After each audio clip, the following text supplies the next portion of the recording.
For Part 10 skip to 3 hours, 42 minutes, 10 seconds. I hadn't been doing anything special on that day. It all happened when I was, like always, sleeping in my ash gray shirt and sweatpants that were much more comfy than pajamas. Hey! Would you mind waking up? Mr. Kima Masuda? Someone I didn't know was calling out my name, and before I knew it, everything except the clothes on my back was gone. My bed, my pillow, my apartment, heck, the apartment building, and even the ground were all gone, leaving me stranded in a star-dotted vacuum that looked a lot like space. After making sure that I could breathe properly, I opened my eyes. I felt a floaty sensation, as if I were still asleep. For a second I wondered if I had been kidnapped, but after seeing my surroundings, I assumed I was dreaming and tried to go back to sleep. This feels nice and floaty. I'm definitely getting a good night's sleep tonight. Would you please listen to me? I am a god, after all. Huh. Yeah, I'm listening. Is that true? You're not sleeping or anything, right? I don't have much time here. You're being summoned to another world right now. You'll regret it if you don't listen to me, okay? I'm listening. I don't know if I've ever met someone so lazy before. Well, it looks like we're out of time. I hate to let you go, but I guess I'll just have to ask the next person that comes by here. What? But I'll at least make sure you can understand the other world's language. And if you do help me out, I'll make sure you're repaid for your efforts. I wish not to work. The world you're being summoned to has magic, but civilization there hasn't developed very much. You'll have to work to survive. Plus, the fact you're being summoned means someone out there wants you to do some kind of job for them. I want to go home. Well, good luck. A bright light enveloped me, blinding my vision. Day 1A, alright. The summoning was successful. Wait, what? A human? But why? I didn't know how it worked, but I appeared in a room with a faintly glowing floor and white walls. Is it still a room? If it's as big as a gymnasium? Either way, that's where I ended up. In front of me was a beautiful girl that looked a lot like the kind of princess knight you could find in all sorts of video games. She had golden hair that reached all the way down to her waist and a firm, though somewhat childish gaze. And lastly, long white boots that went all the way up to her thighs. Yep, those are some good legs. I've got a foot fetish though, so would you mind taking those boots off for a second? I really want to see what's under them. And after that, I'd appreciate it if you would put on some knee socks. Even some black ones would be fine. But I'm getting off track here. Apparently that hadn't been a dream, but the real issue was how extremely sleepy I was. I love sleeping more than I love eating 3 meals a day.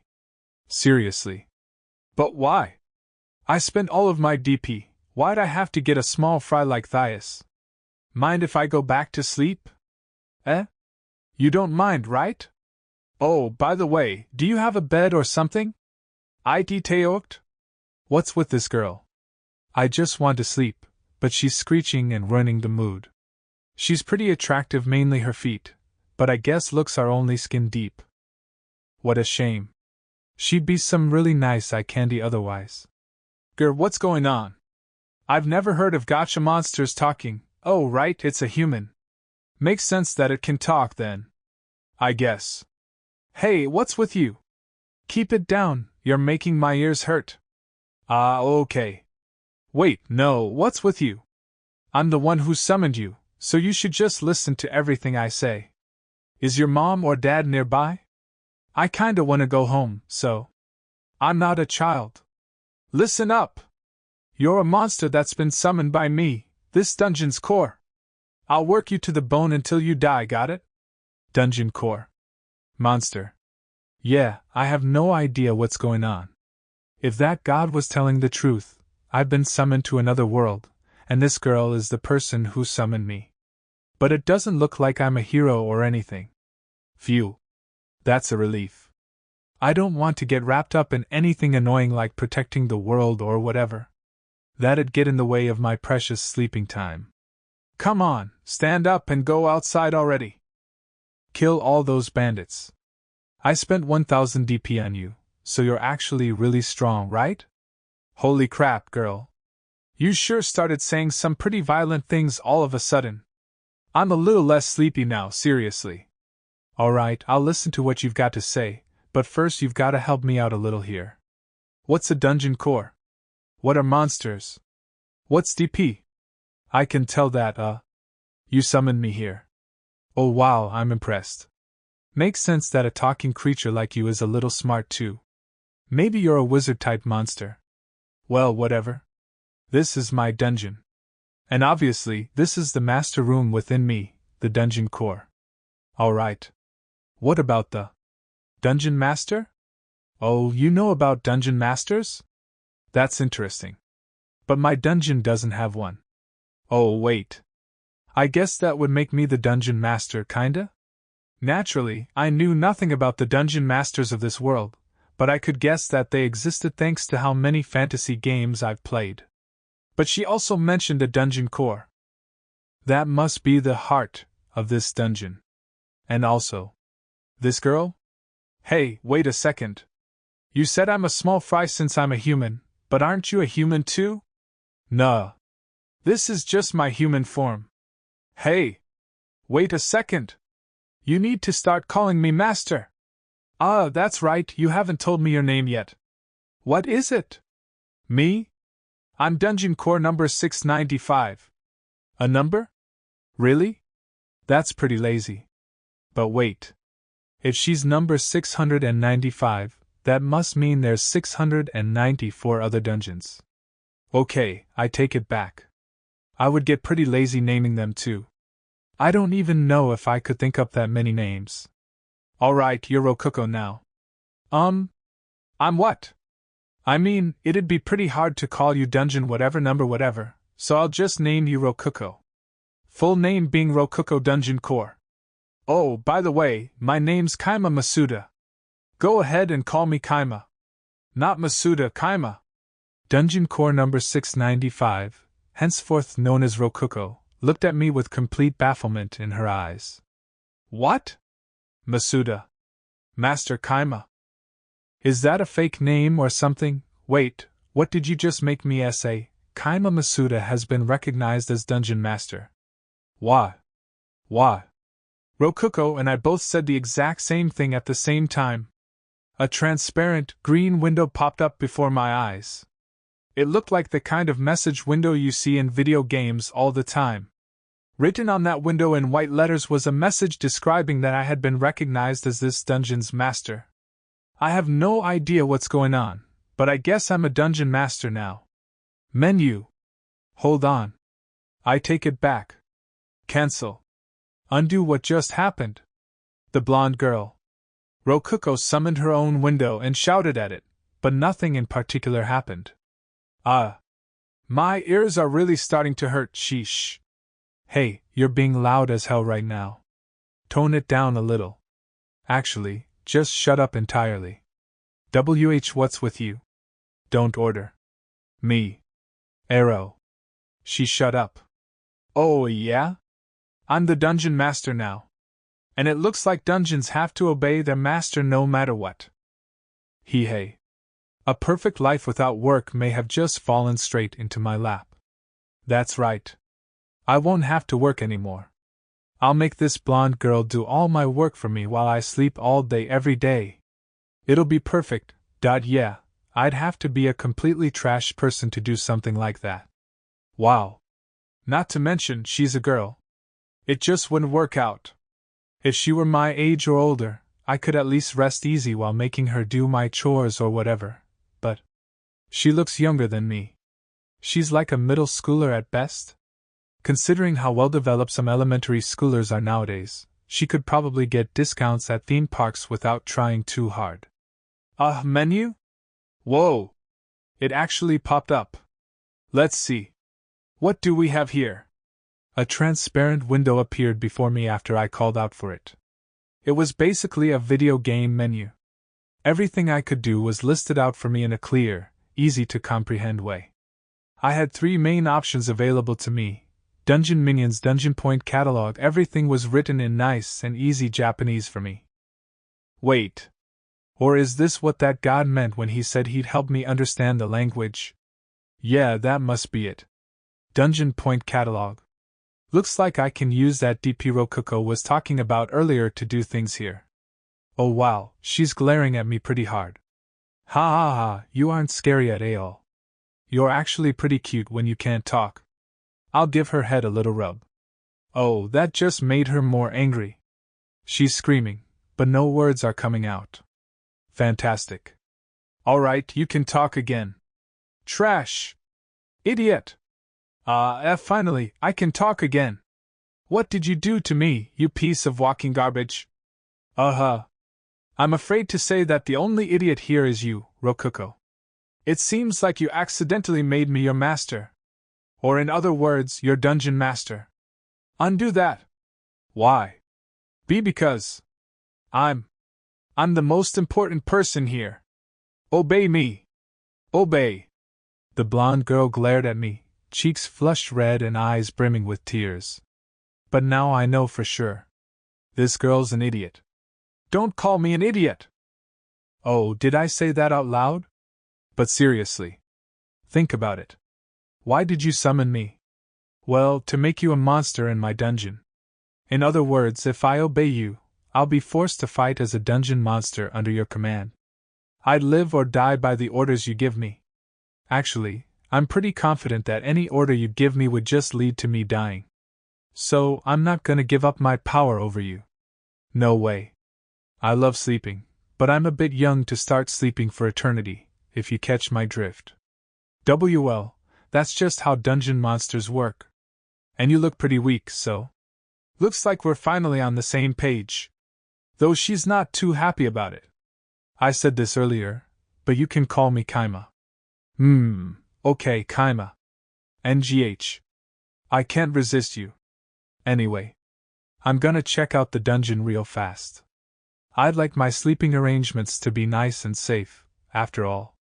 I selected Dungeon from the menu.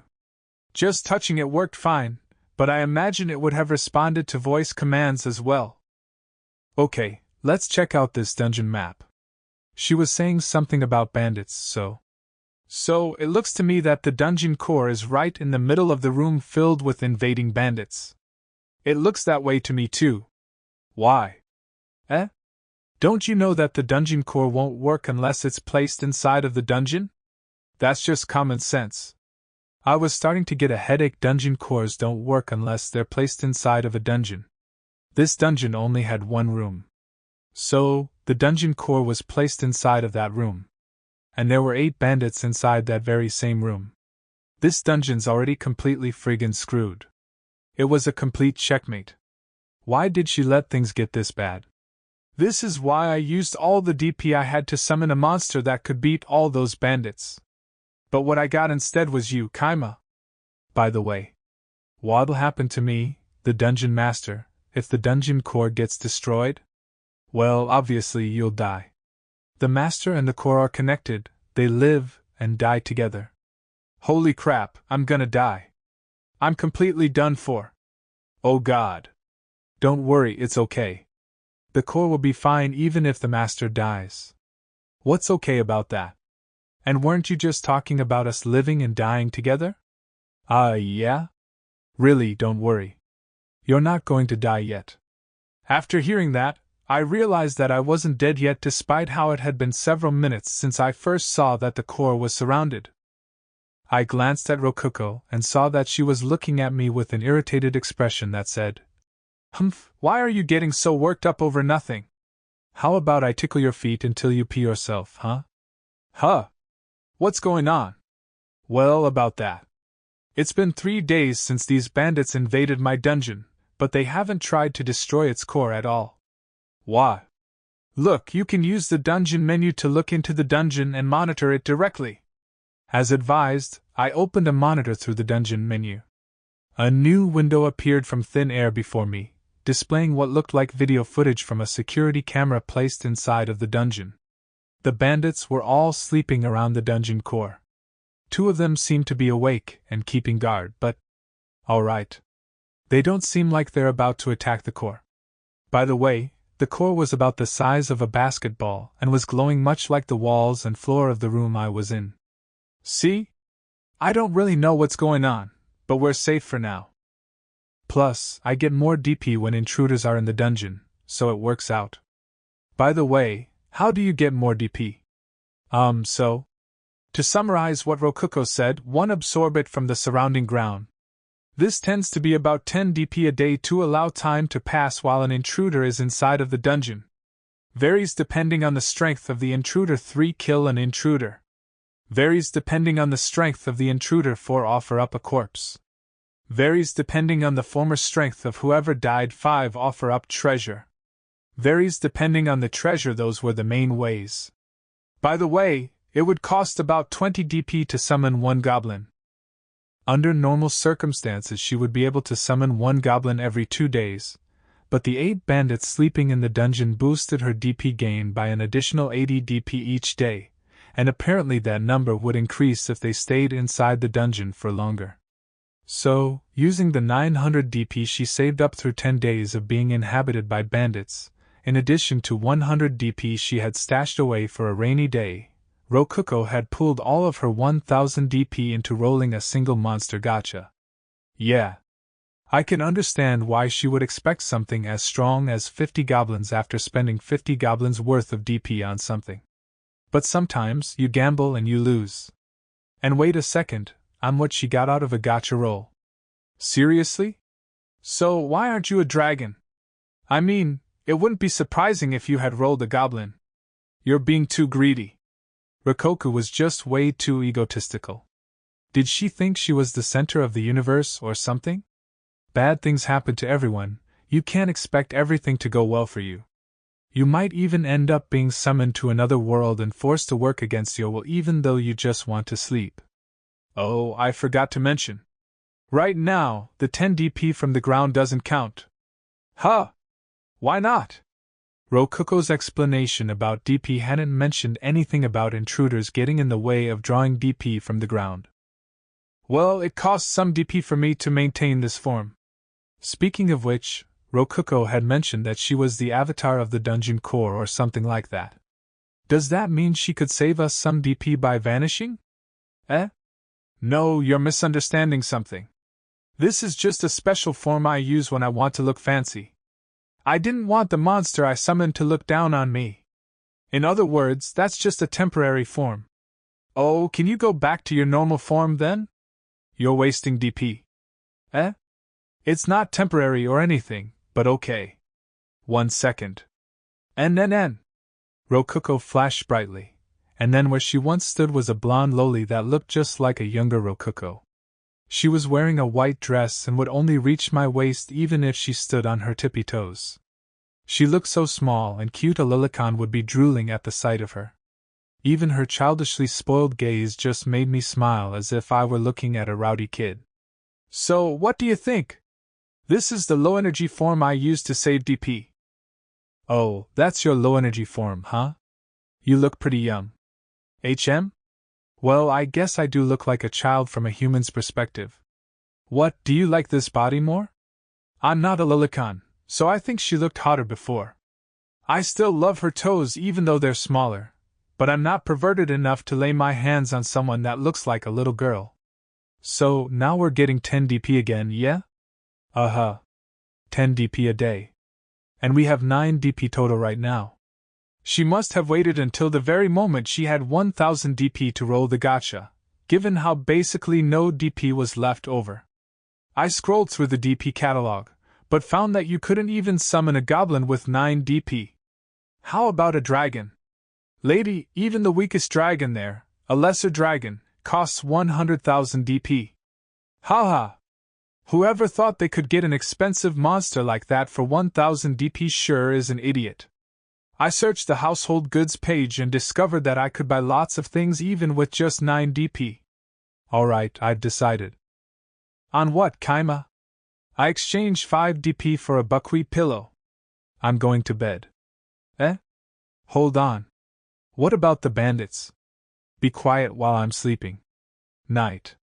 Yep. DP sure is useful. I rolled onto my side and closed my eyes, listening as Rokuko's noisy cries slowly faded into silence. Day 2 I stood up after waking up and stretched my stiff muscles, The floor was pretty warm, not cold at all, but it was also hard and constantly glowing. Not exactly the best place to get a good night's sleep. I had been hoping that I might find myself back in my room after waking up, but had no such luck. I glanced to the side and saw Rokuko glaring at me. Grr. Why, you're finally awake, Kima? Yo, Rokuko. How long was I asleep? As if I know. You slept for 9 hours. Ah, my mouth said that on its own.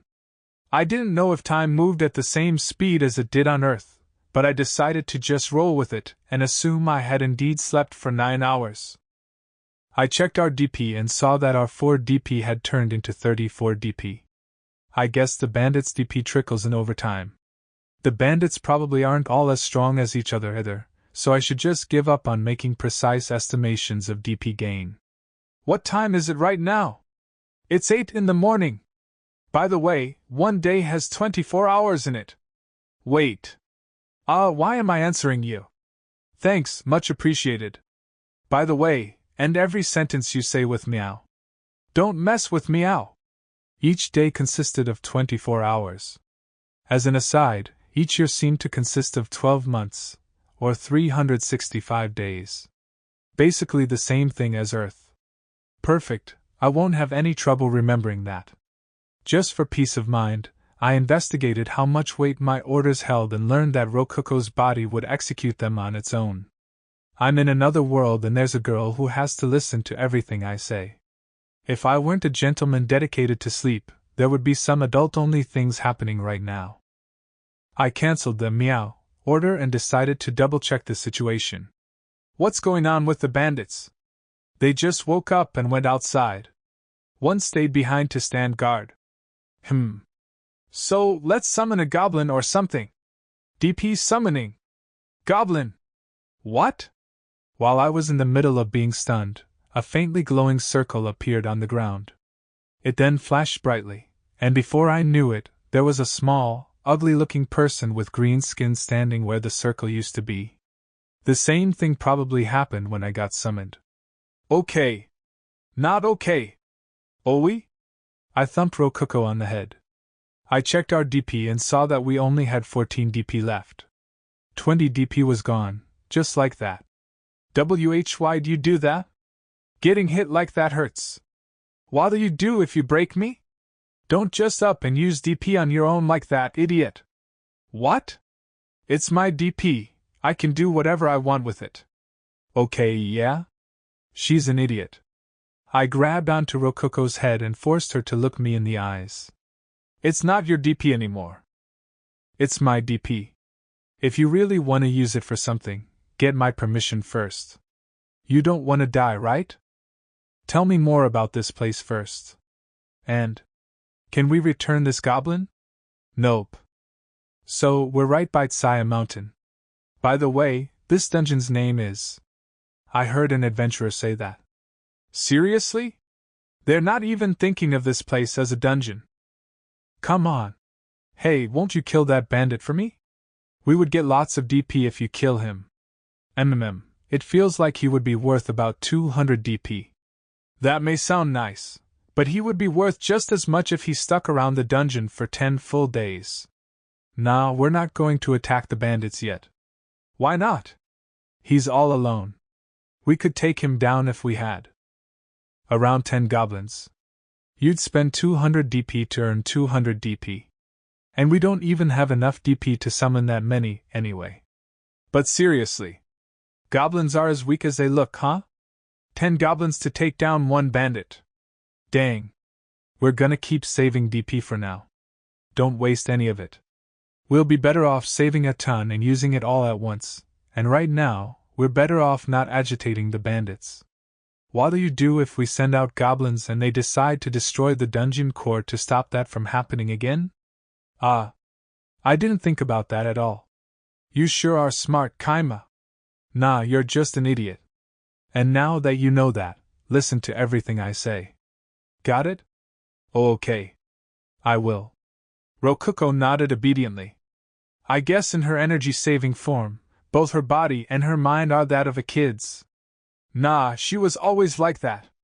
She's a ditzy airhead through and through. All of a sudden, my stomach grumbled. Oh yeah? I haven't eaten anything since yesterday. Alright, time to eat. Got any food? Eh? Ah, right. Monsters need to eat food, right? I don't need to eat anything, so I totally forgot about that. Guess she's still gonna treat me like a monster. I flipped through the DP catalog for food. There were lots of things there, but I went ahead and spent 5 DP to buy bread and water. A magic circle appeared with a flash, and soon enough, darkish bread and a wood cup appeared above it. After splitting half of it with the quietly sitting goblin, we ate together like pals. The bread was really, really hard. I felt as if it were just sitting in clumps in my stomach, but I was tired enough to just go back to sleep right away. Day 3. 2 days had passed since I was summoned. Looks like we've got 179 DP now. Wait, no. It just went up to 180. I could summon 9 whole goblins with this much. As an aside, I had figured out why the bandits hadn't destroyed the dungeon core. They were using it in place of a foot warmer. The dungeon core glowed faintly and was just a little warm. The boss of the bandits had built his bed in the core room and was putting his feet on it as he slept. I learned that we could look directly out of the master room, but after trying it out, an entire wall turned into a close-up of a dirty foot. Naturally, it was terrible. Hello, Miss Dungeon Core. How does it feel to have your heart getting stepped on? WL. I'm earning a lot of DP thanks to them being here, so. This is like a win-win, you know? Humph. Our lovable blonde loli had gotten teary-eyed after realizing that her heart was being trampled by stinky-looking feet. Honestly, she gets cuter the more time I spend with her. I spent some more time investigating the menu and learned that I could look into the dungeon from basically any angle I wanted by using the existing walls and ceilings. Alright. Guess I should finally start doing something. You'll summon something, right? You'll summon a lot of goblins and kill them all, right?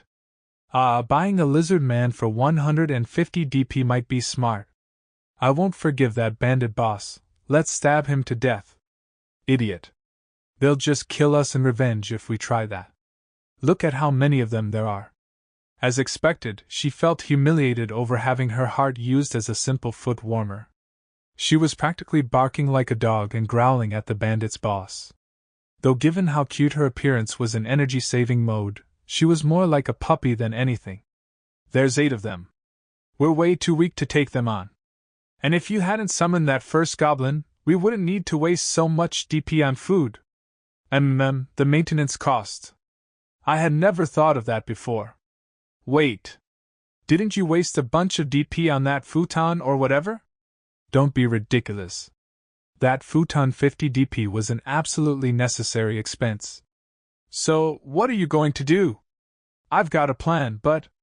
Hey, Rokuko, do you know how to write words? And do you think those bandits can read? Writing? I can write. I saw those bandits reading a book they stole from someone before, so... They can definitely read simple things. Sweet.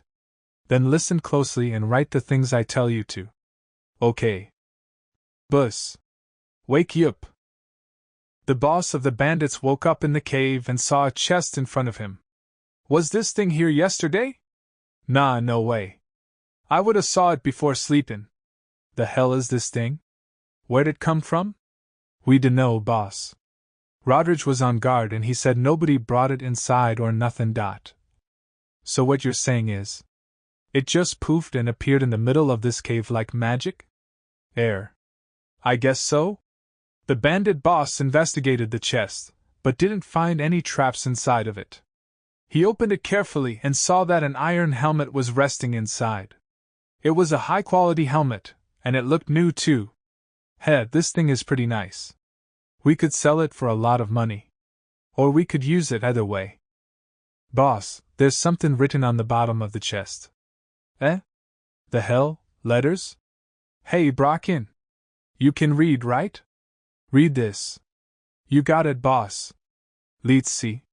The boss showed the chest to a subordinate and made him read it. The contents of the message were unbelievable. I am the dungeon core. Thank you for defeating those goblins. This is a present from me. It may take some time, but if you bring me corpses, I can give you more presents. Dungeon core. Hey, are we in a fucking dungeon? I dunno, I heard this place was just an ordinary cave. Ah, seriously? Looks like luck's finally on my side. Why? Why did you make me thank them? The blonde lowly stomped around in a circle. I can see your white panties, you know? Absolutely shameful. Though, I definitely understood why she was so upset. After all, I had spent every last DP we had giving that present to the bandit's boss. To be specific, I had spent 5 DP on a pen and ink, 5 DP on a treasure chest, and 170 DP on a high-quality steel helmet. We now had absolutely no DP left. 0 DP. Zilch. Why? It would have been way better for us to spend all that DP on goblins. And then die after the bandits came swinging at us? Ha ha ha, sorry, but I don't want to die yet. I just want to sleep. But still. That was just. Grr, you traitor. Calm down. That gift just bought us some valuable time. I'll kill them all soon enough, trust me. Eh? Rokuko blinked in surprise, as if she hadn't expected me to say something like, I'll kill them all. But why? Didn't you give them that gift because you're a human and want to help them out? What? No. I just want my sleeping arrangements to be safe. And that's not gonna happen with dangerous guys like them hanging around. Yeah. Then, well, don't you feel bad about killing members of your own species? Nope. I just wanna sleep. And it's not like I'm gonna be doing anything to them myself, so. Alright. I don't have anything else to do today, so I can just go ahead and sleep. I got into my futon and rolled onto my side. Explain what's going on. Alright. I'll explain everything. Tomorrow. Sleep tight. Don't go to sleep. Rokuko's voice faded out as I fell asleep. Day 4. I slept pretty well. I really want a better futon. Good morning. You really slept for the whole day. Don't you get tired of doing that? Not at all. So, now that you're awake, explain what's going on. But first, look at the DP. What's going on? I opened the menu to check our DP and saw that we now had 867 DP. Huh. Oh wow, it shot way up. Not quite as much as I was hoping for, but this will do. Are you saying you knew this would happen? Huh. Basically, but let me ask you this first. Did something happen? Some adventurers attacked. According to Rokuko, a bandit standing guard noticed that adventurers were on their way to the cave, so all the bandits hid in the main room out of sight from the entrance corridor before launching a surprise attack. They then defeated the 4 adventurers without a single scratch on any of them. So, after that, the bandits looted the adventurers' corpses and offered up their corpses to me. They even went out of their way to push them against the dungeon core. I could do that on my own if they just left the corpses lying around in the dungeon, though. They figured that out after I went out of my way to absorb the corpses they weren't pushing against me, I think. They killed them inside of the dungeon, huh? I guess those bandits are smarter than you, Rokuko. What do you mean by that? I mean what I said. After hearing that, Rokuko's smile became a peeved frown, cheeks puffing out. It looked less like she was angry and more like she was pouting. But how did you know that the adventurers were coming? Seriously. Didn't you say yourself that adventurers come here once or twice a month? Now that you mention it, I did say that. But Kima, wouldn't you prefer it if the bandits left? No, I wouldn't. I can't kill them all if they run away, right? There's a bunch of DP right there waiting for us. I don't want to waste it. I'm gonna squeeze every last bit of value from them that I can. Wow. You called them DP even though you're a human too. Kima, I'm starting to respect you a little bit. You monster. Thanks. Now I'm gonna go back to sleep. Night-night. You're going back to sleep even though you just woke up. What an idiot. You can obviously only go back to sleep right after waking up. It's a precious opportunity. However, we're gonna add a room. We have enough ink to write another letter on a treasure chest, right? Eh? Oh, right. We do. But are you really going to waste DP on a room? We have so much. Rokuko said that while flipping through the DP catalog and looking at all the monsters we could summon for 800 DP. Ha ha ha! Will this blonde loli never learn? Alright, here I go. After some time. Why did you make me spend 480 whole DP on that guy? Whoa now. 10 DP for the treasure chest and pillow, 20 DP for the 2 wooden doors, and 50 DP for the simple bed. We only spent 80 DP on him. What? It cost 200 DP each to add those rooms, didn't it? Don't be stupid. Unlike that steel helmet, they can't take those rooms from the dungeon and sell them. They're permanently ours. Rokuko tilted her head with a confused expression on her face, not understanding what I had meant. Wait a second. We have a big problem. All of our 870 DP is gone, completely gone. Yeah, 'cause I used it all. On what? Take a look. I showed her the dungeon map. Using the camera, I went outside the dungeon and showed her that I had built another single-room cave elsewhere on the mountain and added a dirt path to connect it with the main body of the dungeon. The room had cost 200 DP and the 5-meter-wide path had cost 30 DP. Ha! I never would have thought about expanding the dungeon from the outside. You sure have a lot of crazy ideas, Kima. But what are you going to do with that room? Wasn't it a complete waste of DP? Rejoice, my companion. This is a room made especially for goblins, just like you've always wanted. Yay, wait, did I want something like that? Don't you love goblins? She was always telling me to summon goblins this, summon goblins that. It took a bit, but it finally dawned on me. Rokuko loves goblins. She wants to be surrounded by goblins. She wants goblins to serve her. She wants to be queen of the goblins. I think you're taking things the wrong way. Don't worry, I'm not going to make fun of you. Everyone has their own fetishes. My friend, I'll fight by your side even if you do have a massive goblin fetish. Hey, what do you mean by that? What's with that understanding look in your eyes? You don't understand anything. By the way, I'm not a lilicon. I just love feet. The only thing I dig about your current body is your feet. Hey, no. Seriously, what are you even saying?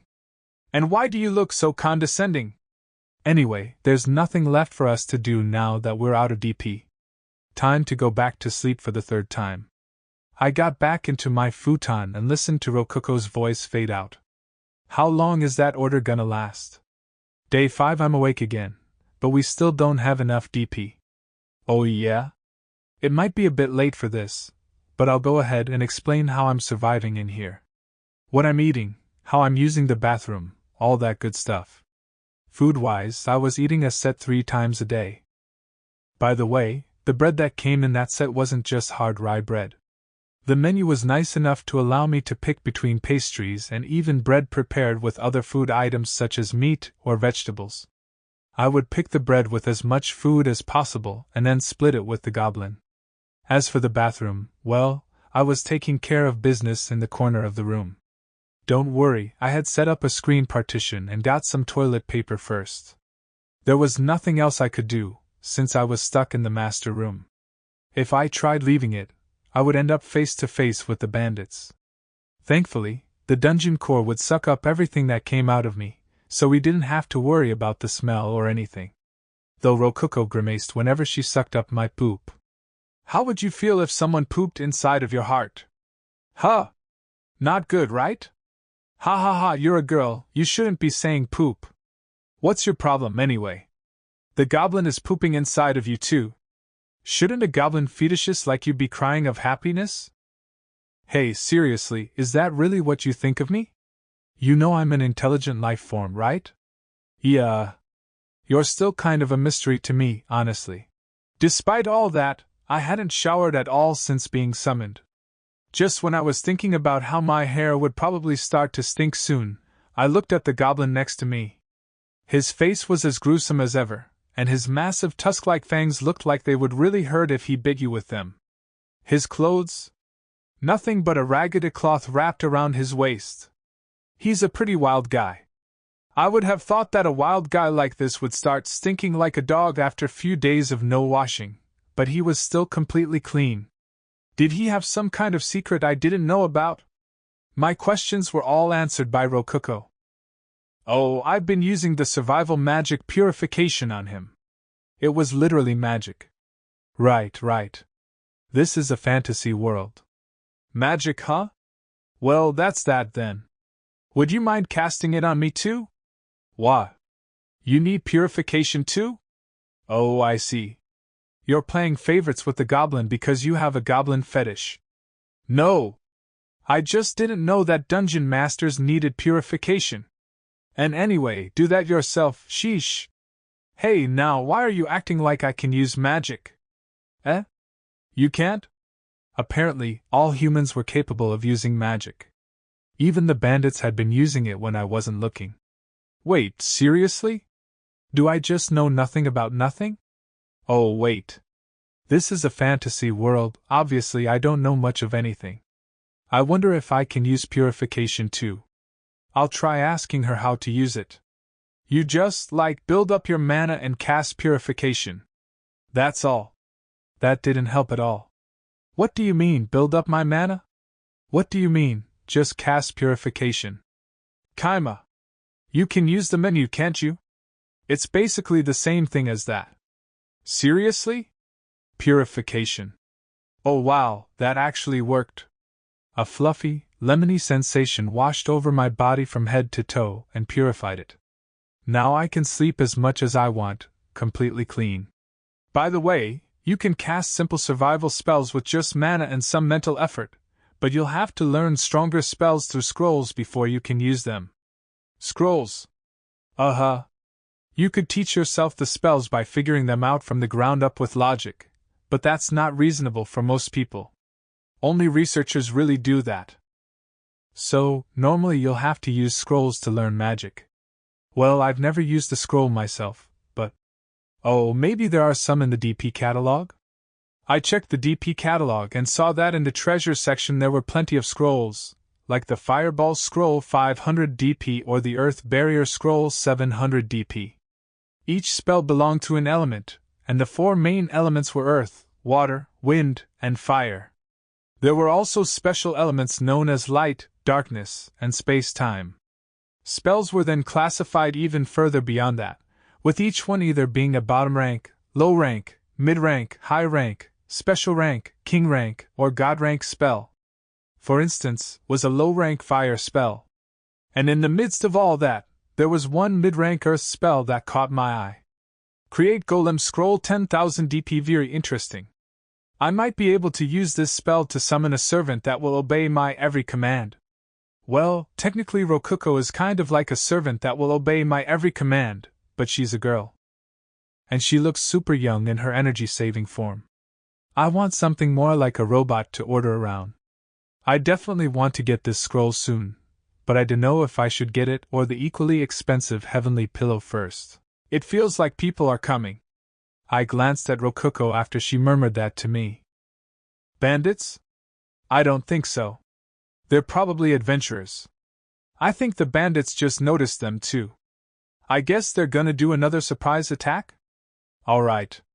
They're almost definitely investigating this cave since those last adventurers never came back. I didn't expect them so soon, but they presented a good opportunity. I decided to tell Rokuko about the rest of my plan to eliminate the bandits. She won't try to do anything unnecessary if she knows what's really going on here. Since they came all the way to investigate us, they're stronger than the last adventurers that came here. After all, it'd just be a waste of time if they sent some weaker people that ended up not coming back either. From the bandits' perspective, they couldn't let anyone see this completely changed and survive to tell the tale. So, they'll have to kill all the adventurers. No survivors. And if those adventurers never return, another group will come to investigate. And of course, that group will be even stronger than the last one. I don't know how long it'll take, but at some point, the bandits will lose. And there you have it. That's the plan I have for slaughtering every single one of the bandits.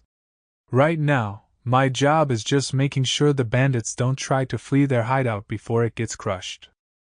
I wonder what'll happen if someone from this world eats a melon roll or something. Melon roll? What's that? I don't see anything like that in the DP catalog. What are you talking about? It's right there. Though, I did just find it a second ago. Kill. Holy cow, this tastes amazing. This is so good. Kima, did you used to eat things this tasty all the time? So, after letting Rococo try out some melon roll because she looked pretty curious about it, she started stuffing her face with it, eyes shining. Wait, you eat bread? Wait, I mean, you can actually eat stuff? First time I'm seeing that. What? It's not like I can't eat food or anything. But you don't need to, right? I don't, but it's like a treat. I'm treating myself. Do you have any more? I mean, you know that a single one of these costs 5 DP, right? When it comes with a drink, anyway. You can get 6 of them at once with a pastry set, so that'll be the better deal. It'll be cheaper to buy a drink from a 5 DP barrel, too. Wait a second. Buying in bulk is so cheap I feel like I was getting ripped off before. But I don't remember seeing this in the DP menu before. What's going on? Well, there's a whole world of bread out there, but we need to save DP right now. There's more kinds of bread like this. You don't have to be so stingy. We have like 2,000 DP right now, don't we? It'll be okay if we just spend a little. Just a little. Oh man, she looks dead serious about this. You bought a bunch of useless things like that pillow and futon, didn't you? Let me spend some on myself too. Hey, you got to buy a Goblin, didn't you? What? Gobsuk has nothing to do with this. And he was just 20 DP. You're using almost that much every day just to eat, aren't you? Gobsuk? You named him? I never heard about that. Whoa now. Don't forget, I'm splitting half of my food with the Goblin. If you include that, he's already cost us way more than just 20 DP. And he's not helping us out at all right now, so he's basically your pet. That's not true. Gobsuk has a lot of potential. He'll be a big help to us. Right, Gobsuk? Gobsuk tilted his head in surprise, as if wondering why we had suddenly brought him into this. For some reason, despite how hideous his goblin face was with its squashed nose and giant teeth, he looked a lot like a dog. I wonder if he'll eat dog food? Well, anyway. I actually don't mind if you spend a little on yourself, as long as you don't go too far. It won't cost us any extra DP if we buy our food and drink in bulk, so that's a bonus. We'll actually save a ton of DP buying in bulk, but I'll keep quiet about that. Yay! Then hurry up and buy me a pastry set. Why don't you do that yourself? You can use the DP catalog too, right? Eh? But I've never seen a pastry set or a melon rolls or anything like those in it. Oh wait, I have more options now. Wow, I didn't know I could buy stuff like this here. Oh, there really are a lot of different kinds of bread. Rye bread, wheat bread, melon roll. So many options. Huh! Wait a second. Hey, tell me what you're seeing in the catalog again. Eh? Like I said, rye bread, wheat bread, and melon roll. Just those 3? Just those 3. Why? I went ahead and bought a pastry set, with my individual choices being cream roll, jelly roll, steamed roll, red bean paste roll, apple pie, and a fried roll. Do you know what these are? Kinds of bread, right? Wow, I've never seen bread that looks like this before. And why does all the bread you summon always end up covered in this weird, transparent stuff? Can I eat that too? Nope, you can't. That's plastic. You rip it apart to get to the food inside. By the way, this is called a jelly roll. Try eating it. A jelly roll. Let's see. Nom, so tasty. Jelly rolls taste amazing too. Wow, there's some yellow stuff inside of it. Oh, so sweet. What is this stuff? It's delicious. I handed over the cream roll, having more or less figured out what's going on. Rococo, check out the pastry set again and see if you have more options this time. Eh? Okay.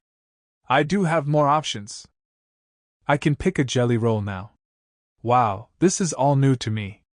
Alright. The next time you want a jelly roll, buy it yourself. Get it in a set with some melon rolls if you want. Really? Ahaha, okay, then I'll get 3 of each. Oh sure, I'd love to have one of your jelly rolls. Thanks. Yeah? Right after Rokuko summoned her pastry set, I stole one of her jelly rolls. Yep. This is a cream roll. Any way I look at it, this is a cream roll. Plus, it's completely bare without any plastic surrounding it. Sorry, Rokuko. What I gave you was actually a cream roll. This is a real jelly roll. Really? Wow. So this is an actual jelly roll. Whoa, this one has red stuff inside of it. And it's super sweet. It looks like the DP catalog prioritizes displaying only items that the user of the menu is familiar with. It's very possible that it just fundamentally won't show items that the user doesn't know about. Since Rokuko's pastries weren't wrapped in plastic, just knowing the name of something must not be enough for it to be put on the catalog. Does the dungeon need to have absorbed it before? Wait, no, that doesn't make sense. She's absorbed plastic plenty of times.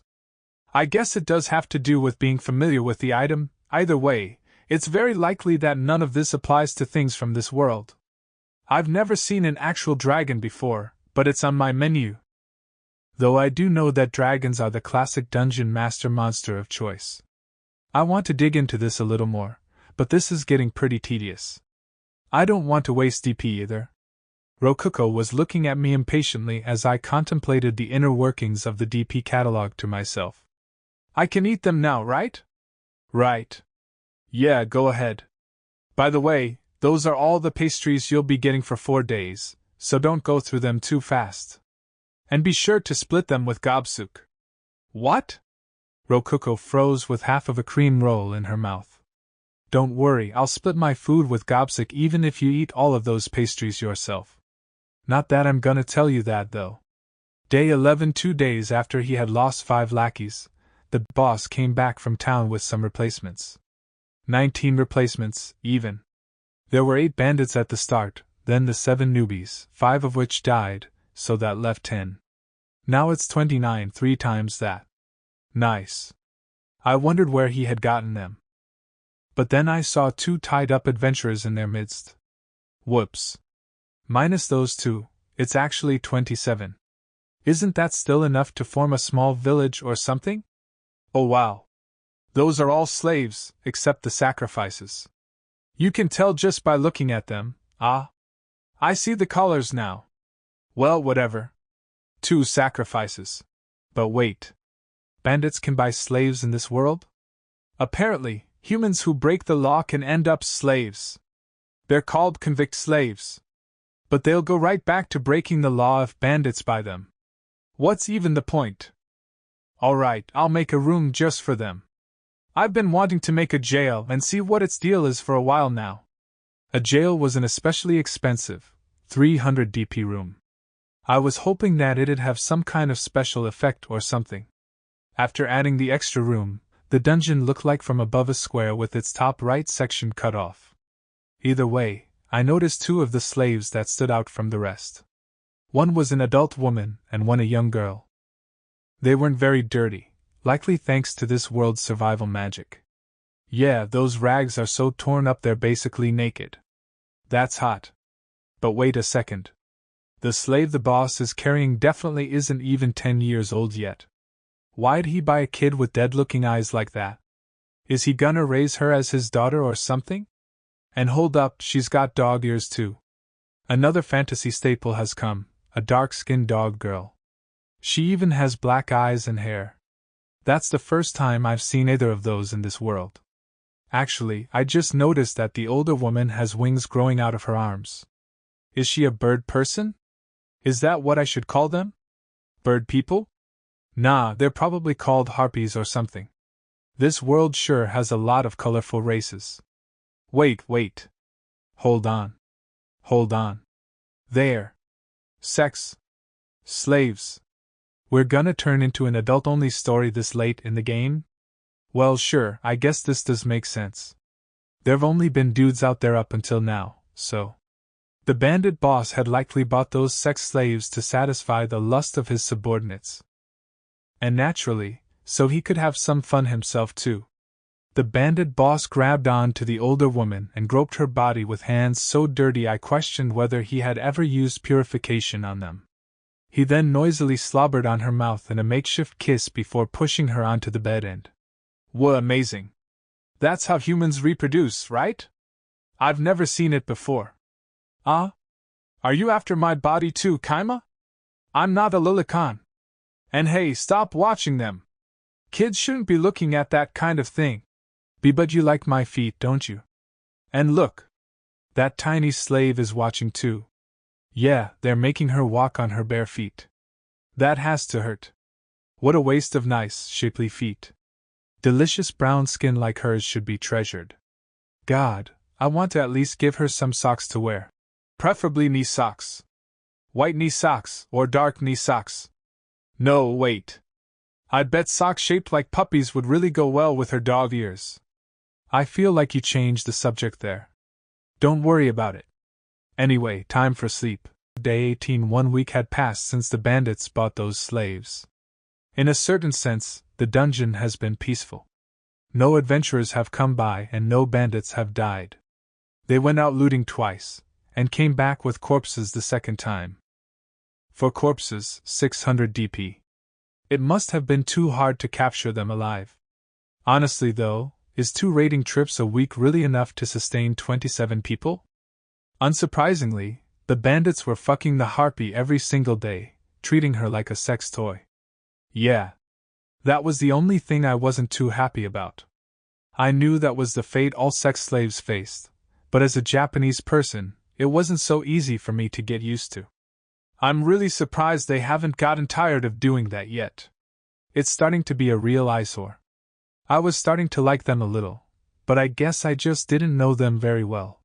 Rokuko's not happy about a woman being brutalized like that, huh? She's got more humanity than I thought. It's like they're covering my dungeon with dirty juices and stuff. It really ticks me off, somehow. Oh, that's what you're upset about. Shouldn't you be getting mad about me using the master room as a bathroom, then? Oh, you and Gobsuk are fine, don't worry about it. You two can't help needing to go to the bathroom. And you're both monsters I summoned myself, so. You're still calling me a monster? Well, I guess you did summon me. It's kind of like you two are just a part of me. I don't like absorbing that stuff, but, like I said, you two can't help it. Alright, makes sense to me. But, shouldn't you, actually love absorbing goblin poop? Kima? You're misunderstanding something about me. Definitely. By the way, the boss was using the young dog-eared slave as a dakimakura, a body pillow generally with an anime girl on its cover at night, since she had the soft, smooth skin of a child. Aside from that, though, she was just a general maid. She took care of the bandits' trash and whatnot. They would occasionally punch or kick her for no reason, but she didn't respond. She didn't even groan. She just stared ahead with her dead eyes. The silver lining was that they didn't lock her up in the jail. She hung out beneath the boss's bed when she wasn't doing anything else. Humans are really neat. Is that how your species always raises children? No way. That's just child abuse, plain and simple. I don't know how things work in this world, but I'm absolutely confident that they're just being cruel. I turned off the monitor so I didn't have to watch the harpy being raped and then went to sleep. Day 19. Oh wow. There's a ton of people coming. I opened up the map after hearing Rokuko whisper that. By pulling the map back to look around the general area, I could see information about the outside of the dungeon. It was limited to a range about as far as I could see by just looking out the entrance with my naked eyes, but inside that range, there were plenty of details. There I saw that there was already a platoon of red enemy dots, advancing towards our dungeon with a trained pace. It seemed that my peaceful days were finally over. Or perhaps, peace was finally coming for the first time. 30 people, huh? I guess they're finally here. Not sure if this is too early or what. They're finally here? You knew these people would be coming? Yep. This is probably the squad sent to exterminate the bandits. Yeah, the bandits are finished now. The bandits noticed the knights too right after I finished saying that. I opened up the monitor and started watching them. It really was convenient that I could look into the dungeon from any angle, as if every room had multiple security cameras placed within them. One of the boss's scouts had just gotten back to the dungeon. Boss, we're in trouble! Knights are coming. What the? How'd they find us? We killed everyone who saw us here. The boss of the bandits was panicking. He didn't seem to realize that it was precisely because they had killed everyone who found them that knights had eventually been dispatched to eliminate them. But hold on a second. Knights are humans. They ain't invincible, we can kill them too. How many of them are there? Sorry, I ran back here as soon as I saw their armor. There was at least 5 of them. Alright. Guess it doesn't matter how many of them there are. We're still gonna ambush them here in this dungeon. We are? Yeah. We can knock their numbers down with a surprise attack, and either way, we'd be dead if they surrounded us outside. Oh. Nice plan, boss. Alright. It looked like the bandits were ready to fight, and they were planning to do so in the dungeon. Very convenient. I'm so glad I've been teaching the boss how to use the hallways and doors to ambush people in the dungeon. I'm so glad he's not smart enough to realize running away is the best option here. So, do you think the bandits can win? Well, it'll depend on how strong those knights are. But if they're at least as strong as those 3 adventurers from before, the bandits are definitely screwed. They'll all die. It wouldn't be long before I could see the knights directly on the monitor. I decided to watch the bandits get eliminated from start to finish. All this was happening because of me, after all. The bandits spread out, with 8 of them staying in the entrance room, 8 hiding in the room halfway to the core room, and 9 including the boss camping out in the core room itself. Although there was strength in numbers, they wouldn't be able to ambush the knights if they all stayed in one room, though that would be physically impossible anyway. The knights reached the entrance to the cave right after the bandits finished hiding. Let's go get 'em. I felt my shirt being pulled and turned to see Rokuko looking at me with a puzzled expression. Are you sure I shouldn't be absorbing the corpses? We're kinda losing a lot of DP like this. Don't even think about doing that. We won't be able to trick them if you start absorbing those corpses. Trick them? If they learn that dungeons eat people, or at least, if they learn that a beginner dungeon like ours is powering up by eating corpses, they might view us as dangerous and try to destroy the core. I do have a backup plan, but we'll die if the core gets destroyed. Wait. A backup plan? You didn't mention that before. Remember that goblin room I made a while ago? Oh, right. The one that's kinda far away from us. You were calling it a dummy ordinary cave, right? Yeah. The maps here aren't so accurate, so there being another cave nearby shouldn't arouse any suspicion. Maybe. Hopefully, we'll be able to trick them into thinking that the other cave is the actual ordinary cave, and then they'll leave us alone. Oh, okay. I get it. Wait, what about the dungeon core? In truth, I wanted to place the dummy core in the other cave and use the castling function, but that wasn't gonna happen. Oh, by the way, the castling function allowed one to swap the real dungeon core with the dummy core. It was a great tool, but it took 5,000 DP to use. We didn't have enough saved up to use it. Not to mention, it was necessary to connect the dummy core with the real core with a path, which meant it couldn't even be set up if intruders were in the way. Well, we used hallways and doors to separate the rooms on this floor, so worst case scenario, we can turn the core room into an impregnable trap fortress. It was possible to set traps on a floor with intruders by separating rooms with doors and hallways. Though, of course, you couldn't set traps in rooms with invaders in them. But there's a bunch of bandits camping out in the core room. Of course, the bandits count as intruders. Yeah. In other words, all we can do right now is act like an innocent dungeon and hope they leave us alone. I get it. So that's why you don't want me to absorb the corpses. But how are you going to make sure they leave us alone? Oh, let's just see what happens for now. I don't want to tell her that there's actually nothing we can do right now. I shifted my focus back to the knights. This must be their treasure room. The bed. I recognize this smell. They must have a woman with them. But this smell is so intense, I imagine they aren't using purification to clean up much. Or perhaps the smell is so intense it won't come out no matter how many times they cast it. The knights had started to investigate the boss's bedroom. By the way, the dog-eared girl was still underneath the bed. She stared ahead with her dead eyes, not moving an inch. Eventually, the knights advanced to the next room without finding her. That wouldn't have happened if they had used life search, but they didn't for some reason. Maybe it only had a limited number of uses. We had taken anything that looked even a little good into the master room before the knights got there. That said, it's not like there was anything good before we went through the stuff. Most of it was just moldy bread. The only really useful thing was, a light enchanted magic item? It worked kind of like a lantern. The only things left for the knights were food and the shoddiest of the bandits' treasure. One of them placed his hand on a door and made to open it, but at that moment, a sword had sprouted from the door. Gah! A bandit had stabbed at the knight through the door itself in a surprise attack. He then kicked down the door and started swinging. And before I knew it, the battle was over. But eventually they reached the core room.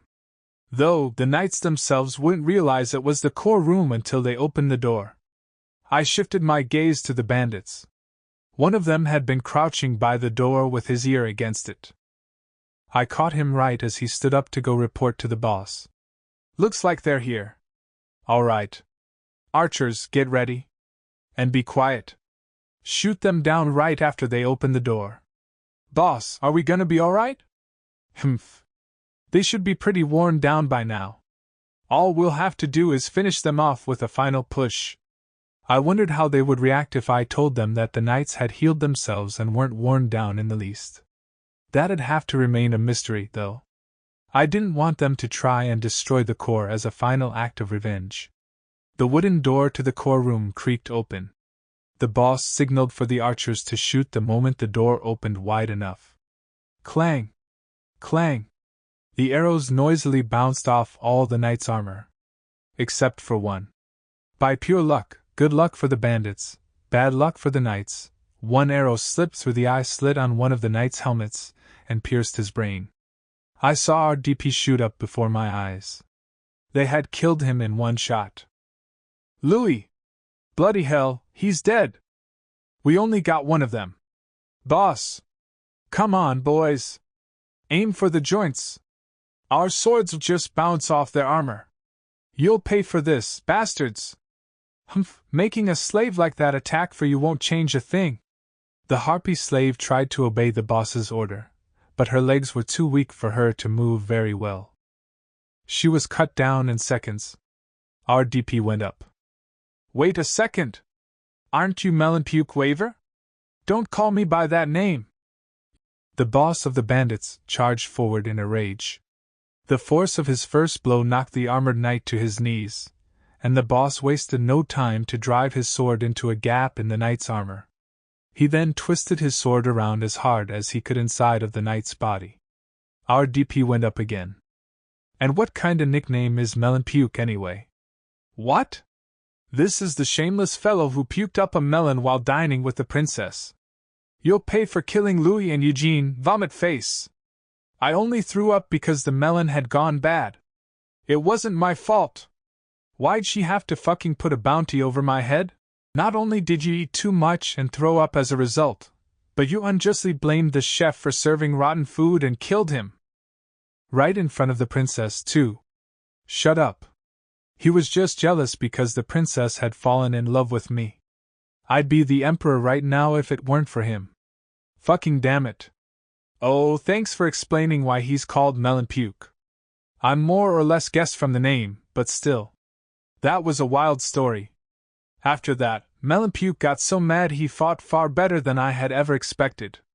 He killed one more knight and wounded several others. But that was as far as he got. His allies that had been assisting him from the side were gradually cut down, and soon enough he was surrounded. In the blink of an eye, a sword was thrust clean through his stomach. Phyuck. And things were just getting started. For me. Melonpuke collapsed onto his knees and then fell to the ground. One of the knights grabbed onto his hair and pulled his head up. All right, Melonpuke. Do you have any more allies anywhere? Nope, you already killed everyone, fuck. Why'd this happen? I did everything, they said. His voice had gotten pretty raspy, but the knights still heard him loud and clear. And so, the final bandit turned into DP just like all the others. Was there someone pulling the strings here? They might have gotten away. He said this was everyone, but we can't be sure. Oh. It looks like this room has the dungeon core. Yeah? Huh. So that's a dungeon core. I've never seen one before. This was a pretty shallow dungeon, just like we heard. Only had one floor. One of the knights pointed his sword at the dungeon core sprouting out of the wall. Auriite. Time to destroy the core. Destroy the core. Hey, what did you just say? You're gonna do what now? My mouth dried up. I felt a cold shiver run down my spine. I watched through the monitor as the knight lifted up his sword. And then brought it down. Gobsuk? Gobsuk jumped out of the master room. Neither I nor Rokuko could stop him. It might have been his natural instincts as a dungeon monster to do everything in his power to stop the core from being destroyed. Take this. We watched as Gobsuk popped into the core room and was immediately cut down. He was cut clean in half and died just like that. Friggin' Goblin, getting in my way. Let's try that again. Hey! What do you think you're doing, new guy? This dungeon is under our protection. The captain stopped the knight after he rose his sword into the air again. This is a low-tier dungeon that the Adventurers Guild manages. It only ever produces goblins and is as simple of a dungeon as can be. Oh, that's right. My apologies, Captain. The knight lowered his sword after being stopped by the captain. Crap. I was so close to destroying a dungeon core and becoming a holy paladin. I understand how you feel, but our job here is done. And if you could become a holy paladin through destroying the core of a dungeon that doesn't even have a dungeon boss, the capital would be overflowing with holy paladins right now. Well, that's true. Wouldn't it just be embarrassing to be knighted as a holy paladin for destroying a weak dungeon like this? Thinking about it, Melonpuke was more or less the dungeon boss. Do you want them to say, "Oh, holy paladin, who conquered the ordinary cave and defeated Melonpuke," or something like that? You'll get destroyed, man. People would call you the Melonpuke paladin or the holy paladin of the ordinary cave, something like that. I wouldn't want that. Rokuko was crouched down on the floor, crying. Goblin or not, we had spent the past few weeks together with Gobsuk. We had tons of memories together. Okay, not really. The only thing we did together was eat meals every now and again. I wonder if Rokuko ever did anything with him while I was asleep. At least give back the jelly rolls I lent you before dying. I guess not. We were united only by food. Gobsuk. We really owe him a lot now. If not for him, the core probably would have been destroyed and we'd be dead right now. I'd opened the menu and bought a set of 6 jelly rolls for Rokuko. Here, have some jelly rolls. Cheer up. Eh? Really? I'll cheer up, I'll cheer so up. So up. Rokuko cheered up so much that I thought light would start shining out of her eyes. Oh, right. This girl's a monster that sent countless goblins to their deaths to try and protect herself from adventurers. The bandit corpses were piled up in the entrance room. It looked like the knights would be taking their deceased allies back home with them. It was honestly pretty disgusting, but I couldn't look away. I needed to stay focused and look for an opportunity to score some extra DP. They're pouring oil on them. I guess the plan is to burn the bodies. In the middle of the cave, though. Air flows through dungeons no matter how deep they get, so I guess they may just not be aware that suffocating due to lack of oxygen is a thing outside of water. That was convenient for me. Once the fires rose up, I'd be able to absorb the bodies without any problems. Hey, should we do anything about that dog-eared slave? By the time Rokuko remembered that, flames had already burned down the door to the boss's room and were fast approaching the bed under which the dog-eared girl was hidden. Her dead eyes reflected that she had completely given up. The deceased harpy slave had the same eyes before she died. I didn't do anything to protect her from the bandits, but I get the feeling she'll appear in my dreams if I don't save her here. Well, I guess it doesn't matter. She can just turn into DP for us. No, wait. We're gonna save her. Can we get her in here somehow? No. Do you want to go outside and try to get her yourself? Everything's on fire out there. She'll be dead before you get there. Rokuko was right. Since there was an intruder on the floor, we could only enter and exit the master room through the dungeon core. And outside of the dungeon core was a sea of fire. Physically saving her would be beyond impossible. Plus, we can't withdraw intruders or anything like that. She's not an item. After hearing Rokuko say that, an idea struck me like lightning. No. What are you talking about, Rokuko? She is an item. Eh? I started to talk as if trying to convince both myself and Rokuko of that. Slaves are tools. They belong to people. In other words, they're items. Honestly, I've never seen her do anything on her own. She only ever obeyed orders. And now her owner, the boss of the bandits, is dead. The owner of that slave. That item is gone. When the owner of an item dies in a dungeon, their items become the dungeon's items. Which means that girl is now an item belonging to us. Right, Rokuko? But she's a living being with mana. Items aren't like that. Remember how we withdrew that moldy bread earlier? Well, mold is a living being. We could withdraw a treasure chest even if a mouse was inside of it, right? There's no reason why we couldn't withdraw a living being like a human. We can't because she has mana? That doesn't make sense. Magical items have mana. We withdrew that light enchanted magic item, remember? Same deal. We can do this too. We can withdraw her. I glanced between the monitor and the map. The fire had reached the bed and started burning the sheets black. The map still displayed the dog-eared girl as a red dot, signifying her as an invader. Crap, that still wasn't enough? I didn't convince Rokuko hard enough. But I'm telling you, slaves aren't items. Then she's not even a slave. She's a dakimakura. It's a dakimakura. A pillow in the shape of a super young dog-eared girl. Just look, it can fit under the bed so we guys can hide it when the parents come home. The only option left for me was to use conditioning on myself. In other words, hypnosis. And hypnosis is basically the same thing as sleeping. This is my time to shine.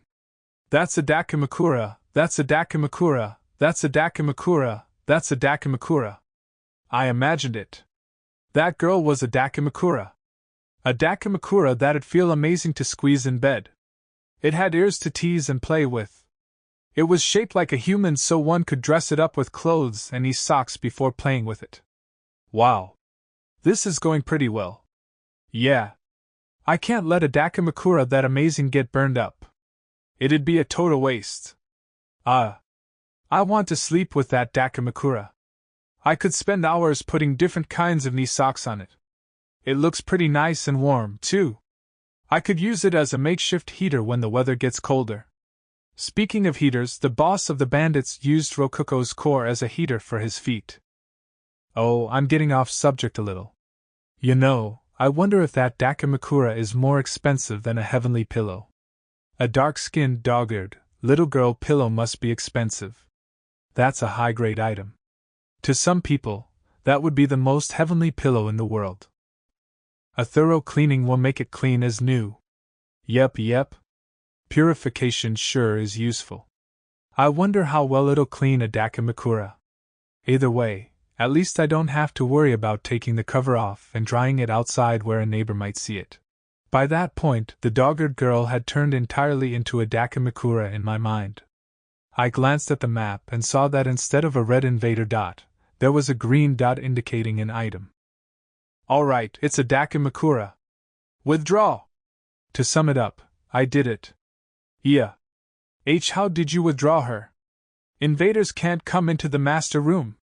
Huh! All I did was withdraw a Dakimakura. Oh yeah, and be sure to absorb the bandit corpses before they all burn up. But leave half of them behind, just in case the knights come in to check up on them. Its hair is a little burnt. What a waste of pretty black hair. Well, hair can grow back, so no big deal. I'll just cut off the burnt parts. A short haircut would look good on it. I rubbed the soot off its squishy cheeks. Oh man, this thing feels really nice. I tried casting purification on the Dakimakura. The purification magic formed a bubble-like shape like always and lowered itself through the Dakimakura from head to toe, thoroughly cleaning off all the filth that The Dakimakura let out a cute squeal. Why, it reminded me.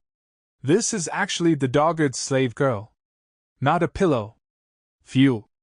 A bit longer like that and I might never have snapped out of my own hypnosis. Alright, I'm back to my senses now. See? I told you we could withdraw her. Oh, you're back to normal? Then explain how you did that. Sure. It's pretty simple. I could do it because it was possible. You thinking you couldn't do it was just an assumption on your part. Magic is more free and less restrictive than you think. Though doing all that was pretty tiring. You saw it, right? I withdrew a slave. 'Cause they're items. Wow. I had no idea you could withdraw slaves, but I guess you can. Yeah, it should be smart to make Rokuko think that. I don't want to have to hypnotize myself again the next time we need to withdraw a slave. But anyway, what should we do with this dog-eared girl? Should I actually start using her as a Dakimakura? By the way, what's this girl's name? It's kind of hard to talk about her without knowing her name. That's a good point. Do you have a name? Or at least something that people call you? People called me and the others Nika. Master. Alright. You're Niku then? Her response was pretty slow, but she did answer me. Either way, the first thing to do was let her rest. I bought her a futon and some food with DP to start things off. She didn't move at first, but she ate the food and got into the futon after I ordered her to. I decided to think more about what to do with Nika after the knights left. As long as they were still around, we weren't safe. Day 20 the knights didn't really do much after that. They quietly made camp, checked that the corpses had all burned by noon, and then left. Yeah, I think it's pretty impressive that they managed to cook meat and eat it while corpses were burning like 30 feet away from them. Like honestly. Wow. We got a lot of DP thanks to all the dead bandits, and how the band of 30-some knights stayed within the dungeon radius for almost an entire day. We didn't even have any problems absorbing the thoroughly burnt corpses. Suffice to say, we made bank. Adding it all up to what we had before. Our DP stock had shot up to 14,504 in one fell swoop. Wow. I've never seen this much DP before in my life. Compared to how little DP we were earning before, we had basically gotten rich overnight. But since the bandits were gone, our daily DP gain was less than before. We didn't have to worry about Gobsuk anymore. But in his place, we had the dog-eared slave. We had to feed her too. 3 meals a day with food and drink. We'll be losing about 10 DP every day. But our natural DP gain was only 10 a day. Maybe due to how we had withdrawn her as an item, the slave girl wasn't earning us any DP. Though it was also possible that she just wasn't strong enough to be worth any DP in the first place. Thanks to that, our DP earnings a day totaled to a spectacular 0. Wait, no? We were technically in the negatives since we would need to summon goblins whenever adventurers came just to avoid suspicion. Could I sleep well in a situation like that? No, I couldn't. I was a cautious man.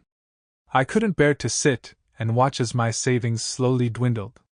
So, unable to bear the weight of losing DP, I decided to fundamentally change this ordinary cave. I don't want to work. Day 21 alright. Now that things have settled down, and there aren't any bandits, Let's think about what to do next. The main thing on my mind is that create golem spell I saw earlier. Magic that can make golems. Yep, that sounds perfect. Things will be easier for me if I can make golems do all the work for me. Yeah?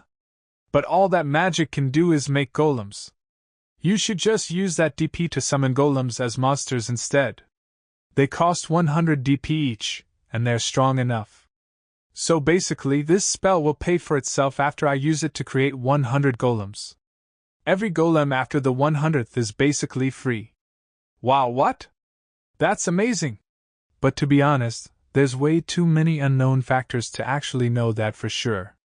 How strong will the golems I make be? Can I really summon them for free?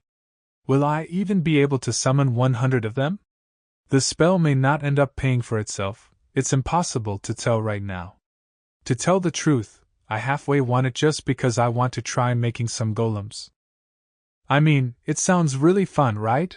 Let's not tell her about all this. Alrighty then. I'll have one create golem scroll, please. And... sweet, there it is. I used 10,000 DP to buy a create golem scroll, and soon enough a string-tied scroll made of animal skin appeared. I tried not to think about how we had just lost 2/3 of our DP in a single purchase. Let's try to use this thing. I undid the string and unrolled the scroll. It had create golem written along the top of it with a magic circle in the middle. How do you use scrolls like this? Just pour your mana into the magic circle. I followed Rokuko's advice and tried pouring my mana into the magic circle. It felt a lot like using the survival magic spell purification, somehow.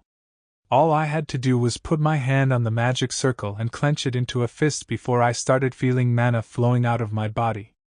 It was just a little tiring. My mana flowed into the magic circle and started running along its lines. Huh.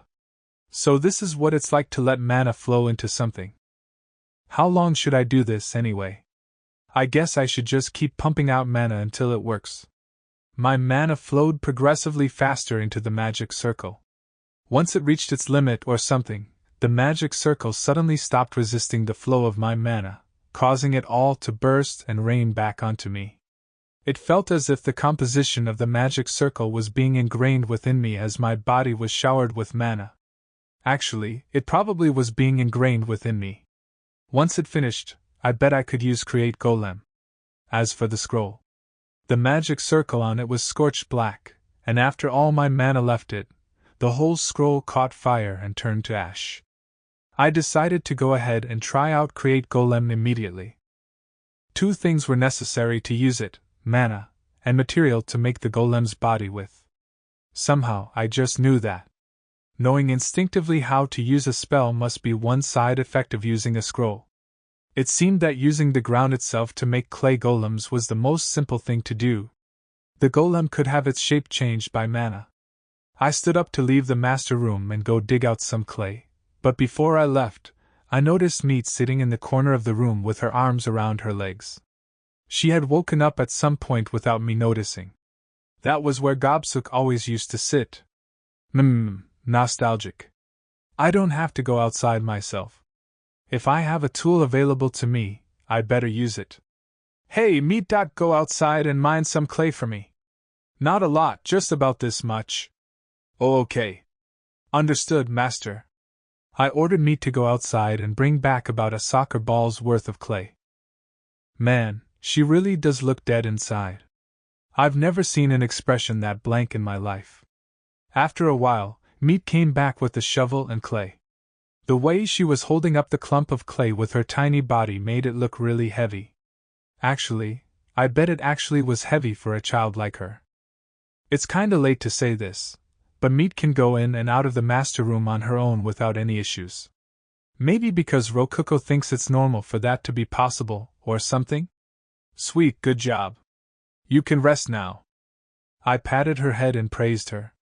While I was at it, I cast purification on her since her hands had gotten dirty with clay. She let out a cute "Hi-af-you" cry for some reason. Does it tickle when I cast purification or something? I should have Rokuko cast it on her later as an experiment. Depending on Nika's reaction, I might just learn something. Alright, no point waiting around. Create Golem! I sent my mana flowing into the clump of clay. The mana formed circuits within it, and morphed the clay into the shape of a person. Perhaps thanks to the scroll, the image of a perfect golem arose in my mind. Well, it's actually a lot smaller than I expected, but that's fine. Probably.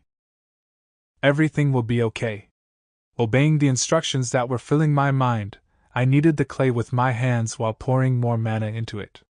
It didn't take long until the clay turned into a, somewhat small, human-shaped golem. I had based its design on the things I had played with at school before being summoned. In other words, it looked like a 30 centimeters tall robot. Instead of a servomotor moving its joints, though, there was magic. Its body was made of clay instead of plastic and aluminum. Its movements were controlled by an embedded magic circle instead of a CPU. It had a magic stone powering it instead of a battery. Wait, we didn't have any magic stones. Oh well. We can just power it externally. The magic power floating around inside the dungeon's air should be good enough. After spending about 10 more minutes sending mana into it, the 30 centimeters tall mini clay golem was complete. Wow! What's that? A golem. What's with all the question marks? Well, golems are usually way bigger than an adult human. I'm pretty sure we would need to make a lot more than 100 of these for the scroll to pay for itself. I mean, I don't know what's normal or not, so. Either way, we'll just have to make 10,000 of them then.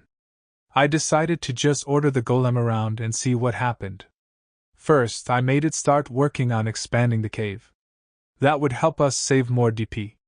After bringing up the map and ordering the golem to go to the goblin room and start mining inwards through the mountain, the freshly made mini clay golem left the master room without even grabbing the shovel.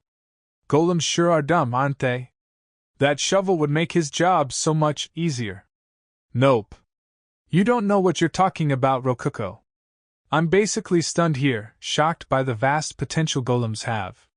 Rokuko must have been thinking something like, golems can't do anything complicated. But that was way too narrow of a mindset. If you think about it, dig into the mountain is a pretty complicated order on its own. To make a robot in modern Japan do something like that, you need to first teach it how to mine a wall in the first place from the ground up. Not only that, but telling them, go here, wouldn't work. You'd have to tell them exactly how many steps to take, and even how to move their legs. They wouldn't stand up on their own if they fell over, and if they hit a wall on the way there, they'd keep walking into the wall forever. But with magic, all I had to do was say, go here and mine into the wall. Golems were amazing. I'm seriously moved right now. But using magic was pretty tiring. I think I'll just go to sleep now. Oh, right. I'll try using meat as a dakimakura. That's why I saved her, anyway. Kind of. Come here, little girl. Don't worry, I won't do anything perverted to you. Yep. I won't make you wear any socks or anything yet. That can come after we know each other better. Day 21. Let's just make one thing clear. Humans are not good dakimakuras. I tried using meat as one, but oh, don't worry. I didn't take her clothes off or anything.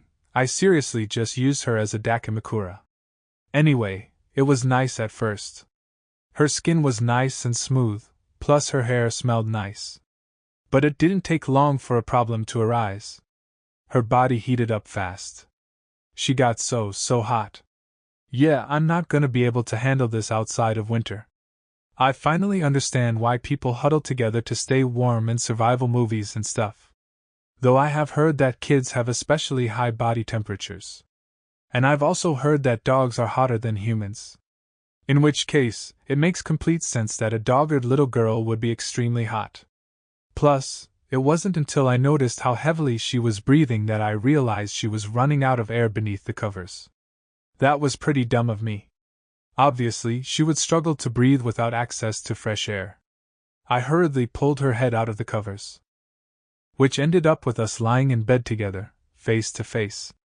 Her cheeks had flushed from the heat and her mouth was hanging weakly open, which made her lips look really sexy.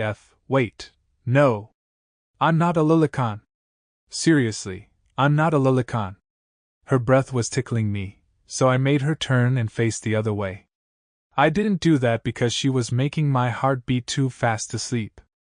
Her breath was ticklish. That was all. With that, I was finally comfortable enough to sleep. But then another problem arose. A pretty big problem, too. You see, Meat couldn't move while I was using her as a dakimakura.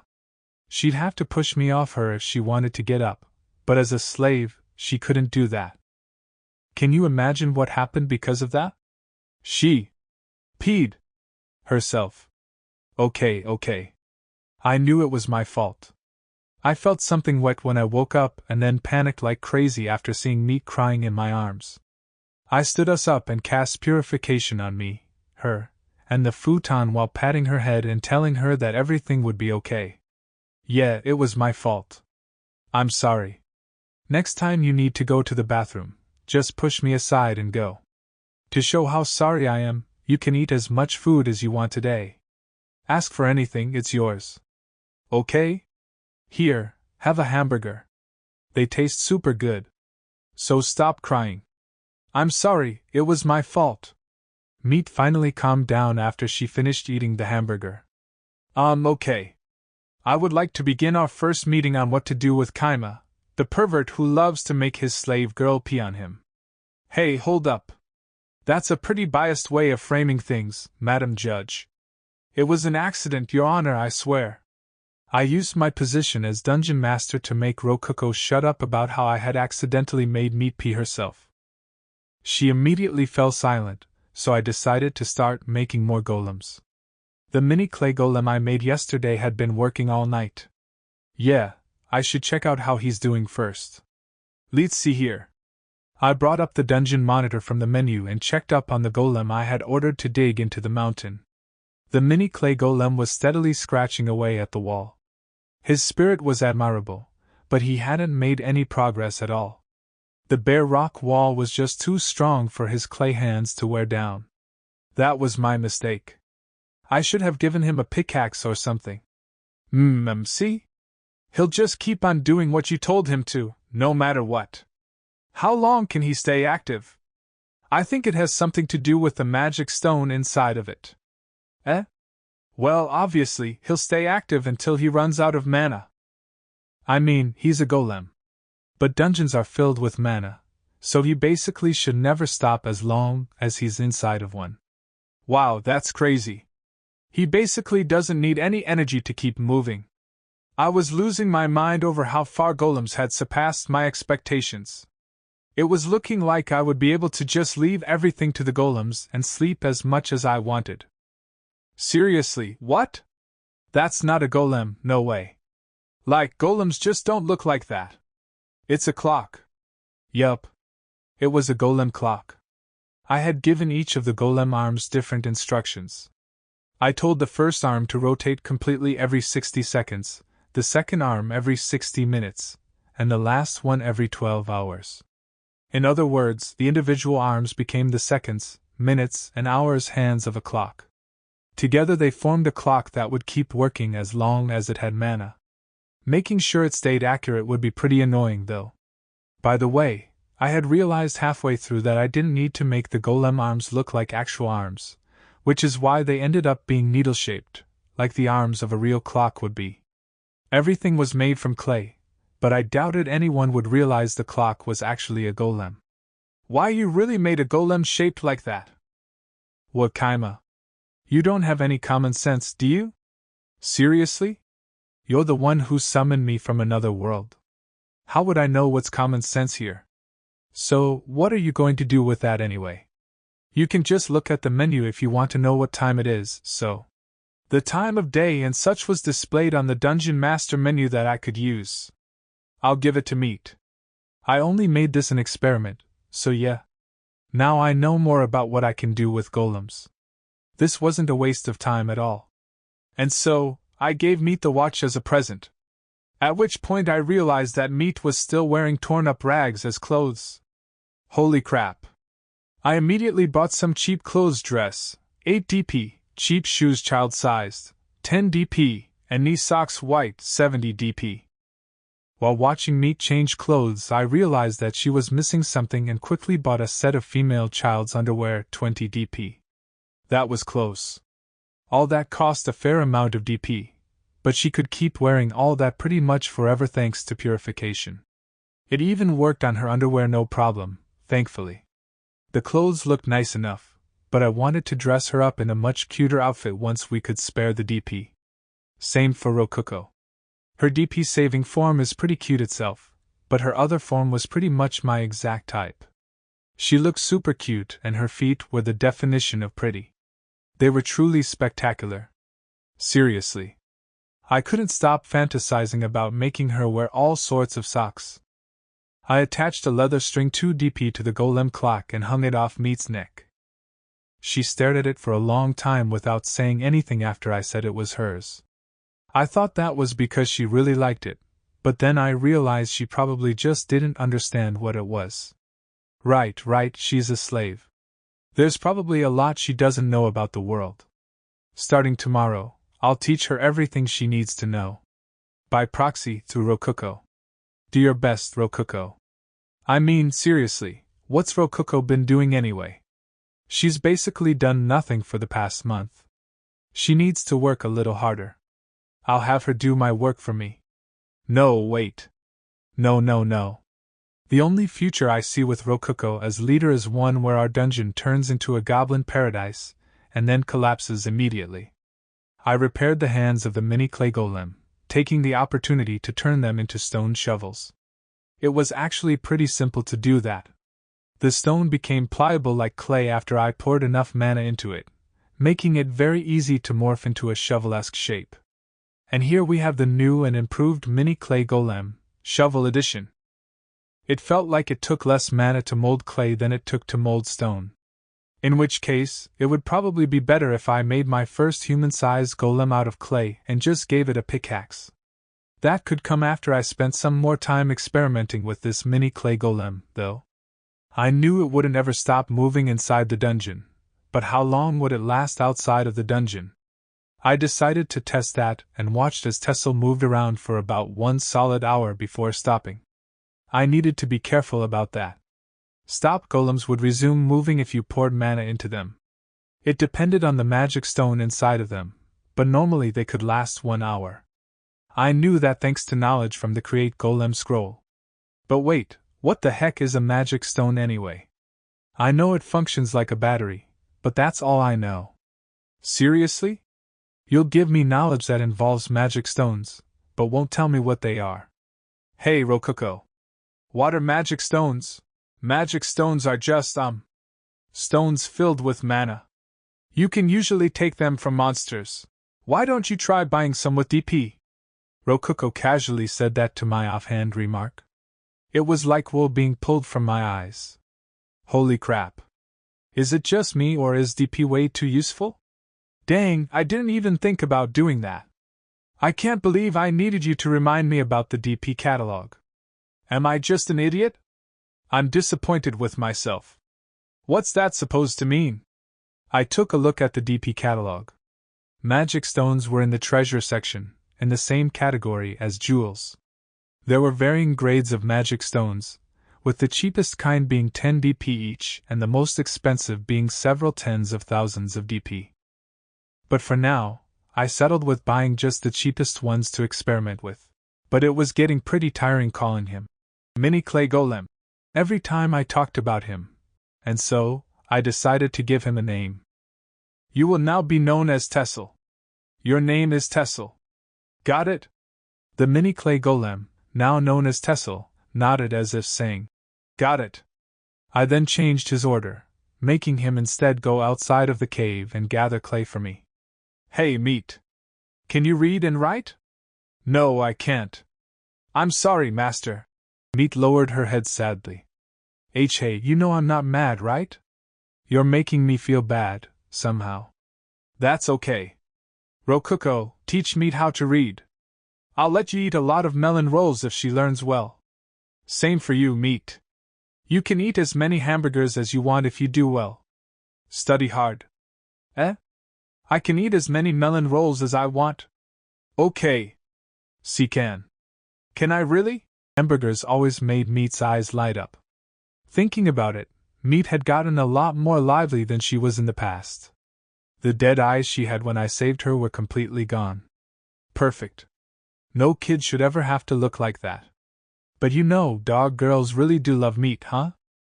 I would need Meat to do work for me outside of the cave before long, so the sooner she learned to read and write, the better. I got back to work making golems while Rococo taught Meat how to read and write. Normally it'd be about time for me to go to bed, but there was one thing I prioritized over sleep: preparations for sleeping really well. I was prepared to cut down on my sleeping time for the sake of sleeping better. Yeah, basically, sleep was still the most important thing to me. Day 25. After doing research on golems for some days, I had found out that you could do anything with Create Golem spell. Ladies and gentlemen, cores and slaves, I welcome you. This is the hope that illuminates this mysterious world. I present to you the culmination of my golem research, I said with a triumph look, but Rococo was dumbfounded. Hey, I don't see a golem here. What did you want to? Before Rococo can finish her sentence, I said, just you wait, my darling core. After saying that, I showed her some moves and kicks which only trained professionals can do after training for years.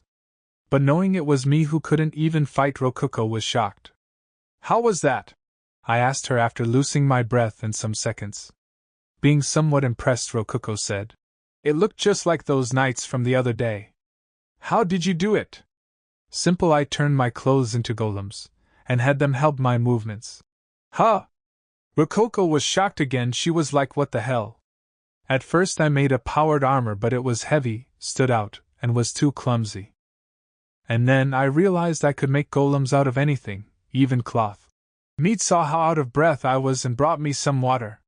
While Rococo, being Rococo, was dumbfounded. This is a golem? These are just clothes, Kima, you think weirdly. With a magic stone, the golems can work outside, so it should not be a problem going to the town. Kima, you're going to a town?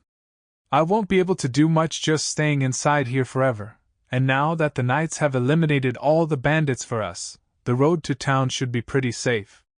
There's a lot of things I want to learn about, which means I need to do a lot of information gathering. I'll have to go to town eventually.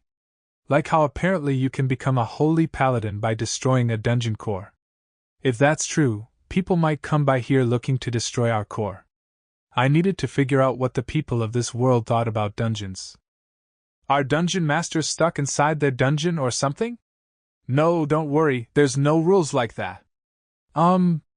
It's just, I thought you weren't planning on ever leaving the master room. Right. I haven't left the master room even a single time after being summoned to this world.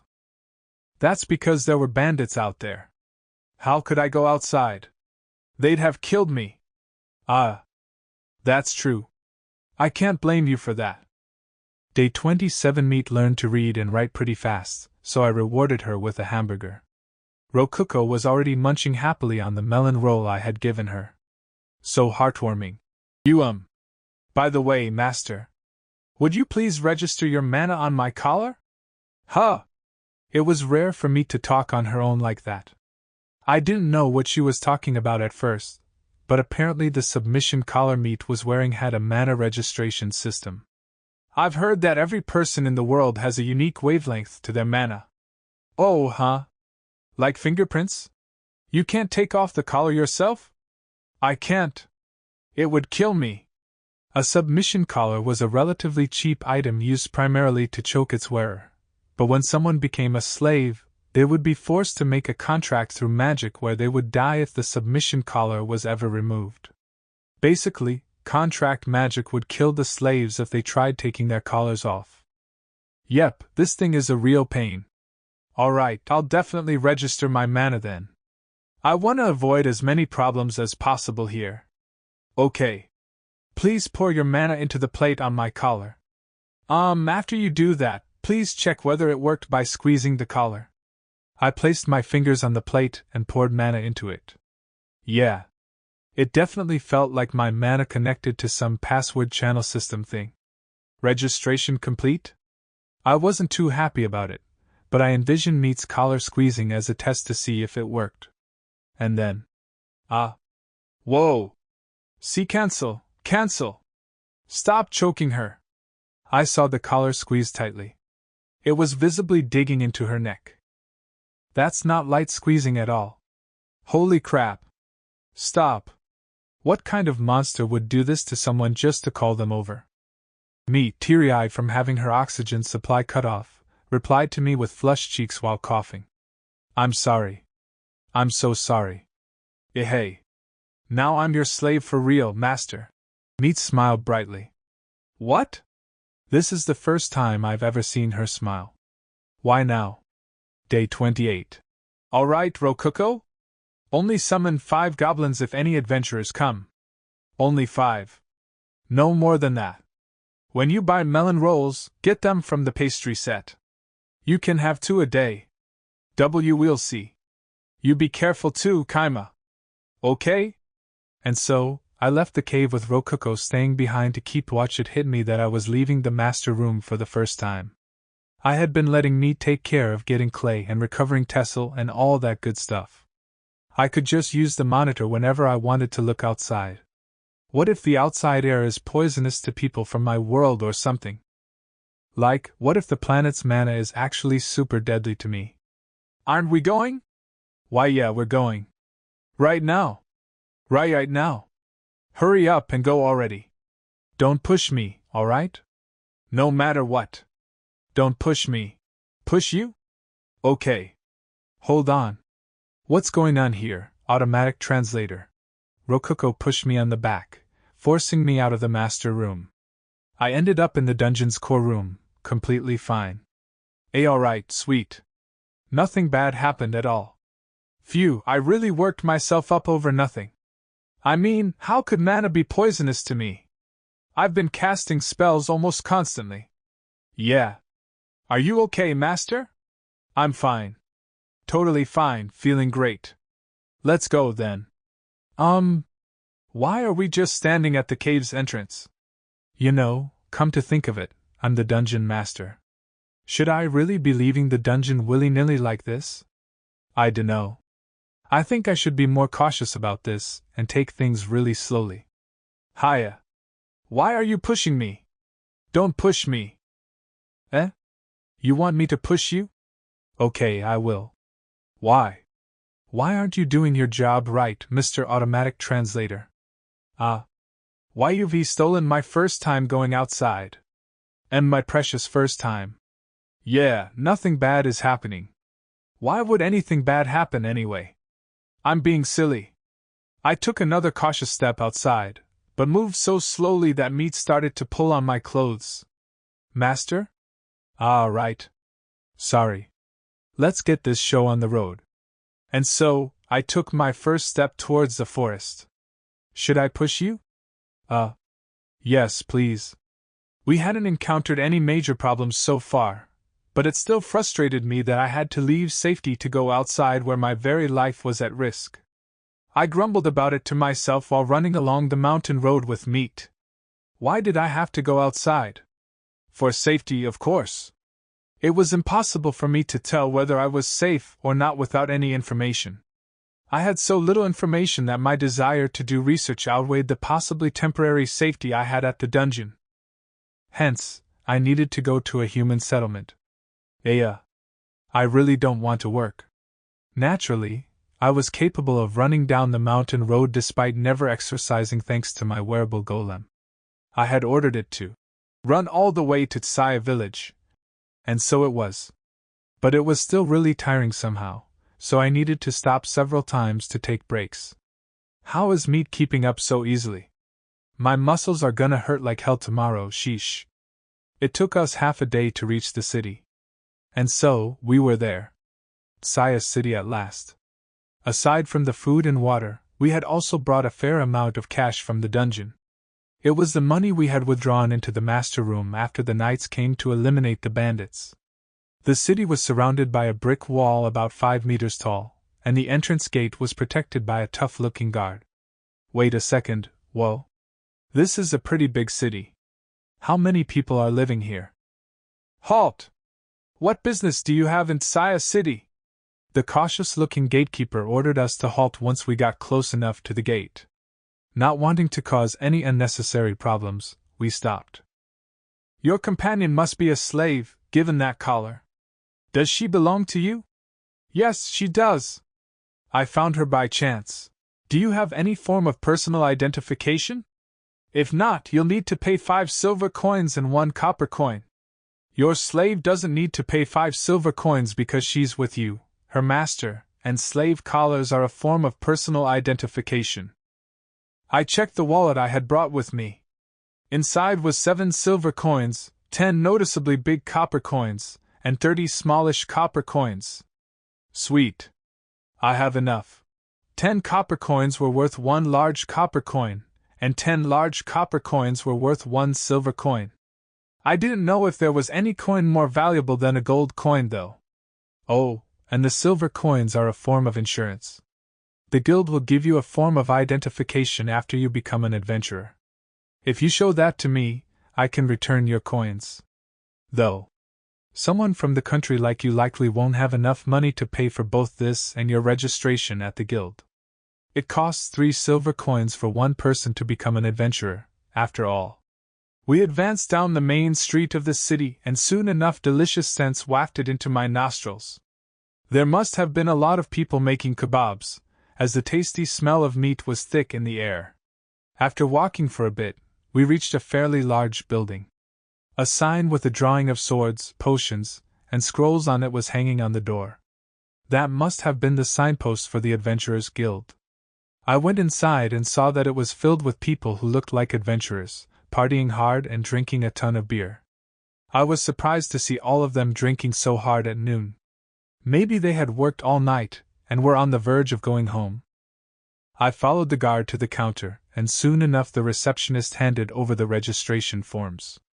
Surprisingly enough, it was wood-based paper, not sheepskin parchment, or anything like that. I was impressed. Can you write your name? If not, I can write it for you at the cost of 1 copper. No need. Meat, it's your time to shine. Yes, master. I asked Meat to write my name for me. The only language I could write in was Japanese. I couldn't comprehend this world's language whatsoever. Suddenly, I realized that the guard and the receptionist were looking Meat and me over with furrowed brows. Was it that rare for a child slave to be literate? I'm surprised. She's such a small child, and yet. Well, I needed her to be useful somehow. I see.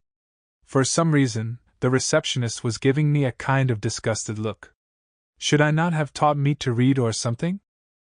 Are you really going to register that slave child as well? Is there a problem with that?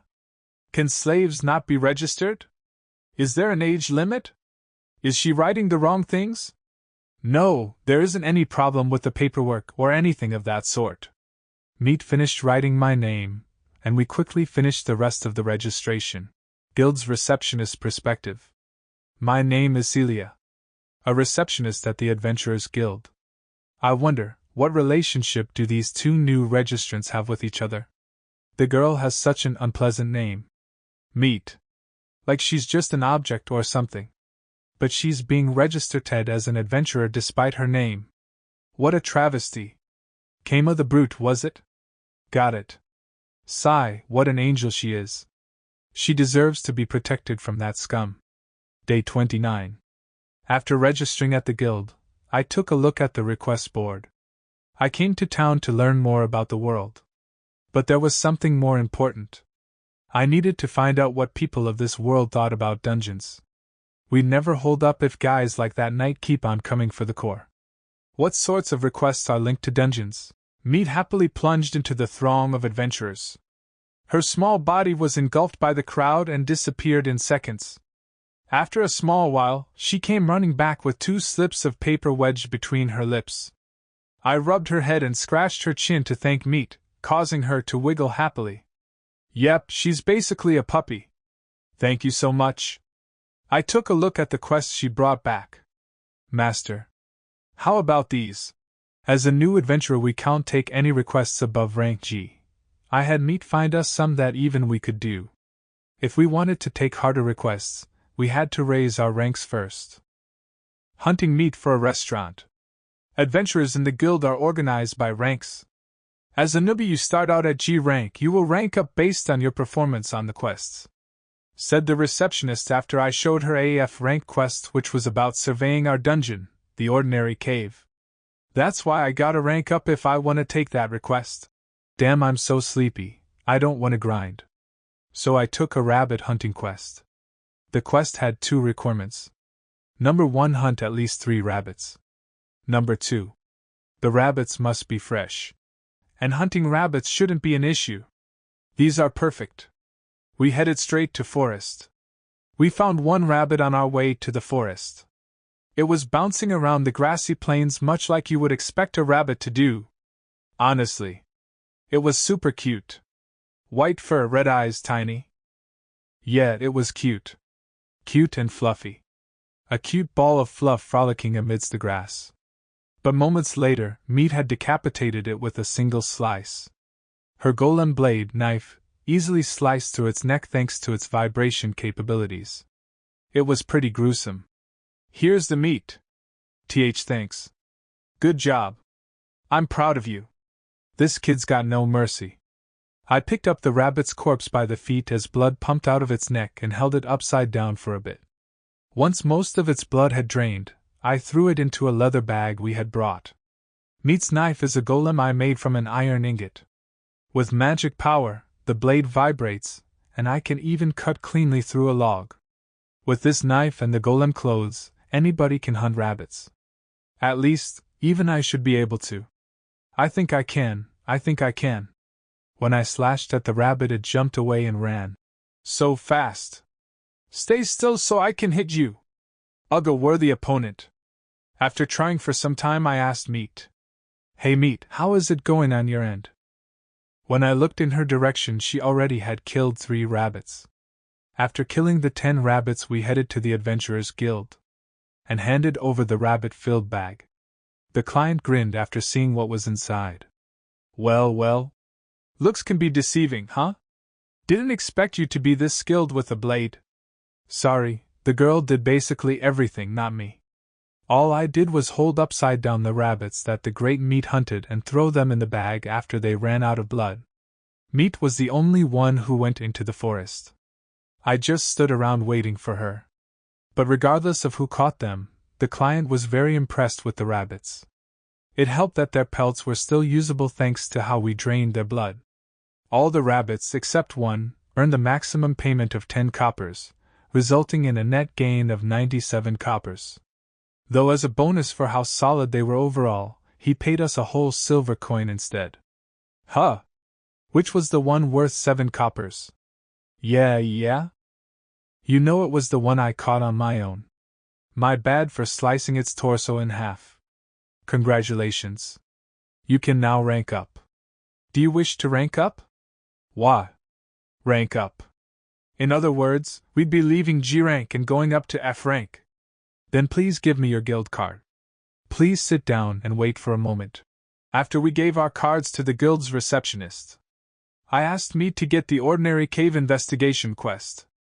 We had finally met our goal. Now we will do the survey ourselves and say everything is normal in the dungeon, and that should keep any new invaders from cawing for a while. While I was thinking that, the guild's receptionist came back with our cards. Thanks for waiting, here's your new F rank cards. I thanked the receptionist and took our cards. Meat was taking a lot of time, so I asked her, "What's wrong, Meat?" "It's not here." "Yep. Which means someone took it, I guess." "Oh crap, what do I do?" "When did it get taken?" "This morning? At noon? Maybe last night?" "If they just took it, we could catch up to them on the road there. We might end up fighting, though." Would we be able to win that fight? "Master?" I glanced at Meat. Speaking of which, does Meat really understand that I'm a dungeon master? Like, does she get what that implies? I don't think I've ever talked to her about it. But okay. I need to calm down. Rokuko can handle herself. She'll do what I told her to for sure. If what I know about this world is right, that'll be enough. The only problem is, what if what I know and what the guild knows is different? I need to find that out right away, which means now's not the time to be sleeping. I headed towards the counter. Behind it was Celia, the same receptionist as always.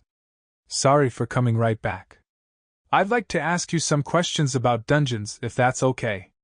Many adventurers will soon be returning, but I can answer your questions until then. But what do you want to know? The dungeons around here are all D rank or above, so they should have little to do with you. In other words, because the ordinary cave was the subject of an F rank quest, it wasn't a normal dungeon. I remember seeing a quest about exploring some dungeon named Ordinary Cave. I couldn't find it just now, but it was an F rank quest, which makes me curious about it. Ah, yes. That quest is primarily for rookies. It's a quest based on investigating a harmless, newly born dungeon. Those are quite rare.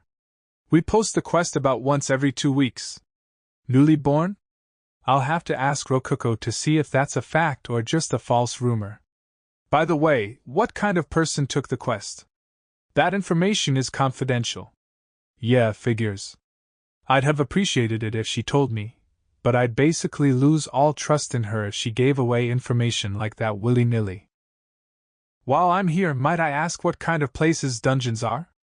Dungeons are places where treasure, monsters, and traps appear. It's often said that if you wish to get rich quick, dungeons are your best bet. Though I presume you already knew that much. And naturally. Of course. How could I not? Yeah, I had no idea. Thank you for teaching me what's common sense in this world. Then, are you aware of what a dungeon boss or a dungeon core is? Dungeon boss? Not dungeon core? Now that she mentions it, I do remember one of the knights talking about a dungeon boss or something. Cores are like the hearts of dungeons. Right? Yes, that's right. A dungeon will collapse as soon as its core is destroyed. The dungeon boss is a being that awaits at the bottom of a dungeon, protecting its core. Some theorize that the dungeon core and the dungeon boss are one at heart. Historically, there are legends of the Demon King's castle collapsing after the Demon King himself was defeated. It's quite a popular theory that the Demon King was both the dungeon core and dungeon boss of his castle dungeon. Though I personally believe that the Demon King was just a sore loser who, at the last moment, tried to destroy those who defeated him by any means possible. A Demon King dungeon core, huh? I guess it was just someone like Rokuko going way too far. I tried imagining Rokuko as a demon queen. She stepped on her long cape and fell over. Yeah, Rokuko doesn't fit that role at all. I heard there was a rumor that you can grow stronger by destroying dungeon cores. Is that true? He who dares wins, or something like that. That is rumored, but whether or not it's true is still unknown. And I might add, destroying guild-managed dungeons is punishable by death under Imperial law. I would advise you to not try experimenting. Seriously? Seems like our dungeon's protected by Imperial law. It might be a good idea for me to calm down a little. By the way, if you wish to know more about dungeons, I suggest that you buy a dungeonology book. Although books are expensive, there is no better way to learn what you wish to know. Now that's the kind of info I wanted. Dungeonology, huh? That's a funny name, but I'm glad I learned about it. I definitely want one of those books. Though, even a copy of Intro to Dungeonology will cost you a full gold piece. That's pretty expensive. You think so? All books are that expensive, in my experience. Really? Well, I don't have any gold pieces right now. The receptionist glanced behind me. I followed her gaze and saw that several adventurers had just returned. Will that be all for today? People are returning now. Yeah, sorry. Thanks for the help. Do not mention it. Giving advice to adventurers is part of my job. Now, if you'll excuse me. The receptionist turned and started helping out someone else. It'd be rude of me to keep bothering her, so I took meat and left the counter. Either way, I doubted the Ordinary Cave's core was in any danger of being destroyed. Though there was a decent chance some dungeonology scholars or whatever would investigate it due to how rapidly it increased in size. Either way, DP-wise, it'd be cheaper for us to stay here since we didn't need to buy food or anything. One path available to me was to become an adventurer, and used Saya City as my base of operation. But to put it simply, I couldn't live without my futon. I really wanted to get my hands on that dungeonology book. Though it might be a while before I can get my hands on enough for 1 gold coin's worth of stuff. Wait a second. Can I maybe buy that book with DP? I checked the DP catalog and yep, there it was. Maybe it's showing up now because someone told me about it. Let's see here. Intro to Dungeonology, 100 DP. Wait, what? 100 DP? The heck is with that? I can buy a book worth 1 gold piece, worth 1 million yen, for 100 DP? I'm pretty sure 5 copper coins costs 5 DP. What in the world is going on here? What's with the exchange rate? Could it be that the dungeon values things differently from humans? Oh wait, now isn't the time for that. Those adventurers could be at the core any time now. First thing first, I have gotta get back to the dungeon. Either way, it looked like it would be a good idea to go back to the dungeon and buy Intro to Dungeonology. Meat, we're going back to the dungeon. Yes, master. Meat nodded. Clothes glome back to the dungeon full speed. As soon as I said that, Golem clothes made me run so fast that I thought my soul would be left behind in the city. After reaching the dungeon, my feet and muscles were killing me. They hurt so bad. It was already close to noon when we reached the ordinary cave. It took longer than expected, but we had finally gotten home. Though, the first thing we saw after exiting the forest and looking towards the cave was something neither of us ever expected. There was Rokuko, sitting on a white chair next to a white table, gracefully drinking tea. She was even in the form I first saw her in, rather than her DP saving form. And in front of her was a lady I've never seen before, looking gently at Rokuko with her long white hair trailing behind her back. She radiated a classy aura that likely reflected some kind of noble status. Beside her stood a blonde guy. Wait, no. Beside her stood a cross-dressing blonde girl wearing the black clothes of a butler while holding an umbrella over the first girl. And then. Foo. What happened after that? Rokuko gracefully tilted her cup to drink the tea. The refined lady used that opportunity to talk to her, smiling gently. Basically, the entrance to our cave had turned into the royal garden of a palace. What the heck is Rokuko doing? Who is that girl? Why are they drinking tea like nothing's wrong at all? I froze in place, and soon enough made eye contact with the broadly smiling Rokuko. Oh, Kima! Welcome back! That didn't take long at all. What are you doing? Can't you tell? I'm having a tea party like the refined lady I am. Rokuko, not in her lowly form, puffed out her sizable chest with pride. That's not what I meant. I want to know why you're doing that. Number 89 came over to spend time with me. Oh wow, number 89, huh? Wait. Number 89? She's a dungeon core? I looked more closely at the white-haired girl sitting next to her. She looked like much more of a refined lady than Rokuko. Well, hello there. May I call you Kima? The lady elegantly waved her hand. To be honest, she was exactly my type. Like, exactly, holy shit. But for some reason, a chill ran down my spine. Let me introduce myself, said the white-haired lady. Oh my god, she is like an angel. I am Dungeon Core number 89, Haku of the White Labyrinth. I was just talking to number 89 about what happened recently. I told her about you too, Kima. Alright, Rokuko. Come here for a second. Ma'am, please excuse us. I pulled Rokuko away and started whispering to her. How much have you told her? I just got to the part where the bandits were all about to die. Oh, and I gave her a melon roll, too. She really loved it. Rokuko let out a girlish squeal of happiness, clearly pleased that her older sister enjoyed her gift. So I thumped her on the side of the head. Ow! Why'd you do that? Rokuko barked at me like an angry dog. Has scratched that. Big tits or not, she's still more like an angry puppy. Listen up.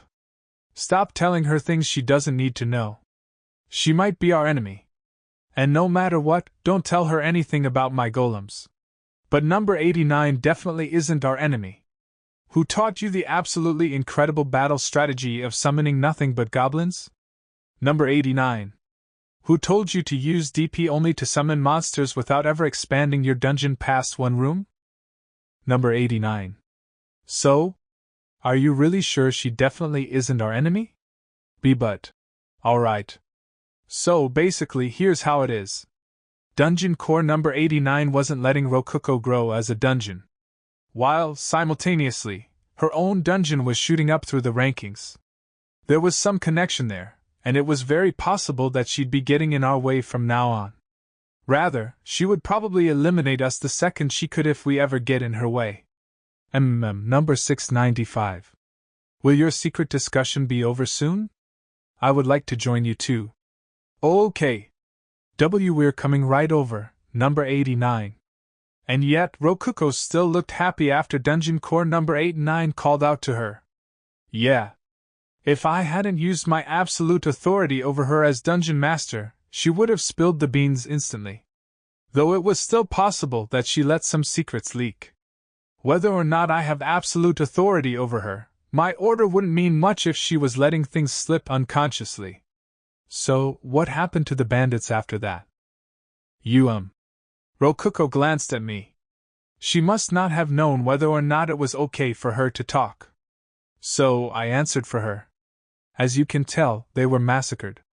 The band of knights took care of them, then? Yes, that's perfect. But I must wonder how much DP they were worth. Judging from the reports, you two must have earned at least 10,000. The reports? What do you mean by that? Sorry, I don't know too much about you. I imagine not. You were summoned here from another world, after all. Guess Rokuko already told her about my summoning and all that. Allow me to introduce myself. Dungeon core number 89 straightened her back and, with a hand on her chest, introduced herself with a clear voice. I am Dungeon core number 89. A prior master of mine called me Haku. I know that humans prefer such names over numerical designations, so please feel free to call me Haku as well. I manage the Ivory Labyrinth, located within the Liverio Empire's capital city. Dungeon core number 695 is my little sister, as you know. It is a pleasure to meet you. Dungeon core number 89 smiled gracefully at me.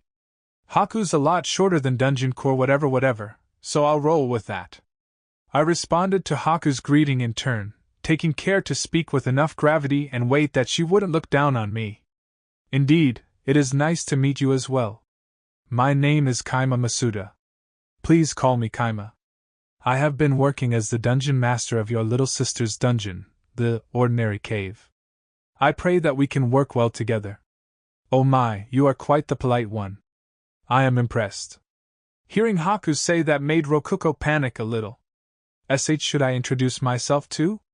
I am Dungeon core number 695, and... we both know who you are, so...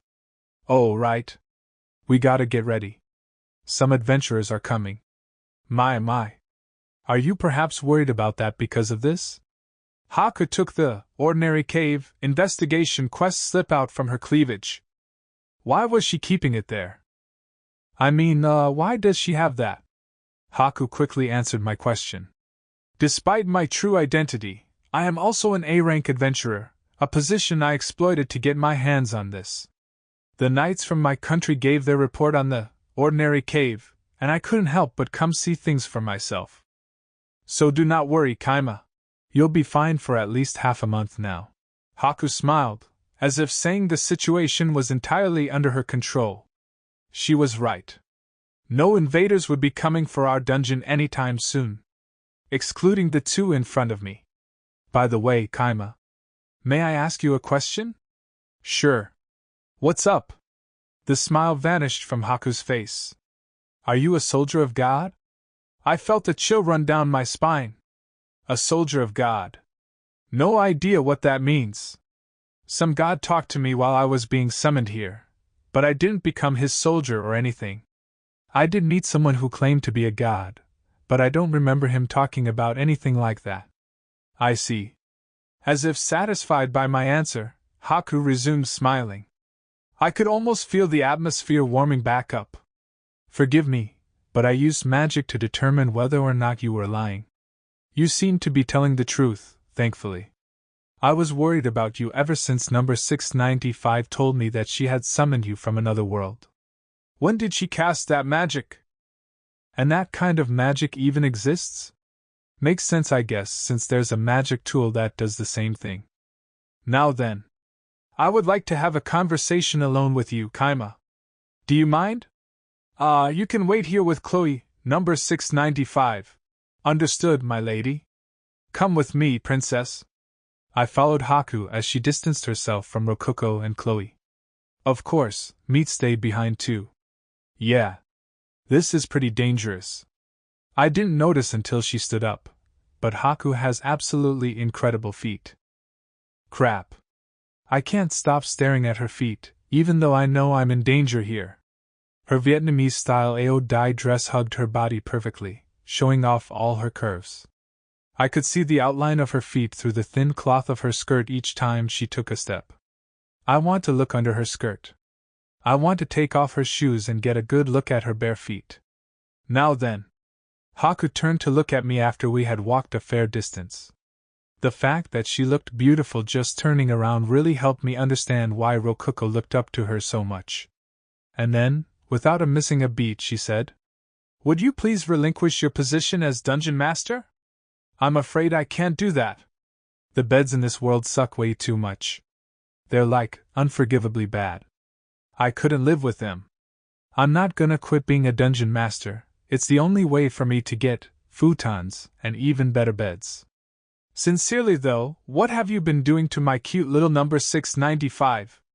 How dare you defile her as you have? If you won't quit being a dungeon master, then please at least relinquish your absolute authority over her, and then kill yourself immediately." Isn't that basically just me quitting being a dungeon master? I'm not really sure what you're talking about. I mean, I wouldn't mind giving up my absolute authority, but suicide is a bit much. Oh my. I like your cooperative attitude. But will you truly give up your authority? I imagine you've already ordered number 695 to do lewd things with you, yes? And then you ordered her to forget all those inconvenient memories. You're just doing whatever you want with her. You humans are all the same. Hold on a second. I didn't do anything like that. Humph, I wonder about that.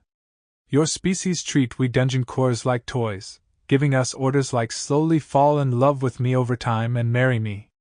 I didn't even realize what was going on until he died. I can't trust you humans at all. I thought I taught that to number 695, but she still. Oh, huh. I guess that's what happened to her. She might not have meant to actually say that out loud. I don't have any interest in non-consensual stuff, so yeah, I'll give it up no problem. Very well. I will have you remove it while I watch. Wait just a moment. In other words, you are interested in her as long as it doesn't involve your absolute authority? Just what do you intend to do to number 695? You've got a pretty strong imagination, huh? She was just making up false accusations as she went along. Well, whatever.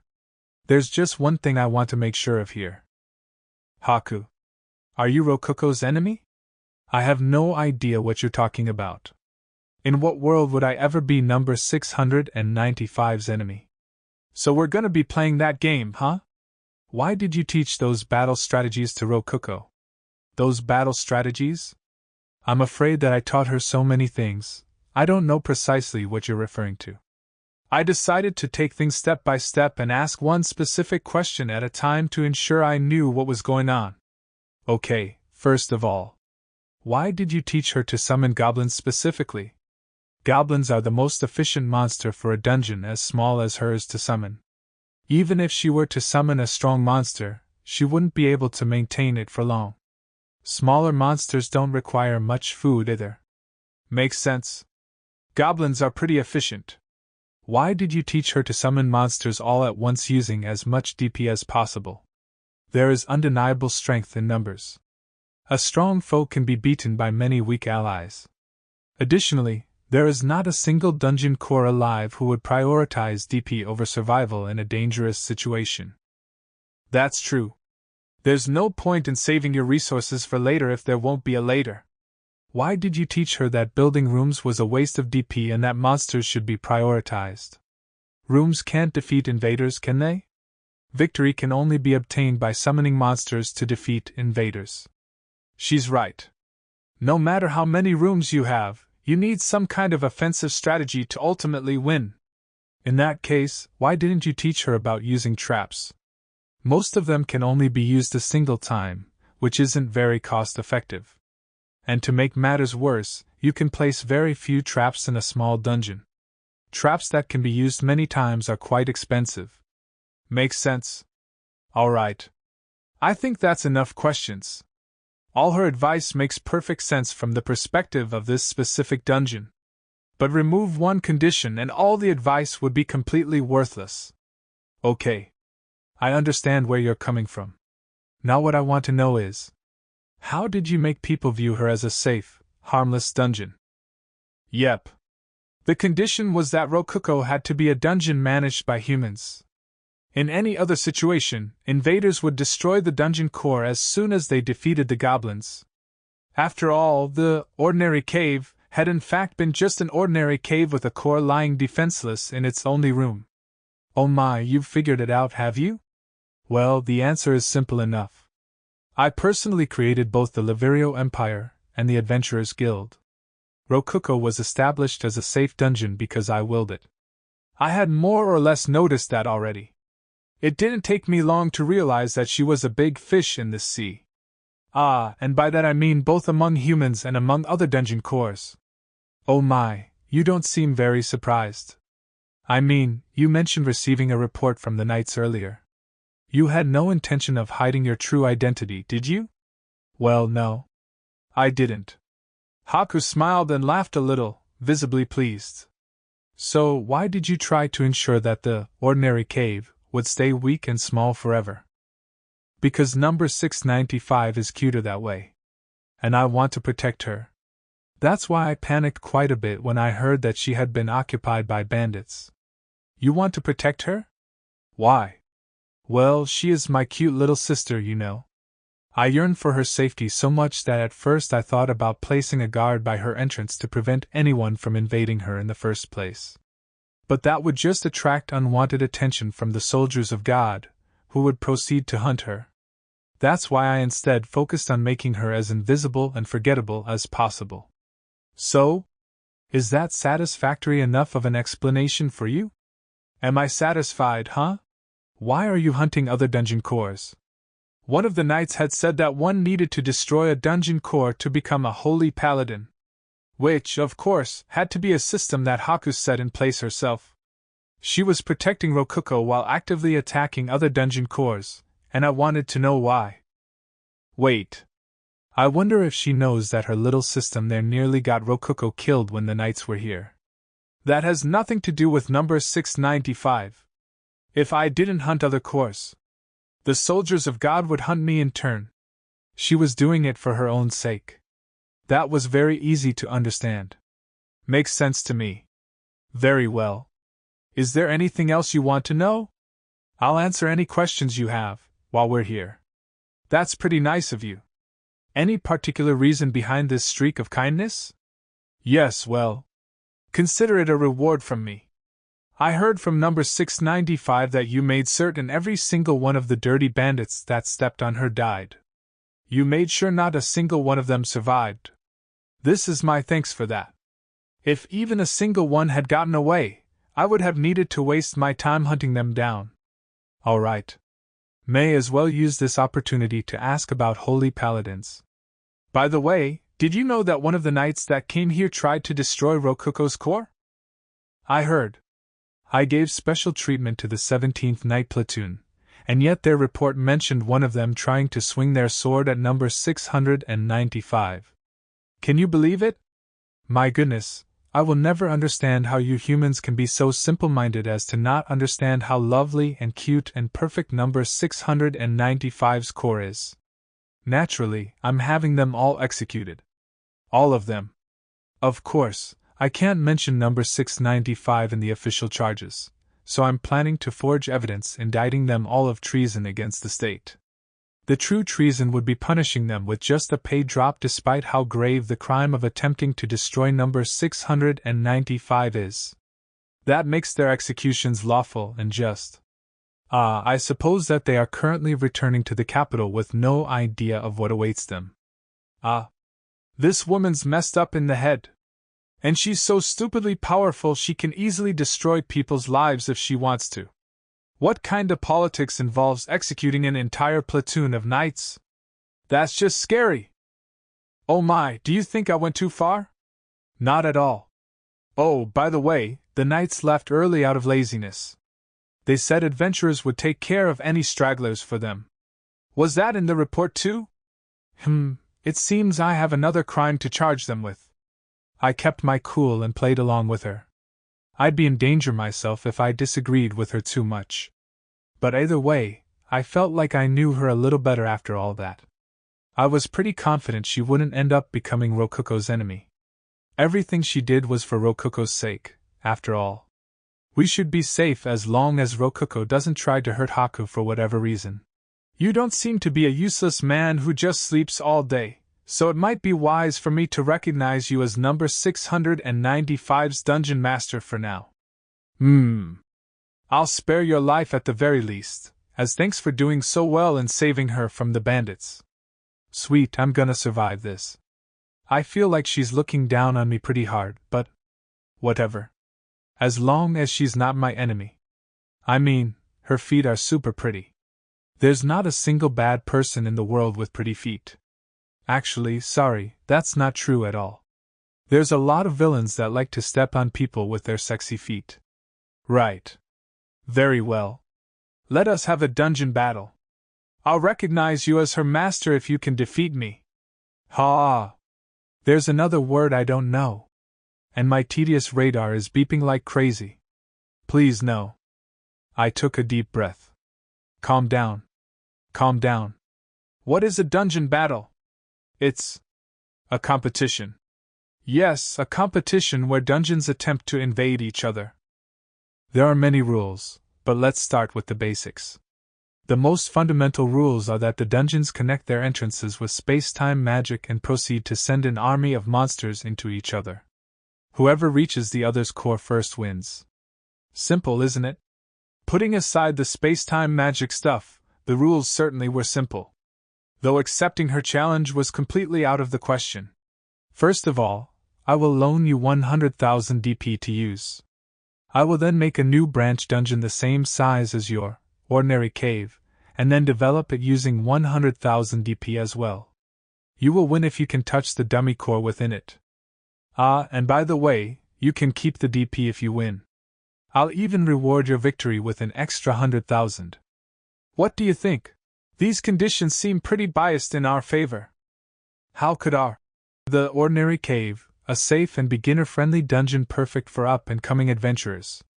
Field trips to see the dungeon core are available. Ever hope to beat her? The Ivory Labyrinth, a legendary dungeon located deep within the ancient Laverio Empire's capital city. Haku was on a completely different level than us. At best, we had less than 0.5% chance of winning. And I still hadn't heard what would happen if I lost. And if you win, Haku? I'll have you repay the DP I lent you. With your body. And I don't mean that in a sexual way. You'll just have to work in my dungeon as an adventurer.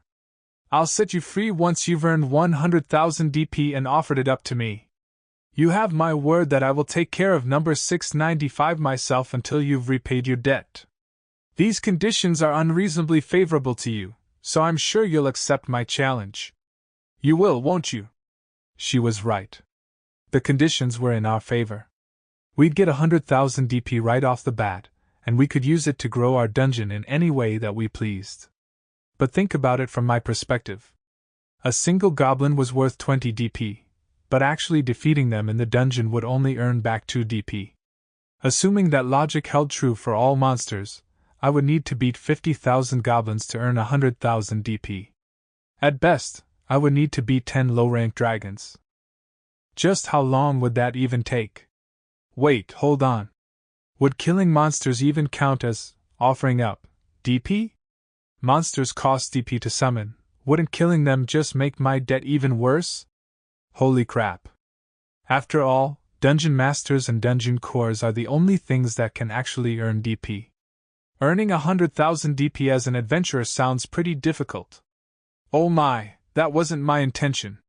In that case, I'll be satisfied with DP earned from battles as well. Are you suggesting that I work as a monster and as a player killer? In the legendary Ivory Labyrinth, where veteran adventurers from all over the world gather? Foo-foo. I do have some branch dungeons made to be suitable for beginners, you know. Haku giggled in blatant amusement. Yeah, I can't let my guard down around this person. I mean, around this dungeon core. Very well. I will accept any DP you expend in any of my dungeons to be part of your repayment. How do you feel about that? I think that's much more fair. But what do you get from it?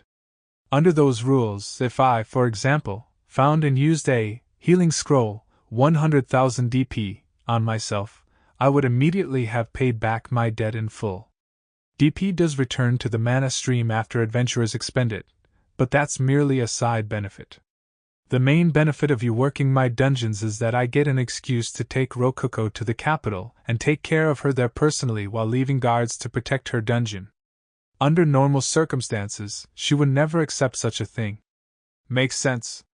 She has a lot to gain if it comes to keeping Rococo safe. You will accept this challenge. I do need to see whether you're a skilled enough dungeon master to truly protect number 695, after all.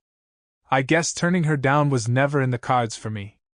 And that's what we discussed, number 695. We'll be having a dungeon battle. Eh? What's a dungeon battle, number 89? Wait, what? Seriously? You don't know that either? Haku and I explained the term to Rococo. Wow, that sounds like fun. Though it is a competition, so we'll be fighting with DP on the line. I'll lend you your share of DP this time. Eh? You can share DP with me? How do you know so little about anything, Rococo?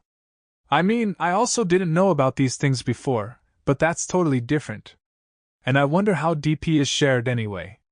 It's only natural that you didn't know that, number 695. You never had the opportunity to learn. The truth is DP is exchanged by kissing. It's true.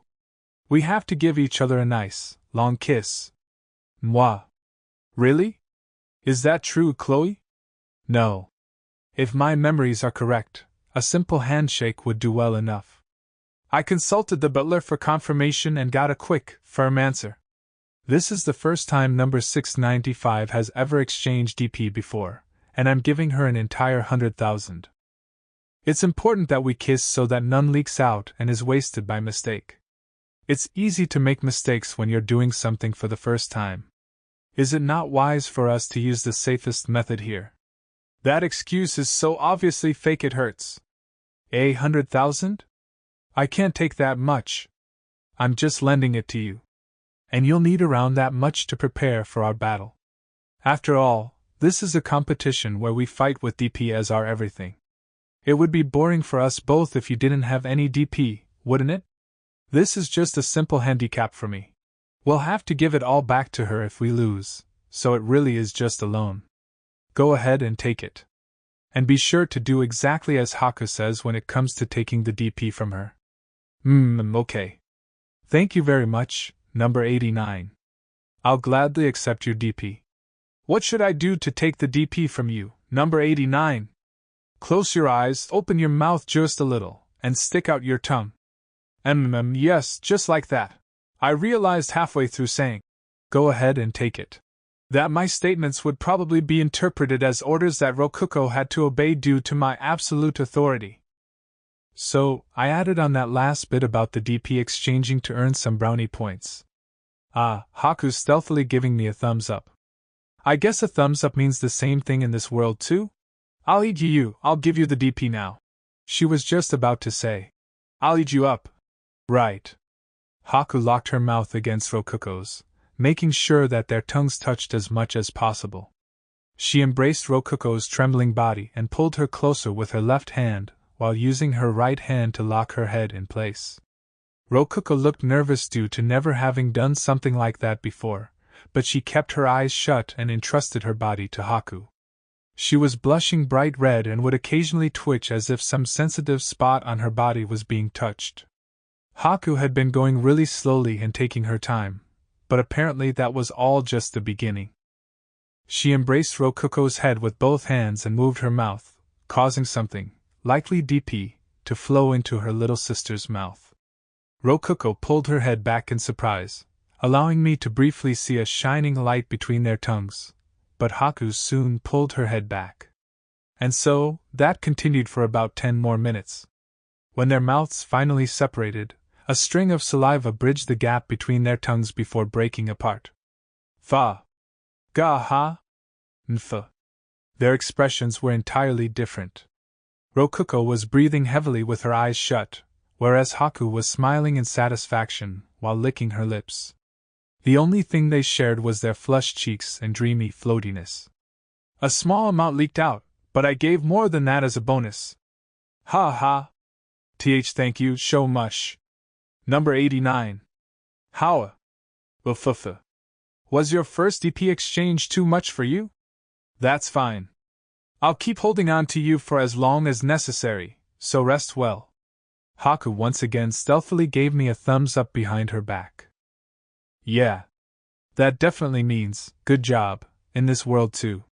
I checked our DP while Rokuko rested her body against Haku's. 114,032 DP. The exchange certainly seemed to have gone well. I think we had 3,500 DP before this, so. Dang. The DP I worked my ass off to get with blood, sweat, and tears is equivalent to just a minor bonus, in Haku's eyes. Just how much DP does she earn a day? Seriously. By the way, Kima. Do not even think about losing intentionally by not preparing for the battle.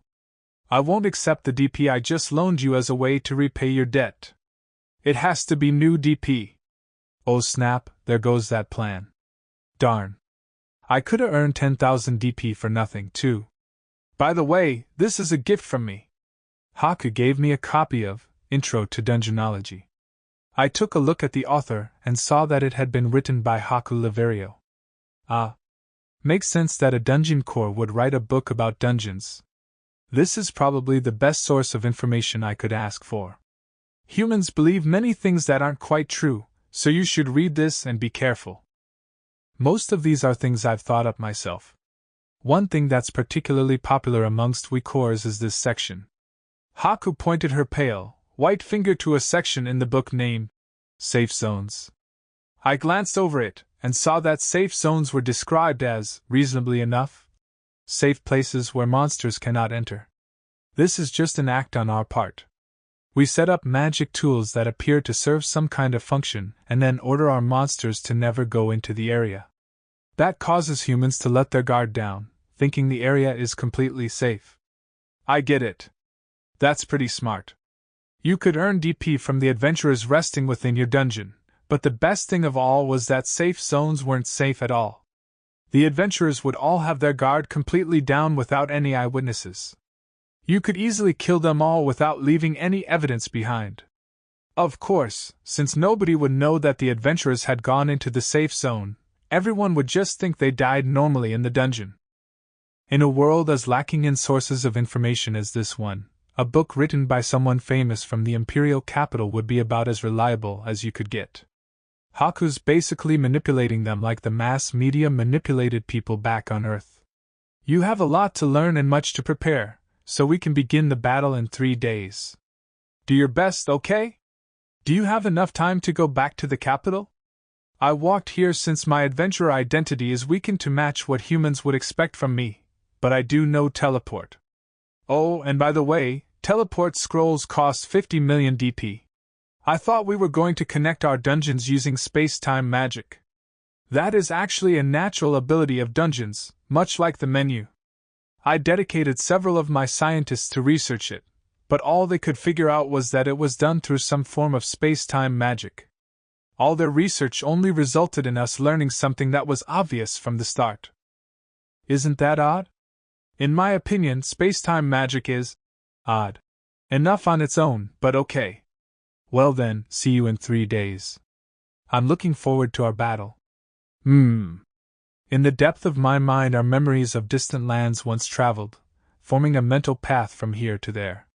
Fly through space, fly through time. There becomes here and here becomes there. Fuse, conjoin, connect. Teleport. Haku chanted in a sing-song voice, causing both her and Chloe to float up. Before a bright flash of intense light exploded around them. When the light faded, they had left nothing behind but a soft wind that brushed against our cheeks. Rokuko remained in a daze for some time after Haku left, but she came back to normal eventually.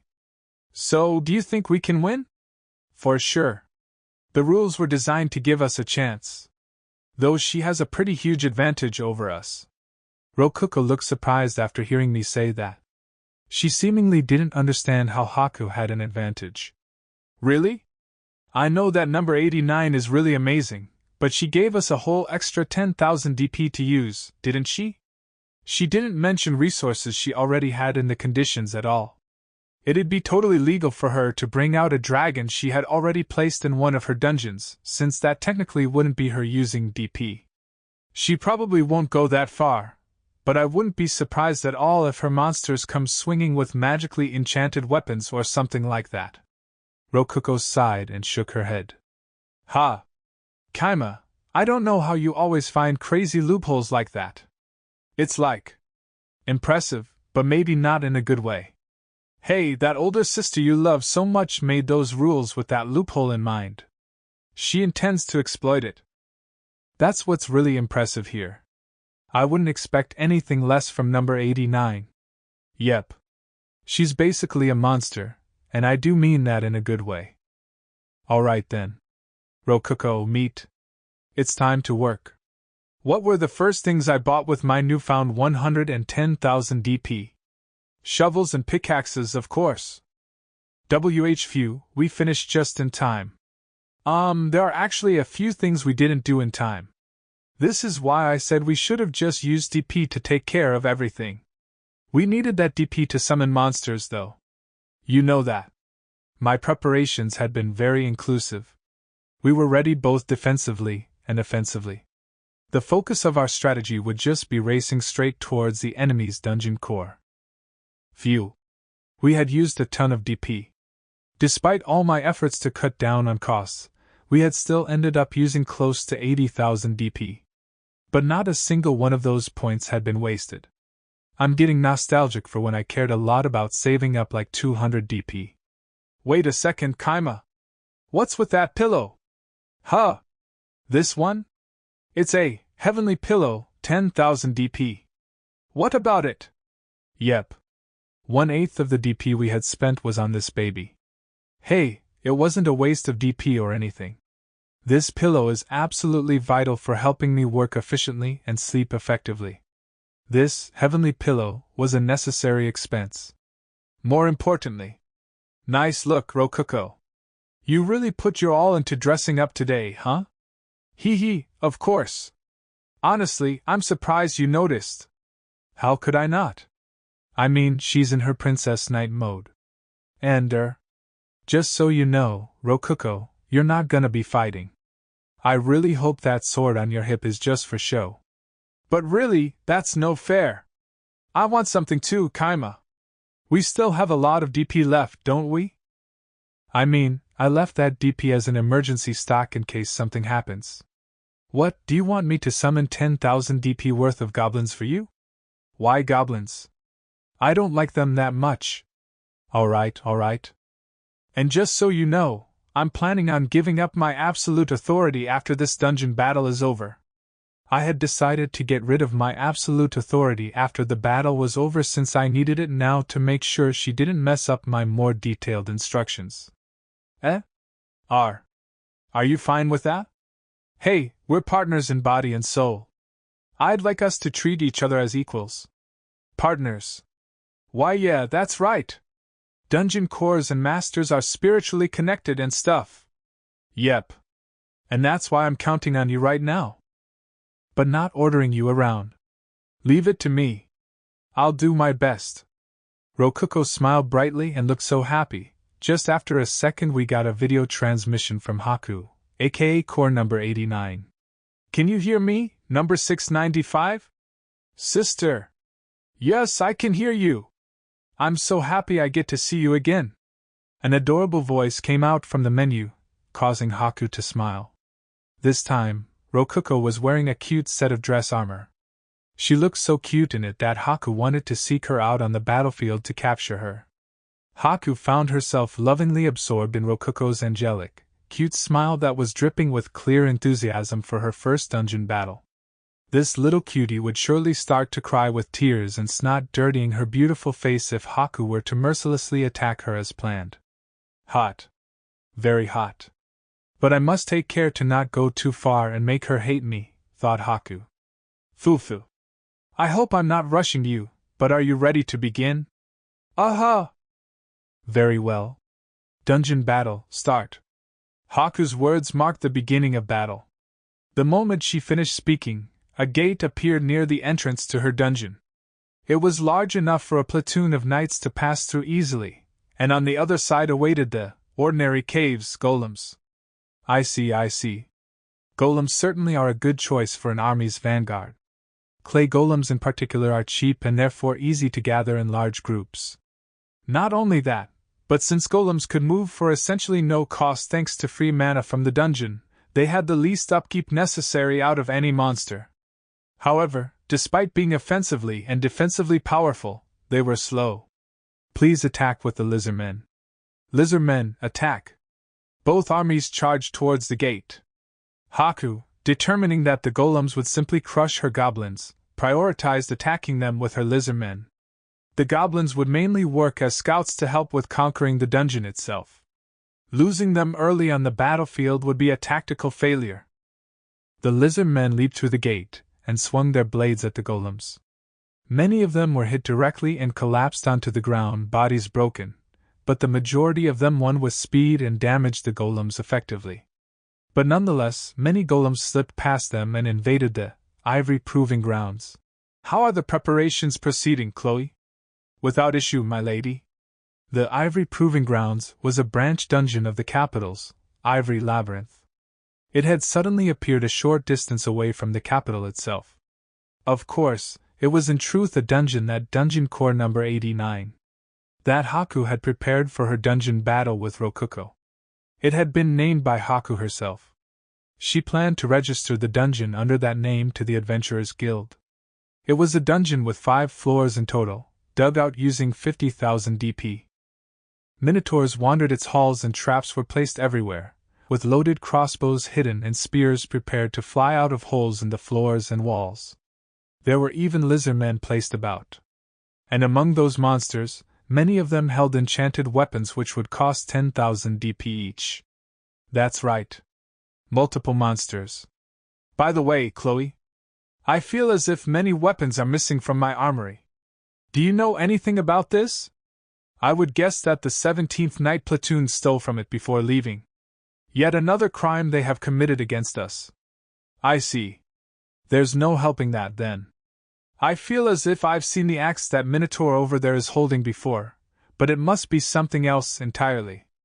Indeed, that axe is actually quite common. Oh my, it seems that lizard men have gotten into our dungeon. There was a lizard man nest around this area to begin with. But that has nothing to do with us, does it? Indeed it does not. We are not responsible for native creatures inhabiting our dungeon on their own.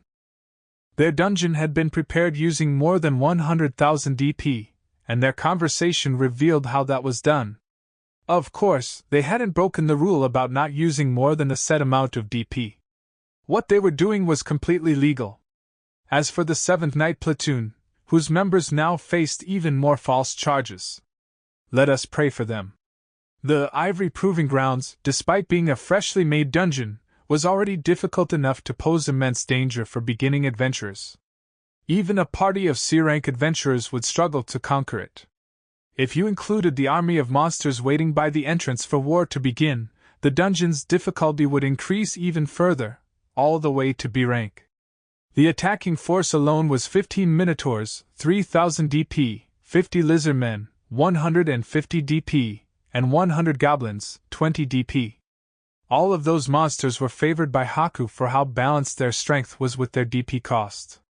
Perhaps out of the goodness of her heart, or perhaps to avoid suspicion, none of the monsters in the attacking force wielded enchanted weapons. Haku had brought her 5 retainers, including Chloe, into her master room to assist with the dungeon battle.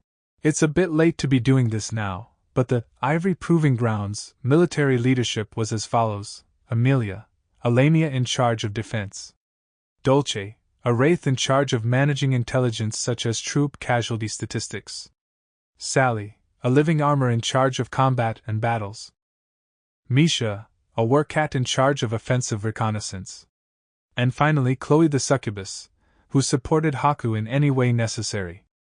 Haku herself served as a unified leader that gave orders to each retainer, and took care of the general decision-making. The enemy has invaded our dungeon! Alamia was looking at the map and reporting the movements of the enemy army. She was one of Haku's most trusted retainers. There are around 200 invaders? The retainers all shook in fear after hearing Dolce's report. No way! I can't have let that many past. I didn't even see that many of Golem, but it definitely says 200 here. But still there weren't 200 golems. They aren't golems. They are gray rats. Gray rats? You mean they are not even monsters? Even Haku's voice rose in confusion and fear. It seemed that the golems had all been carrying large boxes on their backs filled to the brim with ordinary rats. Of course, since each rat was being displayed on the map as an enemy, they had all been summoned and placed under the Dungeon Corps' control. Rats or not, they were the enemy, and if even a single one touched the Ivory Proving Grounds dummy core, Haku would lose. Even the golems who hadn't passed through the gate had boxes, and soon their tops burst open as a throng of rats raced out. They charged like a pulsating wave of gray water, weaving through the lizardmen's legs and into the Ivory Proving Grounds. Exterminate them at once! I can't! They're too small, the Minotaurs can't handle them. Order half of the goblins to focus on exterminating the rats. We're in danger here. They've conquered the first floor. The enemy is now invading the second floor. I count around 500 invaders. It may only be a matter of time until our dungeon is completely conquered.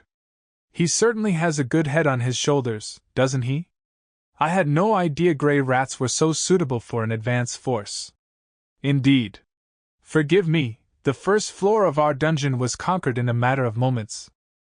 I don't blame you, Chloe. None of us expected a strategy like this. Amelia, place several flamethrower traps along the hallways of the third floor. That should buy us some time. Thank you very much. Traps could still be placed on any floors without invaders on them. I might have to take some notes, and use rats in another battle myself. When caught off guard like this, they are exceptionally difficult to counter. Oh wow, look at them go. I murmured to myself in awe as I watched the map steadily getting filled out before my eyes. The map's filling out like super fast. That means our armies are conquering the dungeon like crazy, right? We're beating Haku? You bet. But just cause we're winning now doesn't mean the battle's over. Naturally, you don't just get a map of the enemy's dungeon at the start of a dungeon battle. That makes total sense. It's a little hard to get lost in a labyrinth you have a comprehensive map for. And the dungeon core would be on it, too. A finished map would make a dungeon battle ridiculously boring. That said, those being invaded can still look at their map and see where all the enemies are. Master, the Golem Vanguard has been completely destroyed. All 50 of them are gone. All right. Just as planned. By the way, that Golem Vanguard had been composed almost entirely of clay golems I made with Create Golem. Only a few of them at the front had actually been summoned, which saved us a lot of DP. I had made the others out of the clay we got from expanding the dungeon. Talk about recycling. Aren't I eco-friendly? But the most important thing was how much DP it saved, for sure. I'd put magic stones into them just in case Haku got suspicious, but even so, those only cost a tenth of what golems did. I could even reuse the destroyed golems' bodies by absorbing them back into the dungeon, assuming they died within it. Same went for the magic stones. The rat surprise attack, a ton of traps including the pitfalls meat dug out, and finally, the complex second and third floor labyrinths that Rococo built. I wonder how Haku's gonna hold up?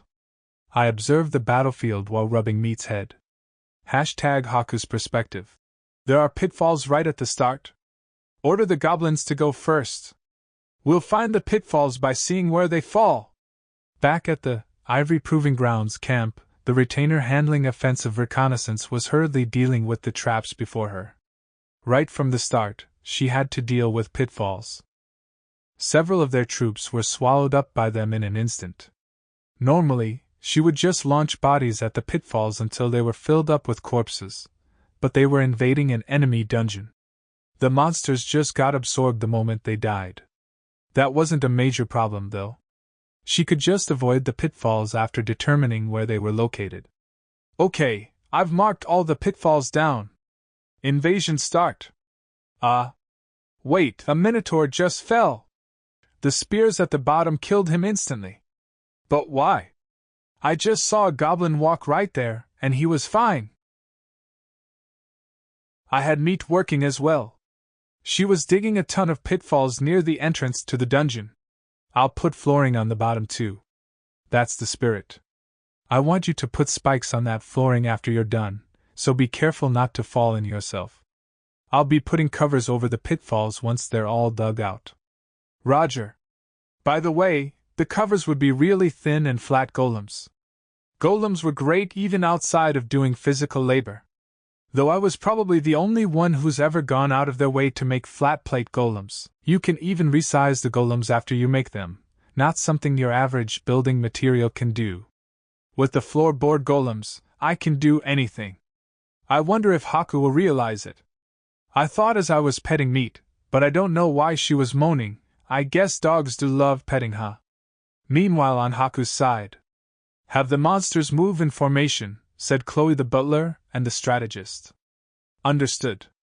Somewhere, a pitfall's covering collapsed after a lizard man and 2 goblins all stepped on it at once. It appears to be a target-dependent pitfall. It is quite the expensive trap, DP-wise, said one of the Haku's retainers in a worried tone. Does he want to end it early? Said the other. Haku didn't let that slip her by. Wait a second, play it again. Yes, my lady. I see now. I believe the pitfall covers are collapsing based on weight. That's why the goblins haven't been falling. Ah, yes. That explains what's happening, and such a covering could be mass-produced for little DP. That man certainly is clever. There should be empty air beneath the pitfall covers. It will take some time, but please advance slowly while hitting the floor and listening for any changes. Understood. Goblins, do it. My goodness. Clever indeed. I can't think of a better way to buy time than this. But now that we know how it works, we have nothing to fear. The goblins advance through the dungeon, hitting the floor and sometimes breaking the pitfall covers. We've conquered the enemy dungeon's first floor. Now, how are things on our dungeon side? The enemy troops have reached the 3rd floor and our flamethrowers are holding many of the rats back. The flamethrower traps were indeed just flamethrowers that spat out fire. This time, Haku had chosen flamethrowers that turned on and off in a set pattern. If she set them to fire constantly, they would soon jam up and become completely useless. Having them pause temporarily on a regular basis was necessary. The lizard men we went out of our way to get aren't proving to be very helpful against rats. How are we doing offensively? The 2nd floor of the enemy dungeon is a labyrinth. Truly? He would use a labyrinth to challenge me, the ivory labyrinth? I am impressed, to say the least. Split our troops and begin exploring. Impressed or not, Haku wasn't worried. Labyrinths were effective against adventurers, but not dungeons. Mazes were meaningless in the face of a map, and once the exit was discovered, troops could be directed along the correct path with ease. Oh, it looks like golems are wandering around. They're moving in groups of 5. And they have bows? Golems with swords are guarding archers in the back. They're crushing our goblins. What? Golems acting like adventurers? That's quite a sight. We have no choice but to use lizard men against them. Move the goblins as sentries while attacking with lizard men, then minotaurs. What in the world? Those golems have really powerful weapons. They're cutting right through our lizardmen's blades? I can't believe it. The 3 swordsmen in this golem squad all have magic equipment. What did you just say? These golems have magic blades? No matter how economical it was to summon golems, they weren't strong enough to bother equipping them with magic blades. After all, even a low-tier magic blade would cost a ton of DP, and stronger monsters would make much better use of them. And really now, we've been seeing nothing but golems for a while now. He must truly love golems. Is he using them out of favoritism or something of the sort? If so, that lack of seriousness will prove to be his undoing. Gather our troops and crush the golems between our minotaurs. Understood. W8. What? H, hold on, the map is acting weird. Why is there a wall right there? What? The map showed a passageway, but looking through the monsters' perspectives, no such passageway could be found. And as they tried to figure out what was going on, their gathering troops were being steadily cut down. No way! Is this an illusory labyrinth? No way, one of this size would cost way more than 100,000 DP. Perhaps he isolated only a few crucial areas to be mobile. If so, he could buy one with only 50. No, 40,000 DP. Hopefully that is the case, and that would make this his last line of defense. Haku genuinely admired Kima's strategical skill. He had used his small pool of DP quite efficiently. Contestant Haku of the White Labyrinth guesses that the trap cost is 50,000 DP. The guess will decide the outcome of the match. Kima sighed 2 days ago. The building of the 2nd floor. So, are we really going to dig out the basement floor? That seems like a lot of work. Why don't we just get rid of all the clay and stuff with DP? 'Cause that'd be a waste. I want that clay for golem making. I intended to make the basement floor and 2nd floor, in other words, the 2nd and 3rd floors of our dungeon labyrinthine in nature. Which meant adding a bunch of complex, interweaving hallways. Rokuko, you're the only one other than me who can use the map to give detailed instructions to the golems. I'm counting on you. Okay, sure. So naturally, my main role in the operation was making more golems as the dungeon got mined out. I let Rokuko and Meek give the mining golems more detailed instructions while I focused entirely on making new golems. The only problem was that my natural mana regeneration couldn't keep up with how fast I was making golems, so I was drinking mana potions, 150 DP, pretty much constantly. NGH, so bitter. My body must have been absorbing the potions as soon as I drank them, as the liquid didn't build up in my stomach. I could drink as much of them as I wanted, no problem. I should just buy a barrel of this stuff. A barrel of mana potions. Oh, looks like mana potion was added as an option under the barrel of liquid item path. Seriously? It only costs 1000 DP too. That's an absolute steal. Maybe the glass on the normal mana potions is expensive? It does look like it's made of crystal glass. Soon, I selected the Add a Floor, 5000 DP, option from the menu. I added one basement floor and one upper floor. If I had equipped the sword-wielding golems with mass-produced golem blades. They were made of stone with only the blade being iron, which helped save a lot of DP since I could make several golem blades from a single iron ingot. The stone was free, as it could be mined from the dungeon walls. I had made the bows without putting much effort into them. The arrows, too, I had made from whatever stuff I found lying around. I would have been that lazy with the bows, too, but since the arrows flew better with wooden bows, I cut down some trees and made the bows out of them. And last but not least. Alright. Let's move you from here. The wall golems weren't found out. Hey Kima, Aren't those wall golems only as thick as the floor golems? Instead of feet, I gave them wheels, and like this we can have them go in circles all we want. This self-propelled golem costs 0 DP.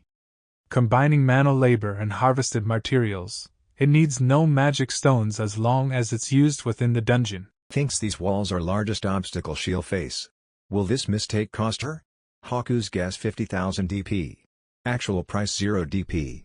I see a door right away on the second above-ground floor. The staircase led them right to a room with a large door in it.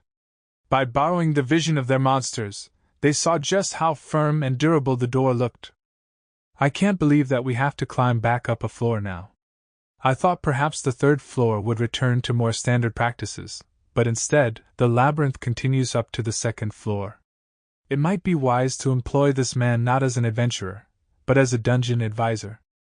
By the time Haku conquered the labyrinth, invaders had already surpassed the third floor of her own, ivory proving grounds.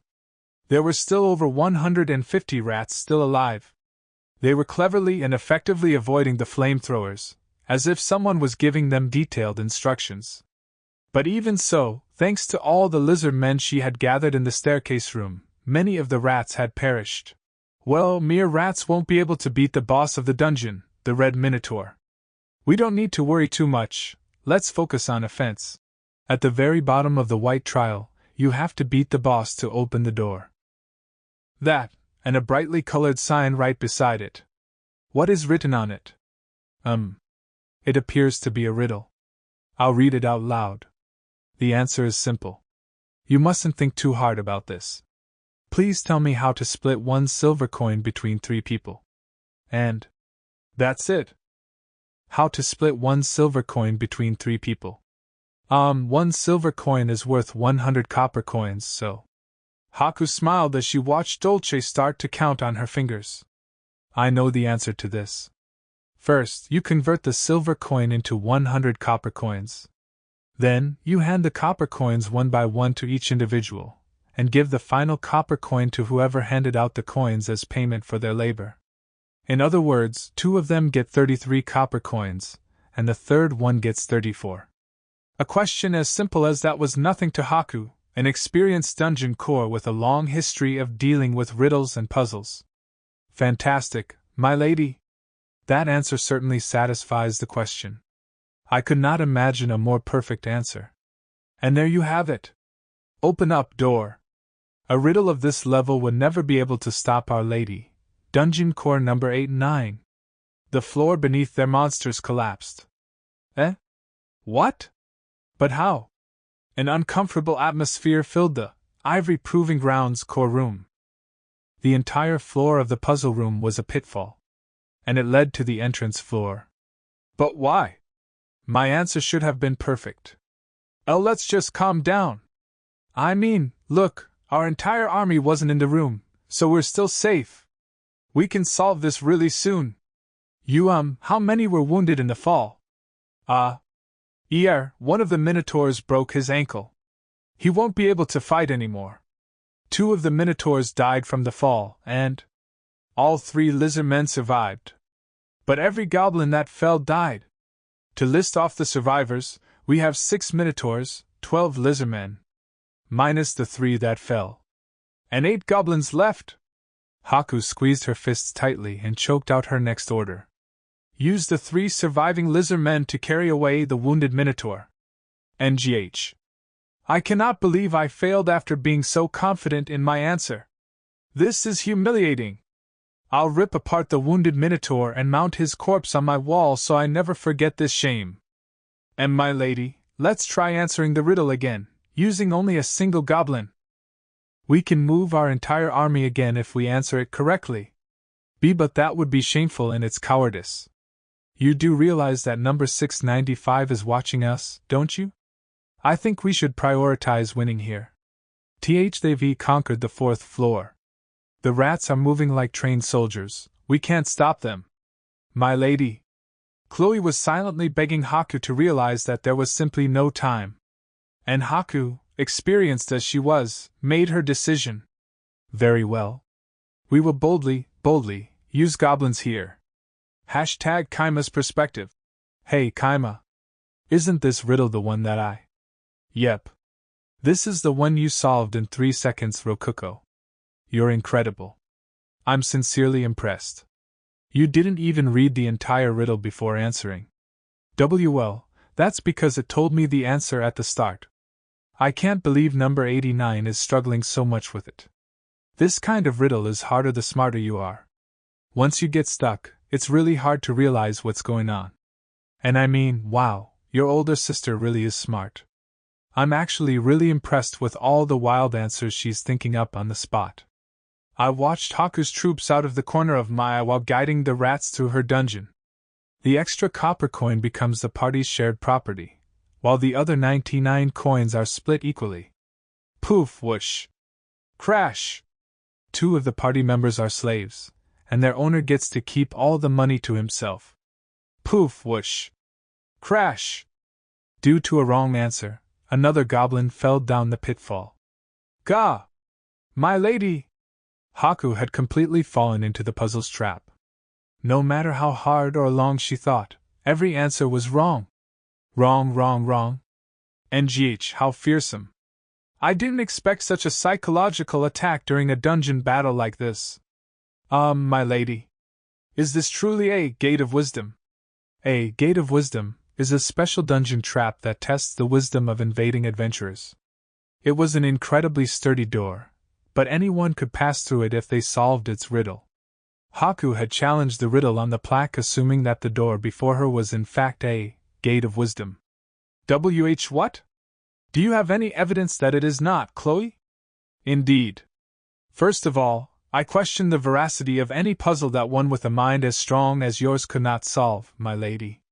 And secondly, I must also question whether Kima would have enough DP to purchase a Gate of Wisdom, considering how expensive the traps before this one have been.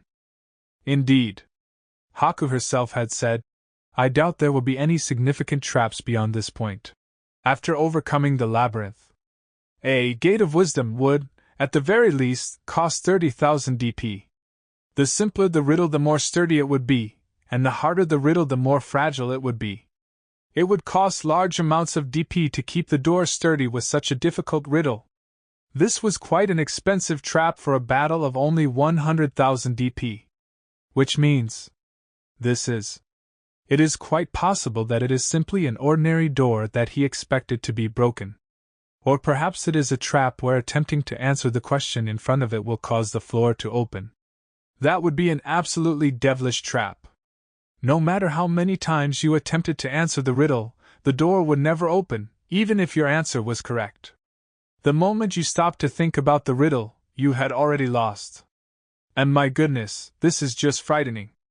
What in the world is wrong with Kima's head? I've never seen a trap as unfair as this one. It's just cowardly. But truly, I am impressed you saw through it, Chloe. You supported me when my vision grew too narrow, just as I'd expect from my right-hand woman. Your praise honors me beyond words. Misha, the pink-haired war-cat, hesitantly raised her hand. Among all the 5 retainers in the master room, she was the least suited to solving riddles. To put it simply, she was an airhead. Haku directed a bright, visibly angry smile towards her. What is it, Misha? I've already decided to destroy this door through righteous violence. Are you trying to get in my way? I would never dream of that. It's just, I was thinking. Maybe the answer to the riddle is just, simple. Simple. What are you talking about, Misha? Oh, I see. It is true that this is quite a simple trap at heart. It merely presents a question without an answer. And no, that's not what I mean. It says right there at the start that the answer is simple, doesn't it? The air froze. And no way. Ha ha ha, that'd be ridiculous. GG's, Misha, what kind of idea is that? Seriously, Misha, that's just... Their voices were stiff and shaky. By this point, all the retainers were thinking that might actually be the right answer. The retainers. And Haku herself, too. Even Chloe. Chloe. I will give the riddle one more try. Understood. Haku gave the last answer herself, prepared for her heart to shatter if that was indeed the correct answer. The answer is simple. Ding! The door made a sound, signifying that it had been unlocked. Haku's heart shattered. The gate of wisdom slowly opened. Haku gathered her shattered heart together as best she could and tried peering through the door. But couldn't. Reason being, there was a solid wall on the other side of the door. And on that solid wall was a sign with, "Under construction," written on it. Haku's shattered heart exploded. #Kima's perspective. Oh nice, she figured it out. Hey, why'd you end the dungeon there anyway? Weren't you going to make a whole floor there? Yeah, but I actually ran out of time before I could finish it. And not because I was sleeping, okay? Seriously. Rokuko shook her head, clearly thinking. He totally slept instead of making it. Rokuko checked the map to confirm that there was nothing on the top floor before looking at me. Unable to bear her narrowed eyes, I changed the subject. To tell the truth, I gave up on the riddle after you solved it instantly. I figured it would be best to just be bold and not make the floor at all. How is that bold? I just thought it'd surprise them, basically. Well, it is pretty surprising. Who would end a massive labyrinth with a dead end? But anyway, where do they even go from there? I hid 1 dummy core in a pitfall and 3 in the labyrinth. They walked by every single one. 2 of them were in small rooms pushing out of the square-shaped labyrinth, and 1 was in the ceiling. Haku didn't notice them since I had hidden them behind wall golems. The dungeon would cease functioning if the real dungeon core were hidden behind a wall, so if I needed to use the castling function to swap it with one of the dummy cores, I would just make the wall golem then move out of the way. As an aside, the dungeon core wouldn't be considered blocked off as long as there was a door to its location. I didn't really know the exact logic behind it, but surrounding it with wall golems was a clear no-go. No idea why though. But my thoughts were interrupted by our units finding the boss room. I was genuinely stunned that our rats had made it that far into the dungeon. Grawa. Within the boss room was a minotaur. But not just any minotaur. The minotaurs that invaded our dungeon all had brown fur like you would expect, but this minotaur had red fur. Making it a red minotaur. This guy sure is red. But why red? Is he super shy or something? Yep, he's red. I think monsters of the fire element usually end up being red. And you can count on fire monsters having high attack power. That's their thing. Indeed, the red minotaur was snorting fire out of his nose. We can't just ignore him and slip into the next room, can we? No way. The door out won't open until you beat the boss. Our gray rats were facing a red minotaur as their final opponent. There's an idiom that goes like, "A cornered mouse will bite a cat." Hopefully being cornered gives our rat pals here enough courage to beat this red, muscular cow. Gra! The red minotaur swung his metal club sideways, scraping it against the floor. Our rats were blown back in all directions, as if they had been packed tight into a water balloon that just burst. Several of them managed to escape by jumping away, but nonetheless, over 50 rats had died in a single swipe. Oh shit. That was almost half of them. Kima, are you going to use your secret weapon now? Nah, it's not an actual weapon or anything. It won't help us here. Meet. Prepare our second wave, the Golem platoon. I hadn't expected the rats to reach the core alone, so I had prepared a platoon of golems equipped for dungeon invasion. But could they beat the red minotaur either? Golems weren't fast. They'd be crushed beneath his club just like the rats were. They were ultimately just dolls made of clay and stone, after all. I guess the story of Kima the adventurer begins here. Wait, Kima. I have an idea on how to win this. Can we try it out? Rokuko smirked confidently, her tone dripping with pride. Huh! Tell me what the idea is first. Okay. Listen up because I'm about to tell you something amazing. Believe it or not, minotaurs die if their heads come off. I think that's true for basically every living thing, not just minotaurs. Guess I should use the last of our DP to buy some nice tools that'll be useful while I'm working in Haku's dungeon. So basically, We should just focus on attacking its head. Even gray rats should be able to do some damage then. I dunno about that. Won't the fire from his nose just burn them all to death? Not if they clog his nose and stop him from breathing. That's not what. Wait, hold on. Stop him from breathing, huh? Alright. Let's give it a shot. I watched the roaring minotaur closely while giving orders to the rats. All units, attack the specified point. The rats surrounding the minotaur all charged forward. Experienced as gray rats were with climbing even steep cliff faces, the minotaur's legs proved to be no more than ladders assisting their ascent. The red minotaur swung his body around to try and knock them off, but he couldn't shake them all off. 5 rats managed to reach his head. The red minotaur tried to spit out fire. But him preparing to spit out fire was exactly the opening I was waiting for.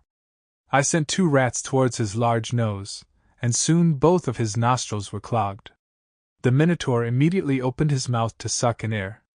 And as he did so, I sent the other 3 rats straight into his mouth.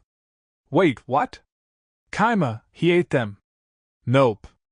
This is what I was banking on, Rokuko. Now that they're in his throat, I'm gonna order them to keep still and block it up. The rats obeyed my orders and kept still, clogging the red minotaur's air duct. Unable to breathe, the red monster could do nothing but flail his body around in a rampage. He crushed the rats in his nose with his hands, but it was too late. He couldn't even roar with his throat blocked up. Helpless, he fell to his knees and gripped his throat. His club fell from his hand and noisily hit the floor. He then tried to pull the rats out of his throat. But his hands were too big and his fingers couldn't reach deep enough inside. He tried throwing up, but his air duct was so solidly blocked that he couldn't even manage that. Saliva flew out of his mouth as he writhed helplessly. And then, after a few minutes passed, his arms weakly fell to the floor and his body started to twitch. 1 more minute was all it took before the door to the next room opened up. The rats that had been in his throat climbed out of his mouth, covered in minotaur saliva but still alive. Well, we won. Yep. We won. Minotaurs die if you clog their throats, I guess? I think basically any living thing will die if you clog their throat. Really? That's good to know. Enemy or not, holy crap. I feel bad about suffocating that thing to death with rats. Jeez. I ordered the rats to advance while praying for the red minotaur to have a peaceful afterlife. We still had 27 rats remaining. All we had to do was find the dungeon core, and it had to be in the room right after the boss room. As expected, the next room was the core room. In the middle of it rested a familiar-looking, basketball-sized orb. There was Haku's dummy core, with nothing standing between its pedestal and my rats. We can win this. I ordered the rats to jump at it, but someone appeared out of the dummy core at the last moment. It was Chloe, wielding a spear. You can teleport out of dummy cores too, huh? I didn't know that. I could have made a lot more golems if I had known. I can already see the endless flow of golems appearing from seemingly nowhere in the labyrinth. Wait, hold up. Are you telling me they have a second last line of defense? That's breaking some kind of rule, isn't it? Wait, it doesn't matter. She's full of openings, we can sneak a rat past her. Or so I thought, the exact moment before Chloe. Protect me, flame wall! Crackling fire roared up around the core in a circular fashion, turning the 5 rats I had sent charging to ash. Oh man. This is too much. I guess the red minotaur was just for show and this is the real last boss, huh? Come on. #Haku's perspective. Just in time, I see. Protect me, flame wall! That one short chant was all it took for a wall of fire to sprout out from the floor and surround the core. The rats all backed off after witnessing those at the front burned to death. Such was the power of Haku's magic spear, the flame wall spear. First of all, Haku. She was frozen with a smile on her face.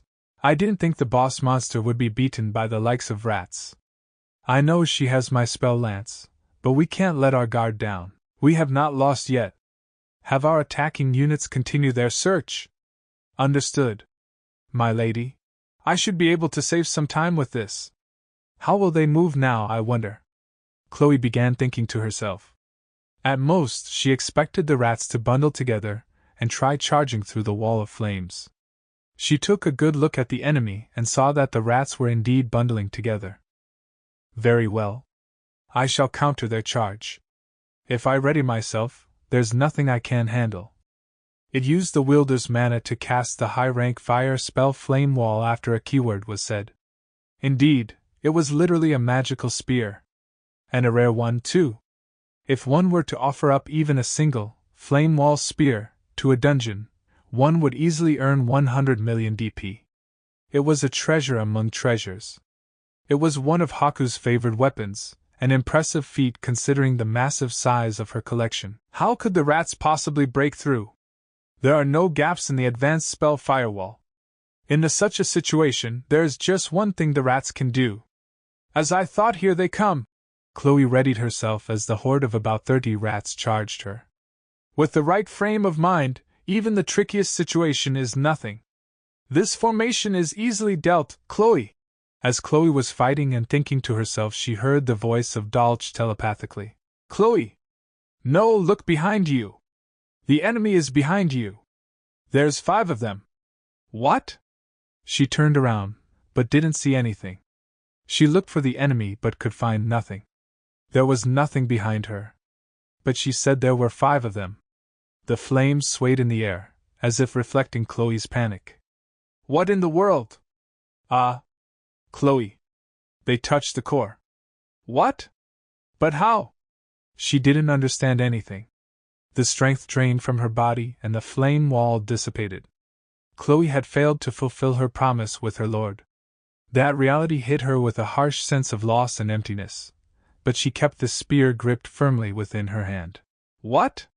What the blazes just happened? I don't know. All I know is that there definitely was 5 enemies approaching the core. You may have misjudged, double-check the records. They were panicking as no one knows what happened. Well done, said Haku, a satisfied smile on her face. She didn't know what had happened, and she felt a need to figure it out. The flames faded slowly, and she noticed that something was resting on top of the dimly glowing dummy core. What? Is that? There she saw something that looked like a transparent, square bug. It was unlike anything she had seen before. We won, didn't we? Yeah, it seems so. Hooray! After my confirmation, Rococo cheered up. She was so happy she basically starts dancing. I'm so glad I prepared that secret weapon. The wall of flame that Flame Wall produced was impressive, but not perfect. It sprouted from the floor and went up a good distance, but it didn't reach the ceiling. Oh, so that's what those weird things were for. I knew you could do it, Master. Hey, don't call them weird. They're called drones, in my word, and they're like tiny helicopters. Okay, yeah? They look weird in this world. I had originally intended for the drones to help the rats reach locations they couldn't on their own while exploring the dungeon. Making them transparent was just a side thing. I just happened to have a bunch of empty mana potions lying around, so I tried making the drone out of the clear glass bottles and things went surprisingly well. The result? My ultimate secret weapon, the stealth drone capsule. I had made them with only a single material, and thanks to them being golems, they didn't even need a power source. And miraculously enough, I made them just large enough for rats to fit inside of them. Though it was such a tight squeeze that I had to break the drones to get the rats out.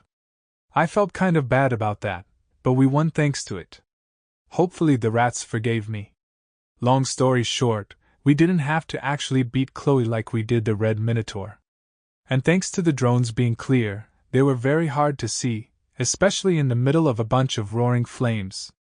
It was a bit difficult to pilot the drones while they were buffeted by hot wind, but I managed to land one of them on the core. Things would have gotten real bad real fast if I had missed it. Either way, I successfully made the touchdown. We had won. You defeated me. Following the battle, Haku visited our ordinary cave once again. Chloe was of course with her, wearing the same butler outfit as always. I may have lost, but that was a battle with much for me to learn from. Never would I have thought that gray rats had so much potential within them, both as scouts and as warriors. I had known the rats would serve as excellent scouts, but I honestly hadn't expected at all that they would beat the boss on their own. By the way, I sent the surviving rats into the forest and ordered them to survive for as long as possible. I might end up using them again sometime. I'm sure they'll grow in numbers if I leave them alone for a bit. I truly did not anticipate being unable to find even a single one of your dummy cores. Where did you end up hiding your dungeon core? Would you be kind enough to tell me? Sure, if you pay me an extra 50,000 DP. Oh my, that little? Very well. Please tell me. I won't be able to sleep at this rate. Whoops. I said that as a joke, but she's actually planning to pay me. Guess I have to tell her now. I'll keep where I hid the dummy cores a secret for now, though. But I had actually hidden the real dungeon core in such a silly place that I was worried Haku would get mad at me. Fearing the worst, I answered her. Well, to tell the truth, our dungeon actually wraps around the outside of the mountain. There's a small room about 1 kilometer away from here. I put the core in there. I pointed in the direction of the goblin room from forever ago. My initial plan involved Haku noticing that immediately and going straight towards it, but in the end, I never had to move our dungeon core even a single time. And as expected, Haku was stunned to hear that. But she didn't seem mad at all. Rather, she just seemed to be sincerely impressed. It's true. Now that I'm paying attention to it, I can sense the mana in that direction. I can't believe that you extended your dungeon not only to the field outside of the cave's entrance, but that far around the mountain as well. I didn't notice that at all. In other words, you put the dungeon core in a single room connected directly to the outside. What a bold move. My lady, I am quite surprised as well. I knew number 89's strategies were right. I don't know how you came to that conclusion, Rokuko, but you're definitely wrong. There's a big difference between using a hidden room off to the side and having your whole dungeon just be a single room. Come on. Ha. Your labyrinth was impressive as well, filled with tricks even I've never seen before. Even your pitfalls were cleverly inventive. Though I do wish to note a flaw in placing weight-based pitfalls on your first floor.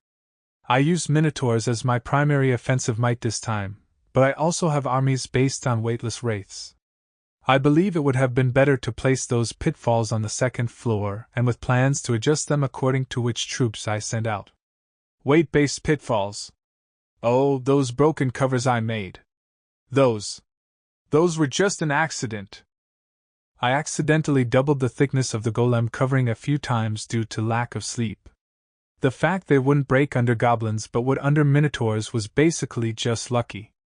I'll keep quiet about that though, since she went out of her way to give me advice. And it would have been fine for me even if those pitfalls never activated. She just never would have found the secret path in one of them. And also, NGH, was that riddle you used with the Gate of Wisdom from your world? Yep. Honestly, I had a tough time getting that gate thing ready. Not a lot of my riddles worked with it. You know other riddles like that. Well, either way, it was quite a clever trap. May I please punch you in the face just once? Ha, nope. She still looked pretty frustrated about getting tricked by that riddle. I decided not to tell her that Rokuko had solved it in 3 seconds. I'm interested in those riddles you didn't use. They're basically just little word games. Though it looks like they're being translated into your language without my input, so? For example, if I were to say, go break a leg. To Rokuko, she would hear that as me saying, go snap the bone in your leg. Without comprehending the good luck nuance of the phrase whatsoever. She often just wouldn't quite understand what I was saying.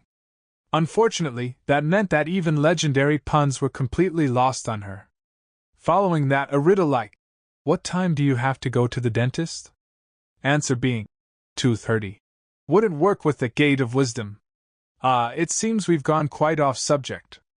There is still much I'd like to discuss with you, but I am unfortunately a fairly busy individual. I built an entire dungeon for this, which I now need to take care of. And although I am concerned about that last trick you pulled, it would be exceptionally boorish of me to pry that far into another dungeon's secrets, wouldn't it? That last trick. She must be talking about my secret weapon. I wouldn't mind telling her at this point, but she may want to have some fun by trying to figure it out herself. Now then, Rokuko. It's about time for us to exchange DP, isn't it? Why yuppers? Haku took Rokuko's hand and gave her a gentle, pleased smile. She paid us 150,000 DP in total. Despite talking about how busy she was, she really took her time with the mouth-to-mouth DP exchange. I'm glad you're enjoying yourself, Haku. Day 34. Haku went home the next day. With the dungeon battle over, I made the decision to get serious about my duties as dungeon master and focus on managing our dungeon. I actually decided to just sleep for a while.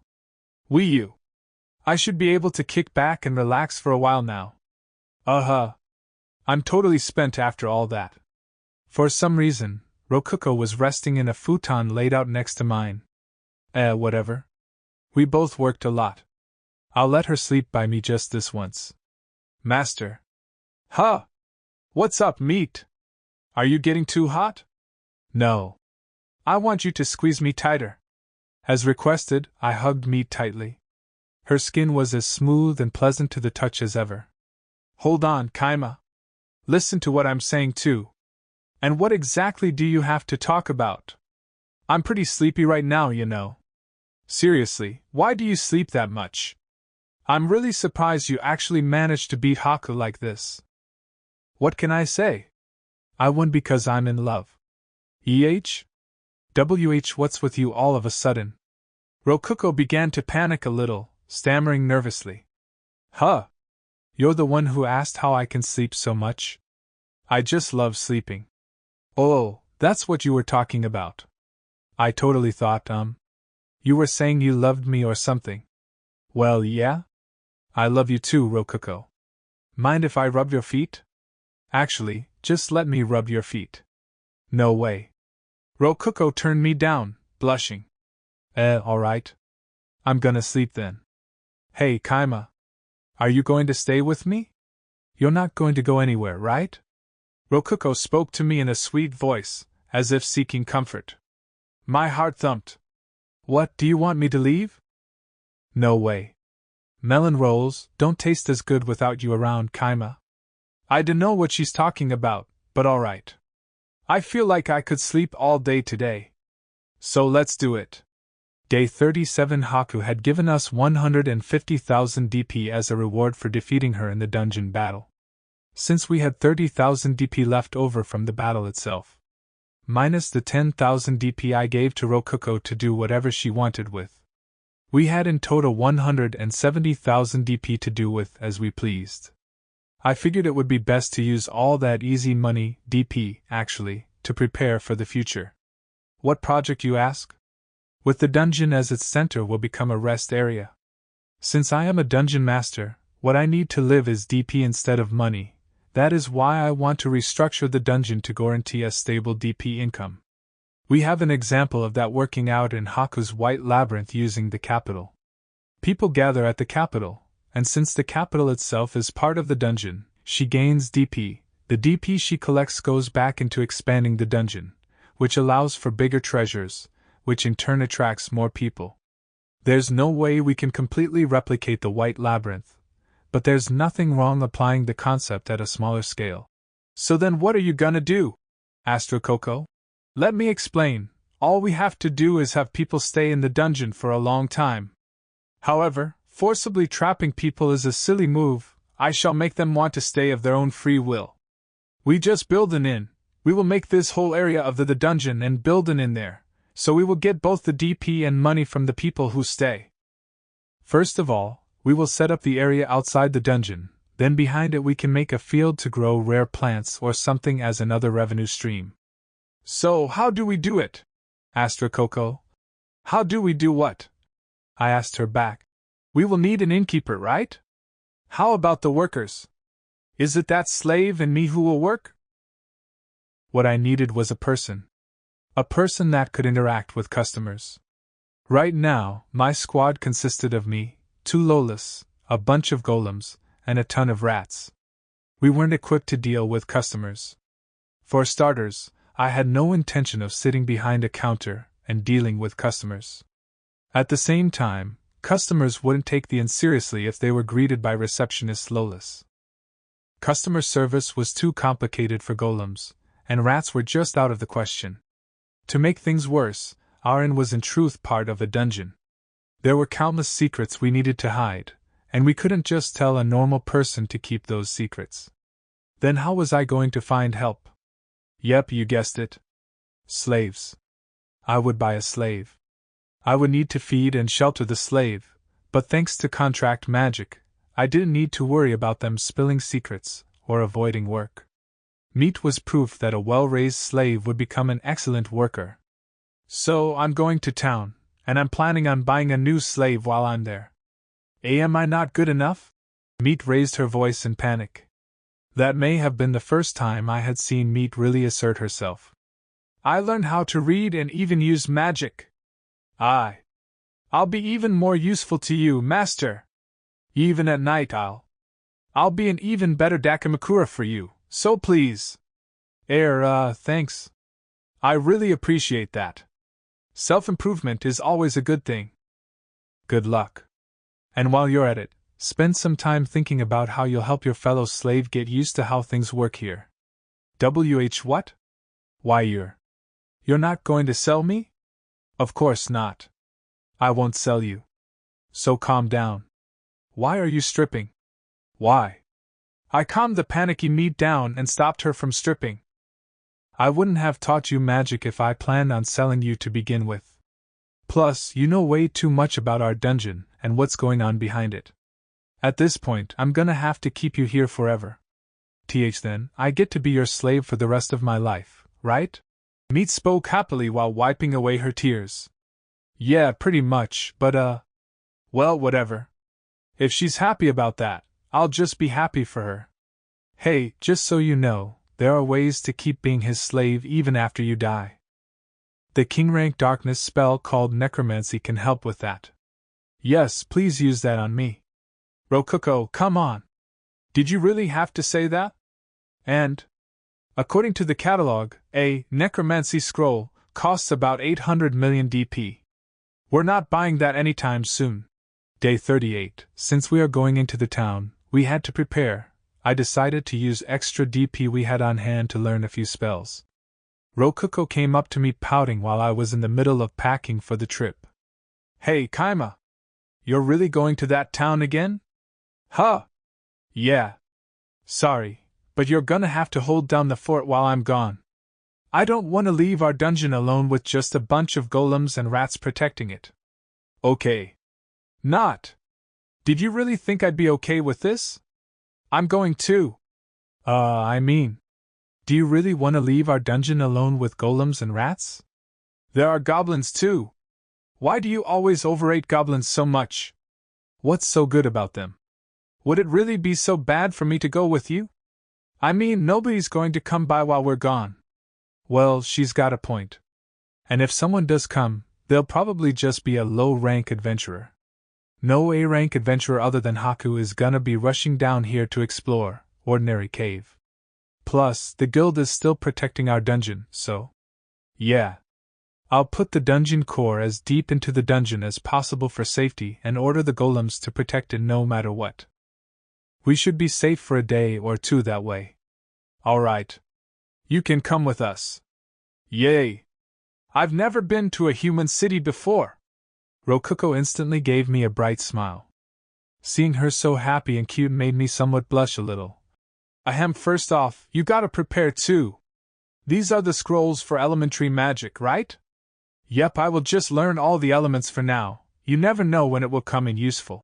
I bought scrolls of all the elements there was: earth, water, wind, fire, light, dark, and minimal space-time element, and a spell called wallet, which let me store my money. Oh yeah, Haku also recommended this intermediate space-time spell, storage. As the name implies, it lets me store things in a different dimension. In that dimension, time also freezes. Speaking of, here we go. I put my bedding in the storage so I don't have to sleep on hard beds in those inns. Hey, why are you putting the bedding in? Rokuko shouted at me. Because the town's beds are hard, there are usually some bugs too. Put mine too, please. So, after finishing packing, I went to Tsaya City again with Meat and Rokuko. I briefly wondered if the living avatar of a dungeon core would be fine leaving their dungeon, but then I remembered that Haku was walking around outside without any issue. Apparently, everything would be okay as long as that shining rock stayed inside the dungeon. We were inside Tsaya. I decided to start things off by heading to the guild, where I could both register Rokuko as an adventurer and get info on where I could buy a slave. The same receptionist as usual was sitting behind the guild's front counter. Oh my, I see you're still alive. Welcome back. I'd like you to register this girl as an adventurer. Hold on a second, Kima. Why are you calling me this girl? I have a name.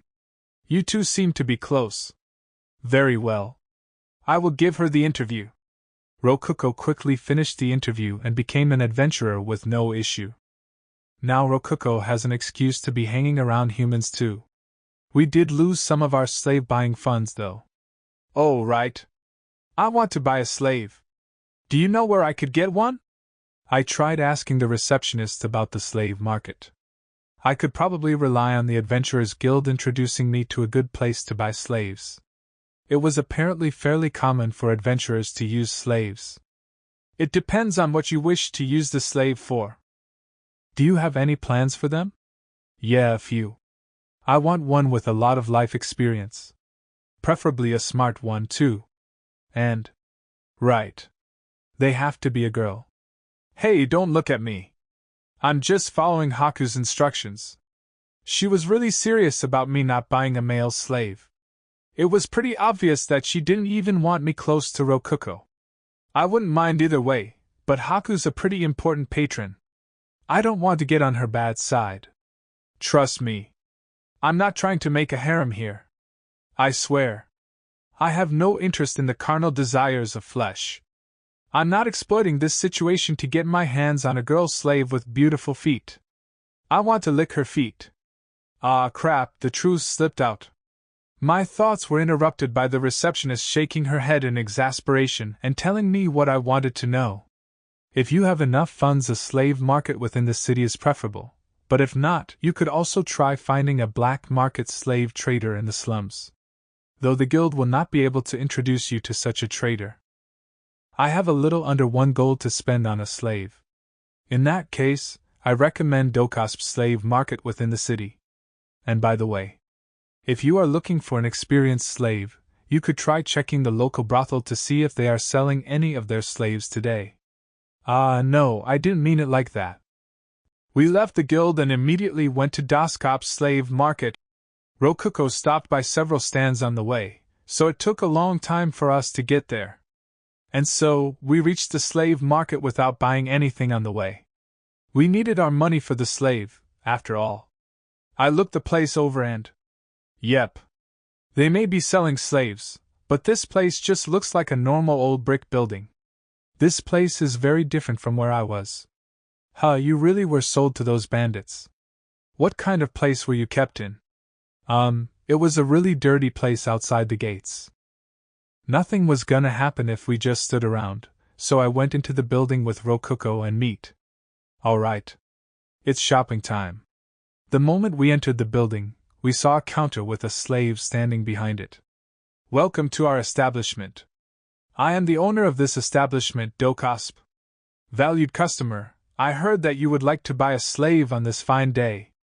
The shop owner gave us a smooth business smile. So, what kind of slave are you looking for? First of all, I want a girl with really pretty feet. I have lots of things I want her to do, so her being smart would be a huge plus. Rokuko punched me in the side after she heard me casually include pretty feet as a criteria. Hold on, Kima. Why did you mention pretty feet? And as the first thing, too? Sorry, my friend, but could you keep quiet while I'm negotiating? This is actually an extremely high-level bartering technique. It'll play a very important role in us finding the slave we need. Really? Yeah. I'm too busy to explain how right now. So please keep quiet for a bit. Rokuko nodded, though her expression was conflicted enough that I couldn't tell if my answer had satisfied her. But either way, it looked like she'd stay silent for me. Perfect. And came back after a brief while with 4 women in tow. Judging from their collars, they were all slaves. Yep. They all have fantastic legs and feet, every one of them. Spectacular. Starting from the left, the slaves were a bearer bee skin, a fox-eared bee skin with a fluffy tail, a vaguely unhappy elf, and a normal human. For whatever reason, they were all eyeing me over as if they were the ones buying me, instead of the other way around. Sup pal, ya lookin' fair a slave?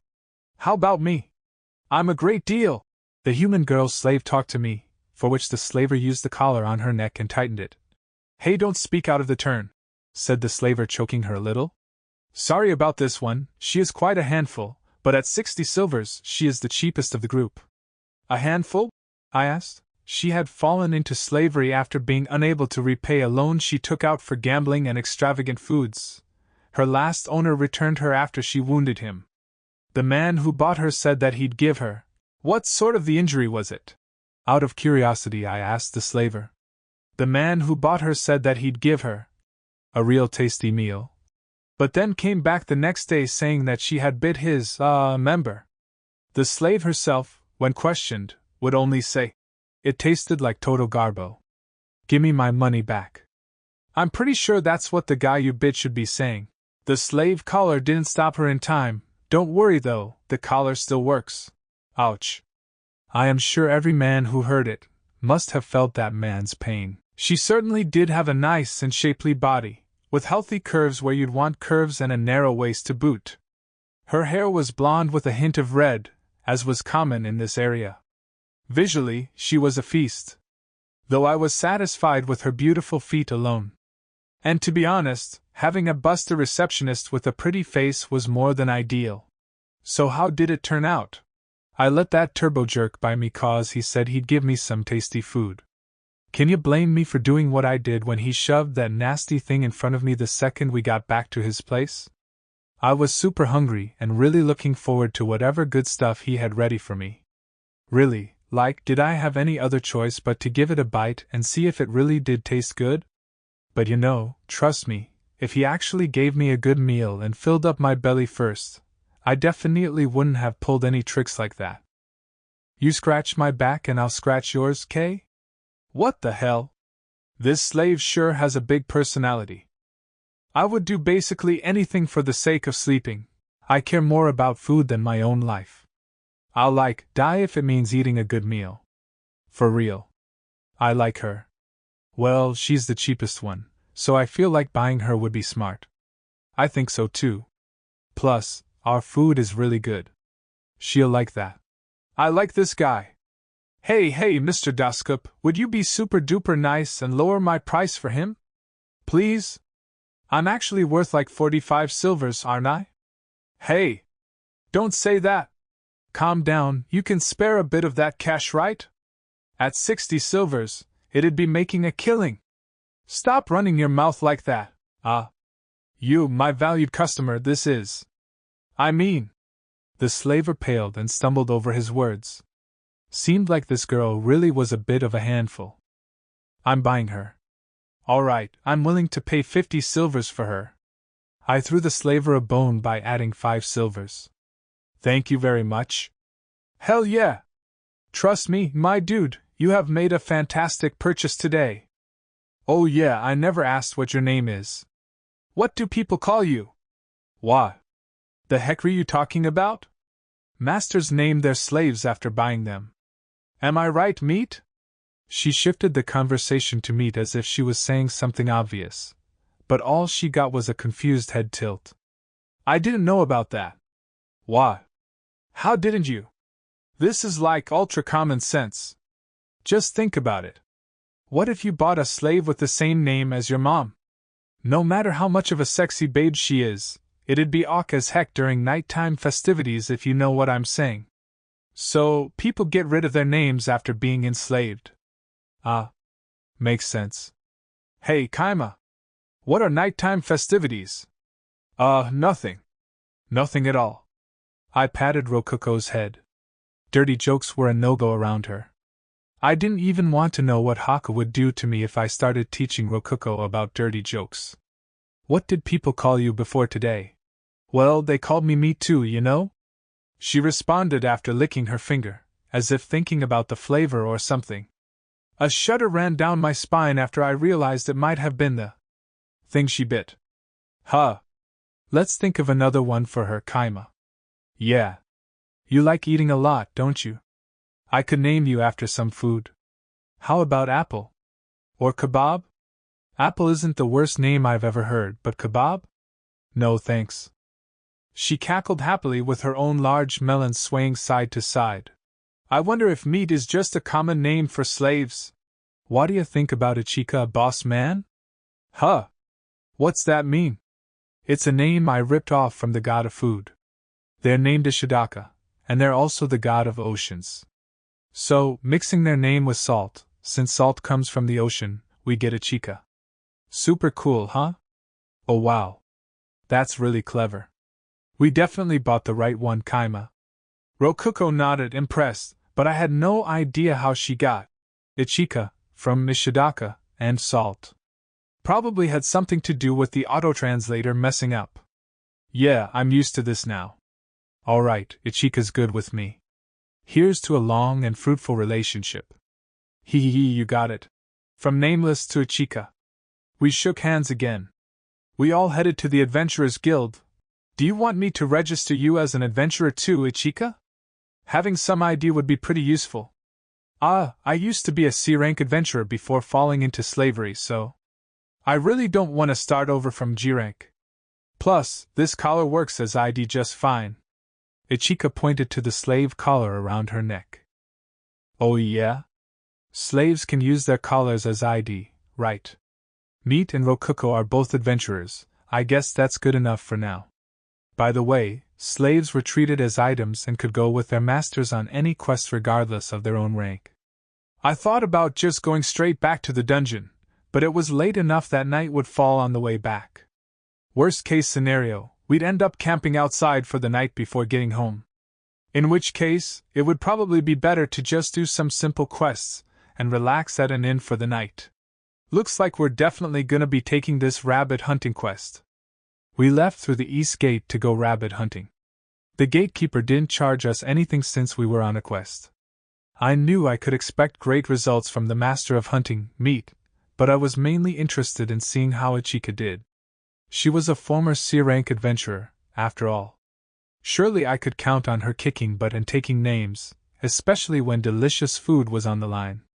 Though leaving her bare-handed would probably get in the way of that, so I lent her my sword. Oh, thanksies. Well, I'm gonna be real for a second, I can just use my bare hands for this. Rabbits' pelts are worth way less when they're covered in blood. It's just like common sense to kill them without cutting them up too bad. Huh. But you can't bleed them without cutting them. Bleed them? What are you even talking about, dude? Huh. She doesn't know about bleeding animals after hunting them? If you drain the blood from an animal corpse, the meat won't smell so bad later. It'll taste better too.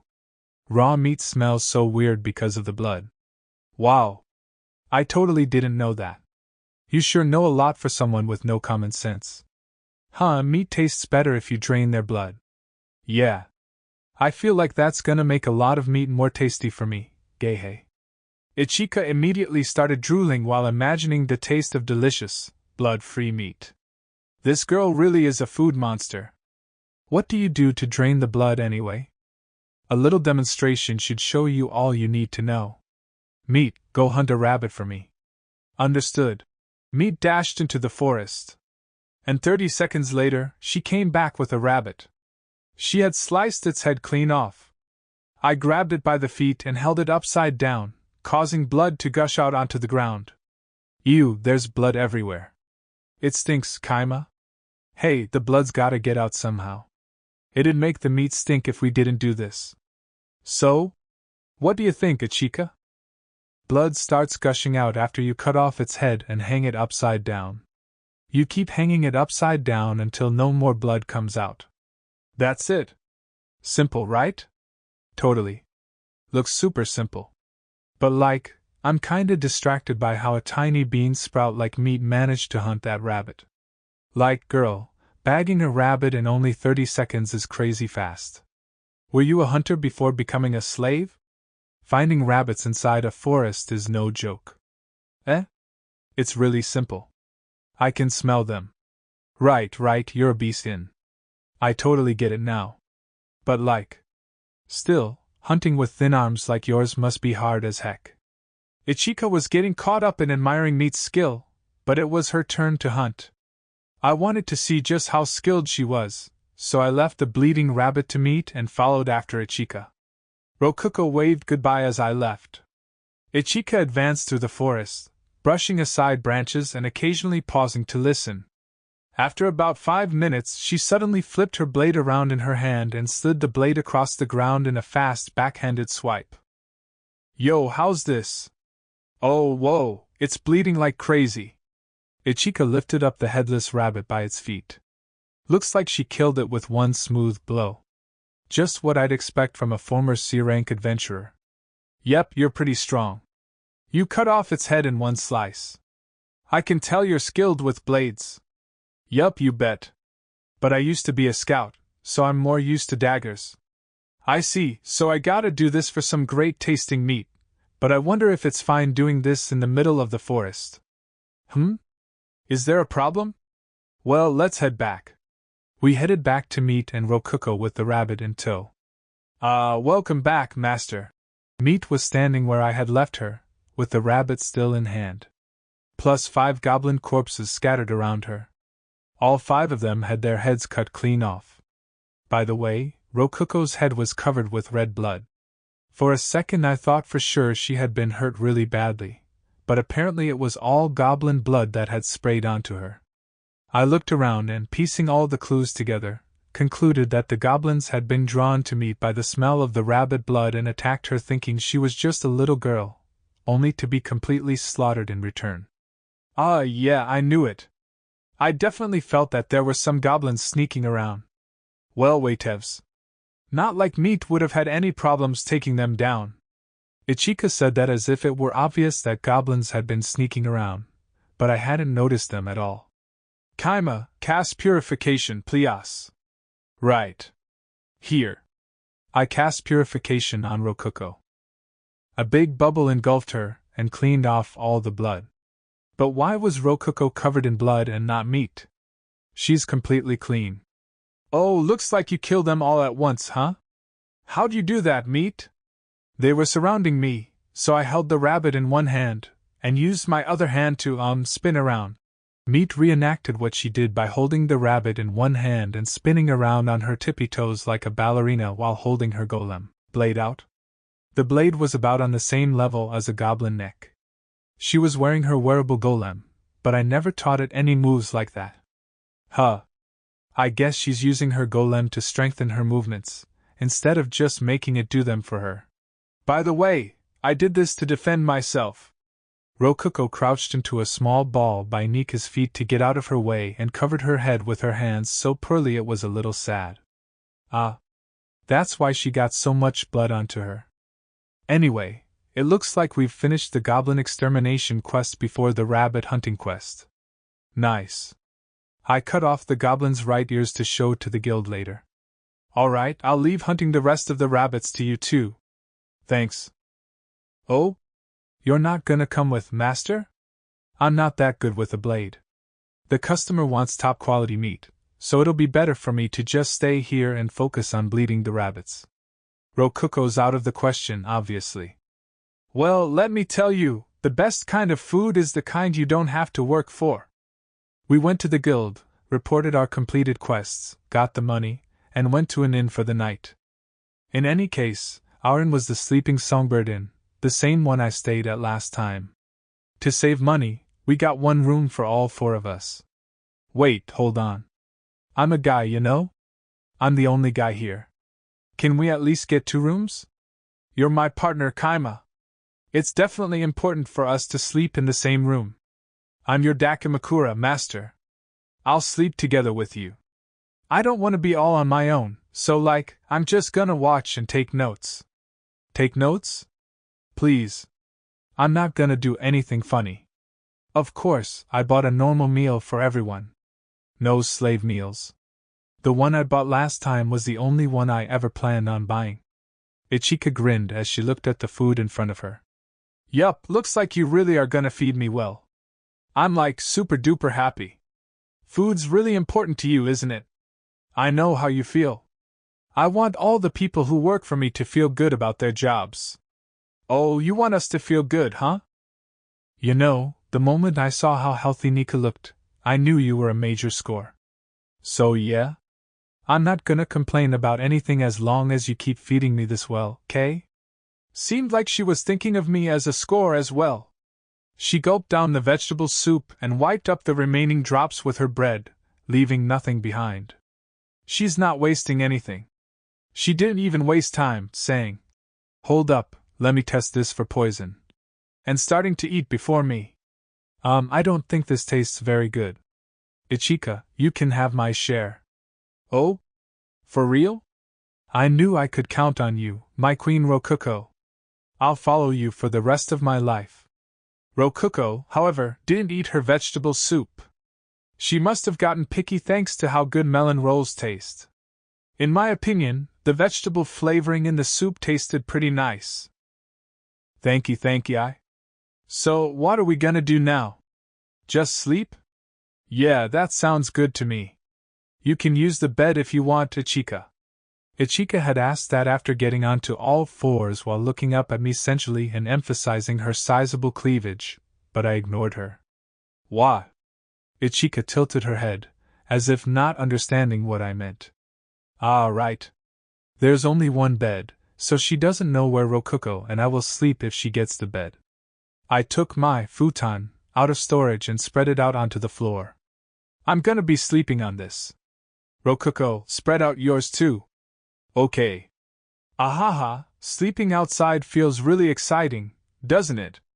Rokuko took out her futon from storage and spread it out as well. Niku was my dakimakura, so she didn't need one. Only after both of our futons were ready did the stunned Ichika finally snap out of her shock.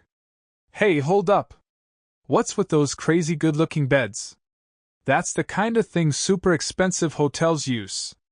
I'm hella surprised here. I can't believe you two have beds this good. And like what? You two can use storage too? Weren't the scrolls super expensive? Just like you're dead serious about food, I'm dead serious about sleep. Okay. Listen up, whatever you do, don't interrupt my sleep. I'll say it again. No matter what. Do not interrupt my sleep. I emphasized sleep when I said it. Ichika let out an of understanding. Dude, I hella get what you're saying for real. I'll never wake you up unless junk gets really serious. I swear upon my breakfast, boss man. Now that was a vow I could trust. I nodded in satisfaction. And that's it for Chapter 10. Hope you guys like it. If you did, make sure to like the video. And if you haven't subscribed yet, please hit that red button with your bed or something. And we will see you in the next one. Bye.